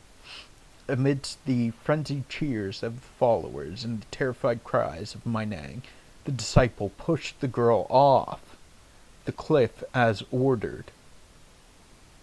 What? Oh my god. So one story told us about how she fell in love with Zhao San and he refused her multiple times and she threw herself in the fire, in the lava after him. This one tells us about how she was pushed in. She was captive and wanted to escape and was pushed in. Charred in the river of lava, their bodies swelled grotesquely as the lava, guided by the talisman, seeped into their skulls.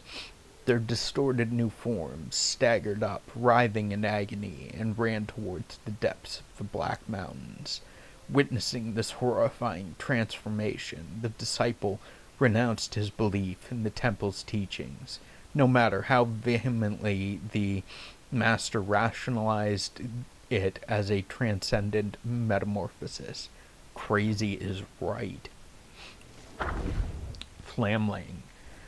Amidst joy, a gentle spirit gleams. In anger, darkness sows its schemes. Beneath the earth, a silent foe. Flames within, slyly aglow.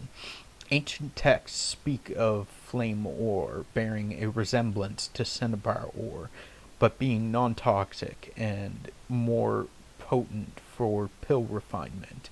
It sought after properties for enhancing both yin and yang energies attracted many pill crafters, yet this rare substance of the mountain spirits remains elusive and priceless. Then there was Cheng Ming, a man obsessed with oddities, scorned by his family for his poverty.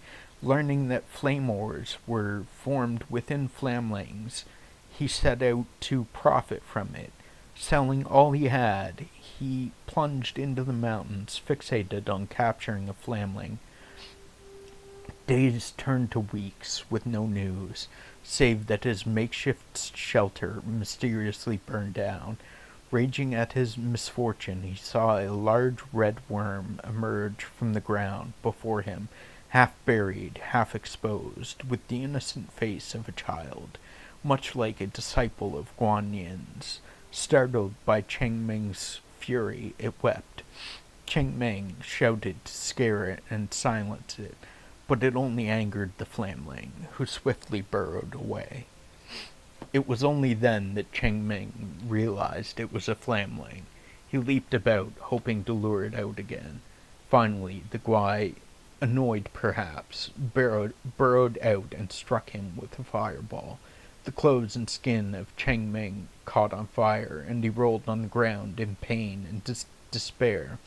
He broke down in tears, realizing that he couldn't seize the flame ore by himself. Then, amused and curious, the flamling drew near him. For this one time, Cheng Ming chose to be brutal and resolute. He smashed its head with a rock until it was completely shattered. Cheng Ming continued this merciless act and harvested plenty of flame ores, but he kept his methods a secret. His growing sales of the ores eventually earned him fame as a renowned medicine gatherer far and wide. Tenor. Within the gloom the monkeys roam.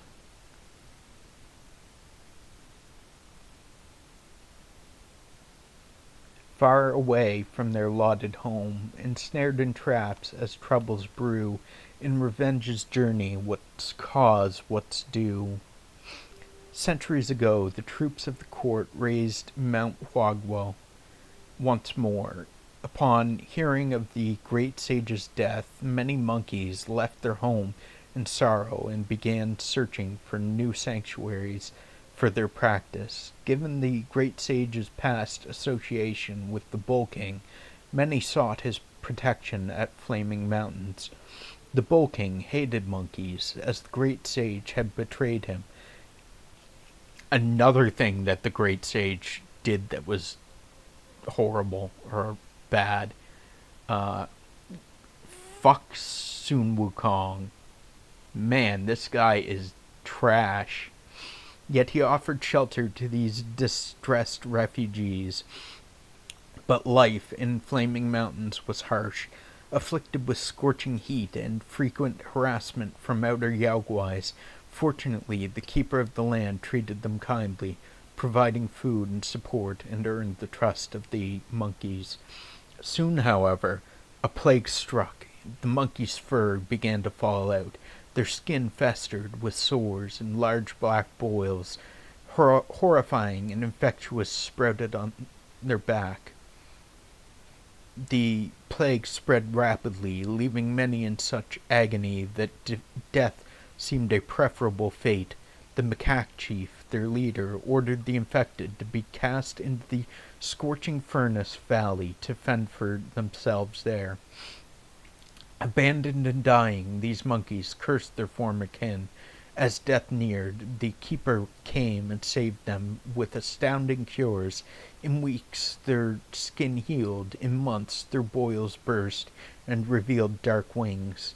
The keeper taught them to fly, accepted their loyalty, and enlisted them as his 10th-ranked minions named the Tenors. Their first task was to purge the camp of the macaque chief. Ruthlessly, they slaughtered their kin, sparing only the cunning macaque chief, who managed to escape to an unknown fate. Well, we know his fate because we ended up killing him, but you know. Cloudy mist, misty cloud. Let the strange be strange, the odd be odd. Follow the boy master, let mountains fall in chaos. Flaunt neither strength nor to take pride. When disputes come near, cast them aside. Once upon a time there were three ghosts who shared a single body. They aspired to earn the title of mountain deity, and thus, with their bribe paid, they targeted a blind mountain deity of Mount Hao to take his place. Although the mountain god was blind, his hearing was exceptionally sharp. He was highly skilled in the art of smoke and fire, able to release smoke to conceal his movements. Whenever the three ghosts came to provoke him, he would immediately vanish into hiding. One time, the three ghosts combined their powers to emit a sweeping flash of lightning, forcing the mountain deity out of hiding. The mountain deity cried out, waving his incense sticks wildly. The three ghosts, being clumsy, couldn't dodge and got hit. Seeing their clothes catch fire, the three ghosts forgot about the mountain deity and started blaming each other. As they quarreled, a burst of laughter echoed from the cliff. A young boy with red skin and white hair sat there, watching them as if enjoying a show. Embarrassed and angry, the three ghosts and the mountain deity temporarily set aside their differences and attacked the young boy. The boy, finding it amusing, wielded a sharp spear and sparred with them. Unexpectedly, the mountain deity's smoke perfectly concealed the clumsy bodies of the three ghosts, while the ghosts' lightning provided opportunities for the mountain deity to attack. Together they managed to fight the young boy for several rounds. It wasn't until the boy used his samadhi true fire that they fell to the ground, begging for mercy. Then Red Boy told them, "From now on, these 600 miles of mountains are mine.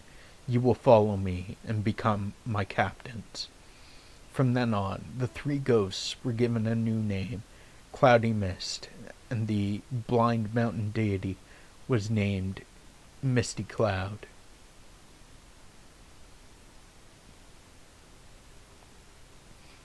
They continued to serve Red Boy as a team, but their deep-seated animosity remained unresolved, leading to frequent quarrels that persisted to this day.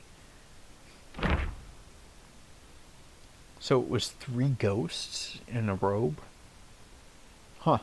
I'll have to look back at the fight too, because I didn't really, I noticed, one head and a robe, but I didn't notice three. So I'll have to look back at that and see if I missed anything. Flint Chief. Divine fire crafts a wondrous device. In the depths of the flame pool it hides from eyes. Foes arise with swift fierce might. In the clash its grandeur shines bright.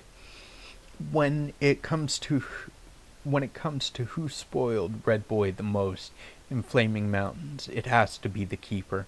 However, Red Boy didn't always appreciate it. Much like his parents, the Bull King and Lady Rakshasi, who took the Keeper's efforts for granted. After all, he was not one of the family, and regardless of how much effort he put in, to others he was still an outsider.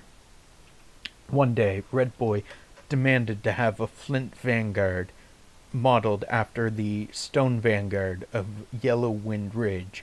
The Bull King and Lady Rakshasi did not favor the plan, but the Keeper immediately agreed. Fearing that just a stone vanguard wouldn't be enough to entertain Red Boy, he went ahead and created more Rockwise. Among them was a giant Rockwise with arms and legs strong enough to support its massive body. This giant Rockwise was more formidable than the others. Usually lying dormant in the river of fire, it would only emerge when summoned by its master or when a powerful enemy intruded. Red Boy didn't like these Rockwise that the Keeper had created without his permission, and mostly visited only the Flint Vanguard. Since Red Boy lived with Lady Rakshasi in the Emerald Hall, the Keeper stationed these Rockwise in Furnace Valley. Later, when Red Boy besieged Flaming Mountains, these Rockwise from the River of Fire proved to be quite helpful, inevitably leading to some speculation over the keeper himself. Red Boy besieged Flaming Mountain.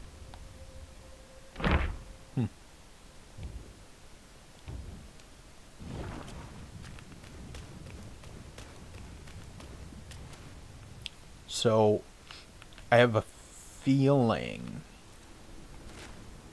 that Red Boy is going to be the final boss of Chapter 5. What was it? I think it was that we wanted to go back to for the scroll.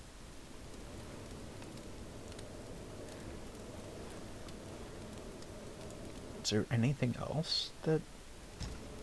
No, I think it was just the scroll.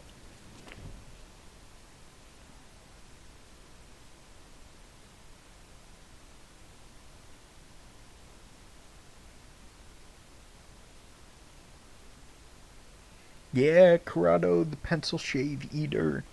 I do love me some pencil shavings.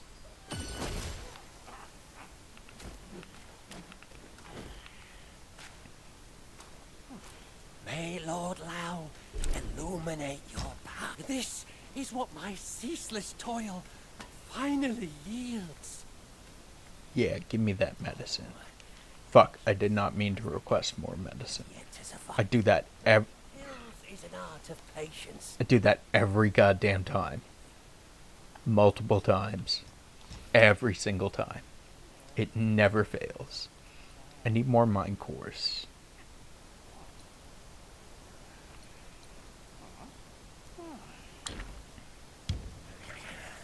From yin and yang, 5 elements emerge. Each round shut up pill. 2 chill resistance. Shortcuts. That's a whole lot. Came to be. This drink, all is bliss. Without it, the highest court is pain. Do I have new seeds for you? I do not. Leaving so soon? Do visit from time to time. No harvest without hard work.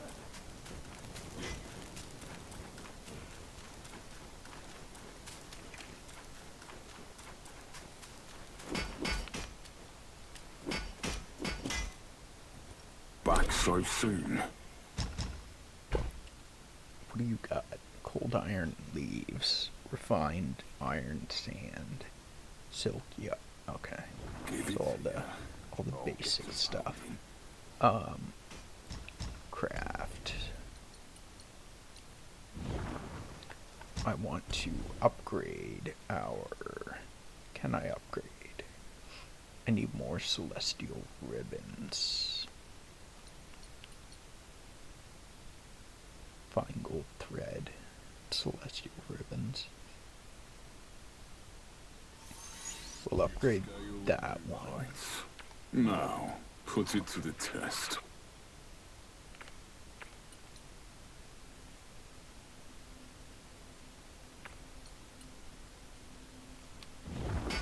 Master of Arms stays firm. Go.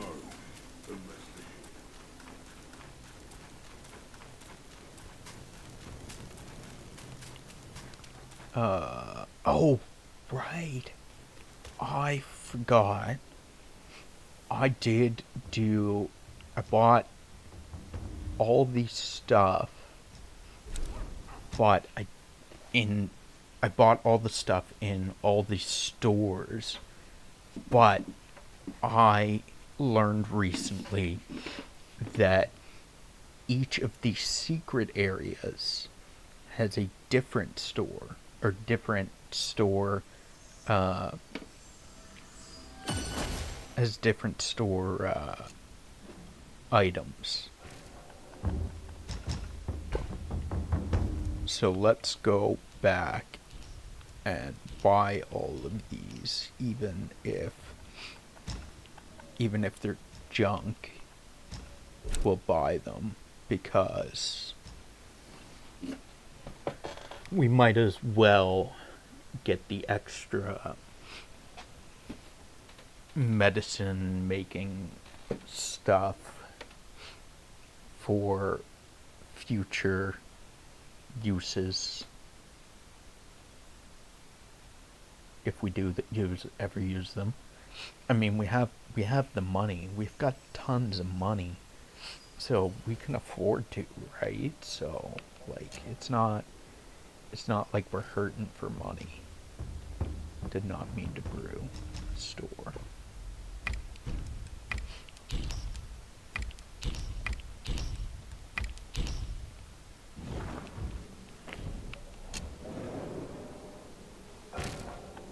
Travel to the New West. We don't have a... Actually, let's go to...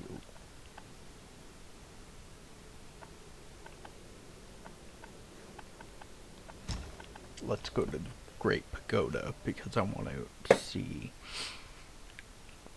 because we got a new mural since we were last here. Maybe two. Yeah, no, one. Because we got the fourth mural. So 1, 2, 3. And then that one's the fourth. Oh, we fell.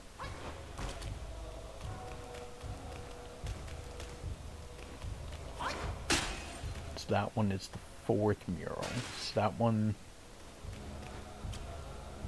that one's fifth, sixth, seventh. There's 7 murals? Wow.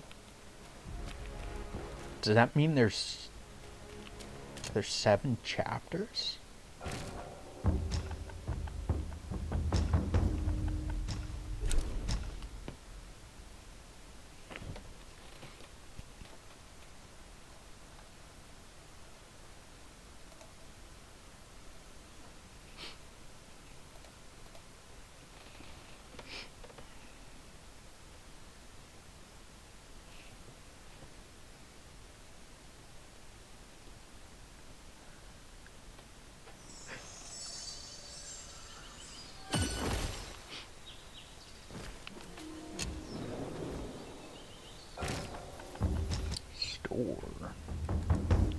Oh, I guess we already bought everything in that one.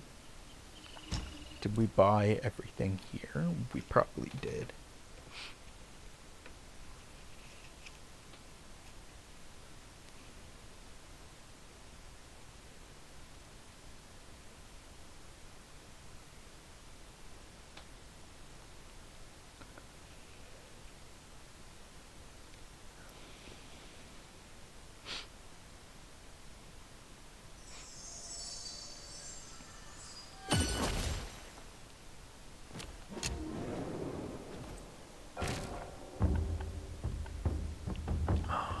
The state of the shoe. That was the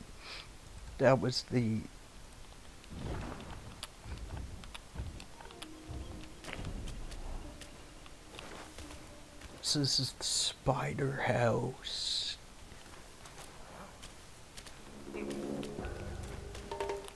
What? So I didn't kill this guy before?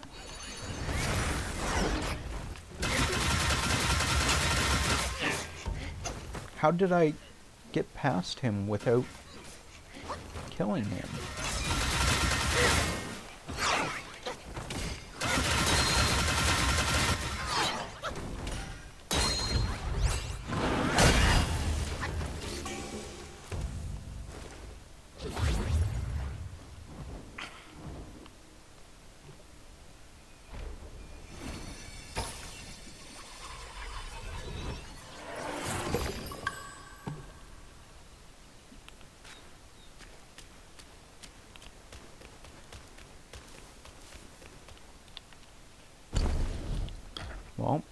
I guess I'm glad I happened to,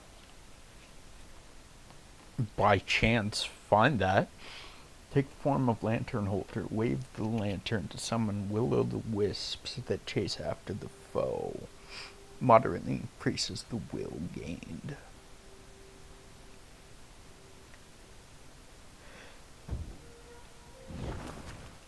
We don't really need more will.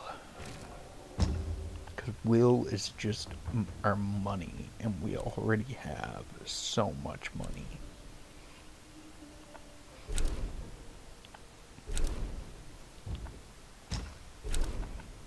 Wait, what? Is that Valley entrance now?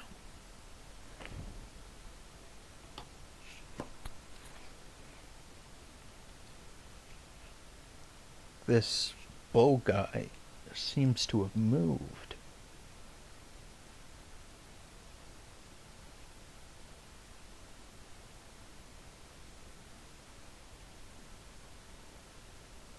Or was this? No, this wasn't.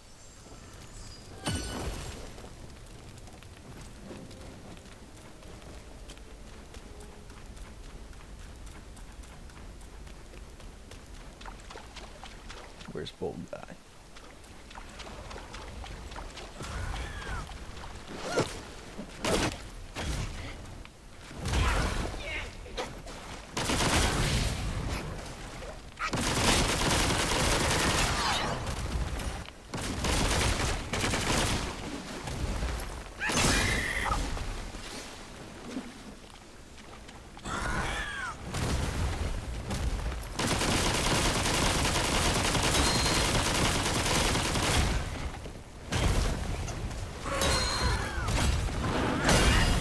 Okay, settle down.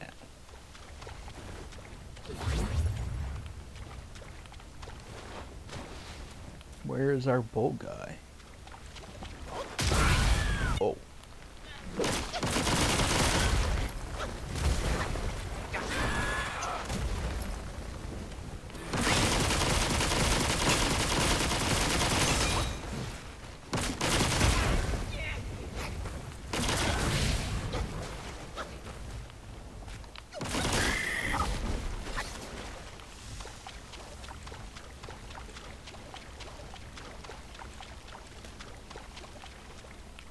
Bull guy, where are you?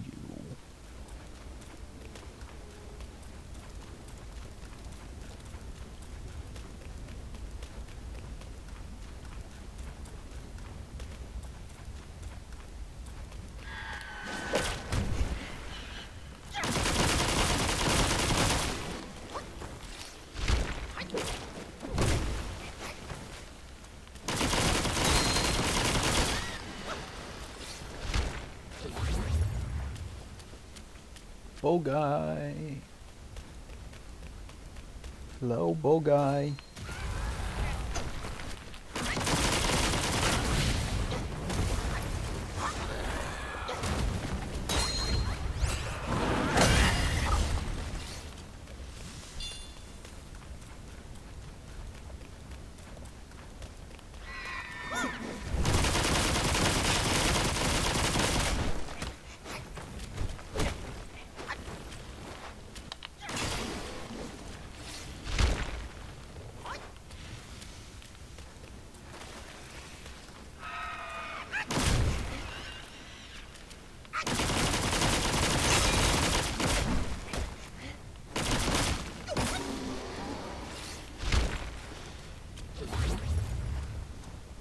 Bull, where are you?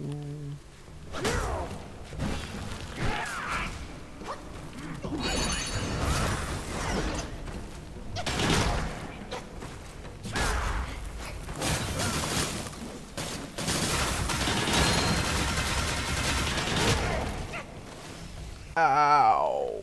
We fell down in lava. And attracting all the attentions of all these enemies. And we still don't know where our bull guy is.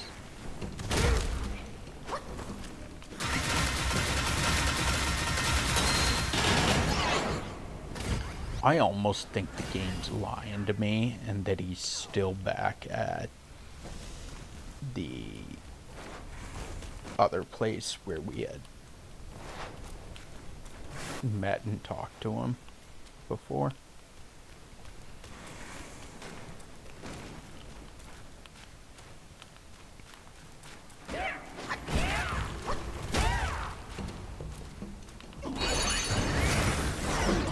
We've almost gone through this entire... Oh! It might have been talking about the... It might have been marking the horse. It might have been marking the horse quai. In the cart. Maybe that's what it wants me to remember. Is this horse the 5 Elements cart with the horse in it?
I think it wants me to remember you. Why? I should let go. I cannot rest in peace before my body is freed from darkness. Gotcha. I think that's what it was. I have a strong feeling that's what it was.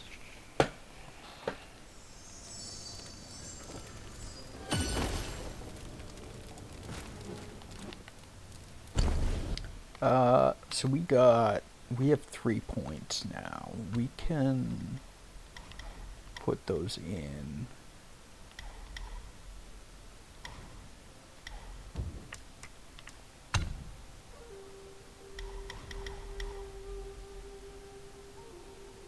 I don't really use varied combos anymore. Those are all 3 points, but they don't do much.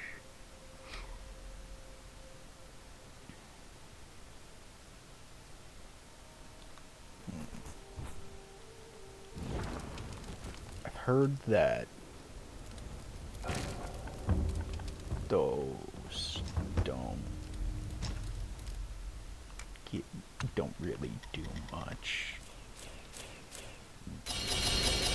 Maybe we'll do the one for attack, but we'll hold off on any of the others because they apparently don't really do much.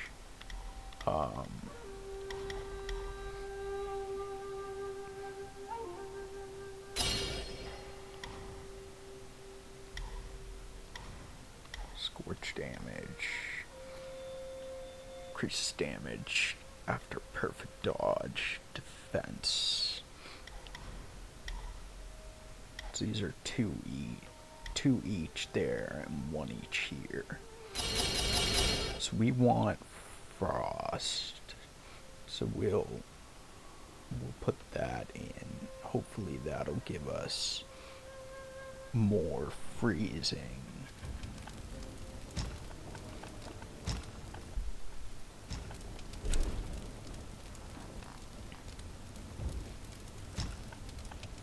Yeah, I think that's about the horse.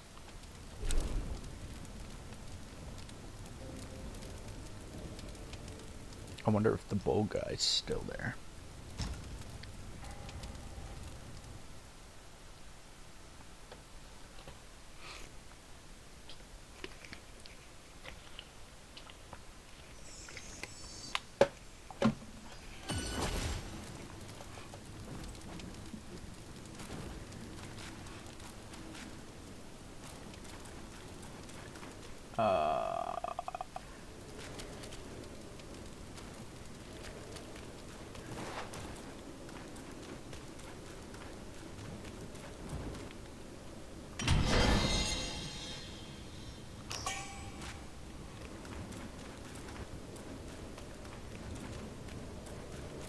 I think before we go on exploring another area. Ooh, more max mana. Yeah. Thank you. What's our max mana now? Is that 390? We're almost at 400, which is what we need for... Because we need 80 for immobilize. That's 160. And then pluck of many is 160. So 320. 320 and 100. No, 320 and 80 is 400.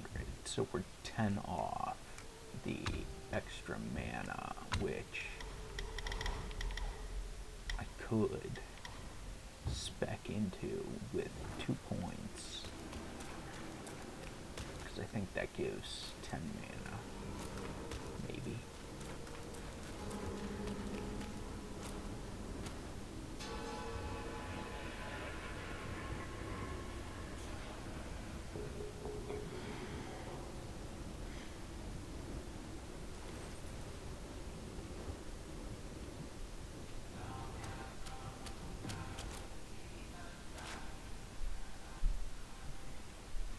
Neat area. I think we are going to explore this area next session, though. We are going to call it here for today, and see you guys next time. As always, we do have our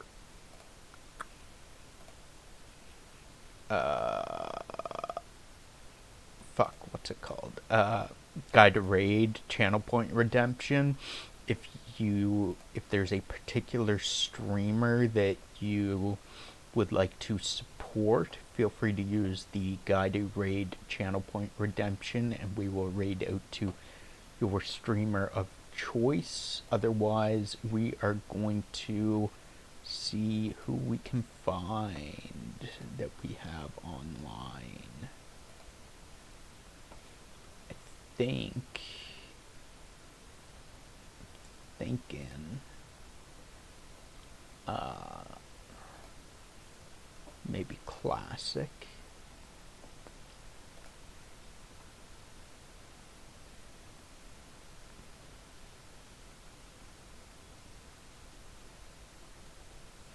I think we'll raid out to Classic Cloud. He's playing Terraria, so it's a little bit of a different vibe, but show him some love.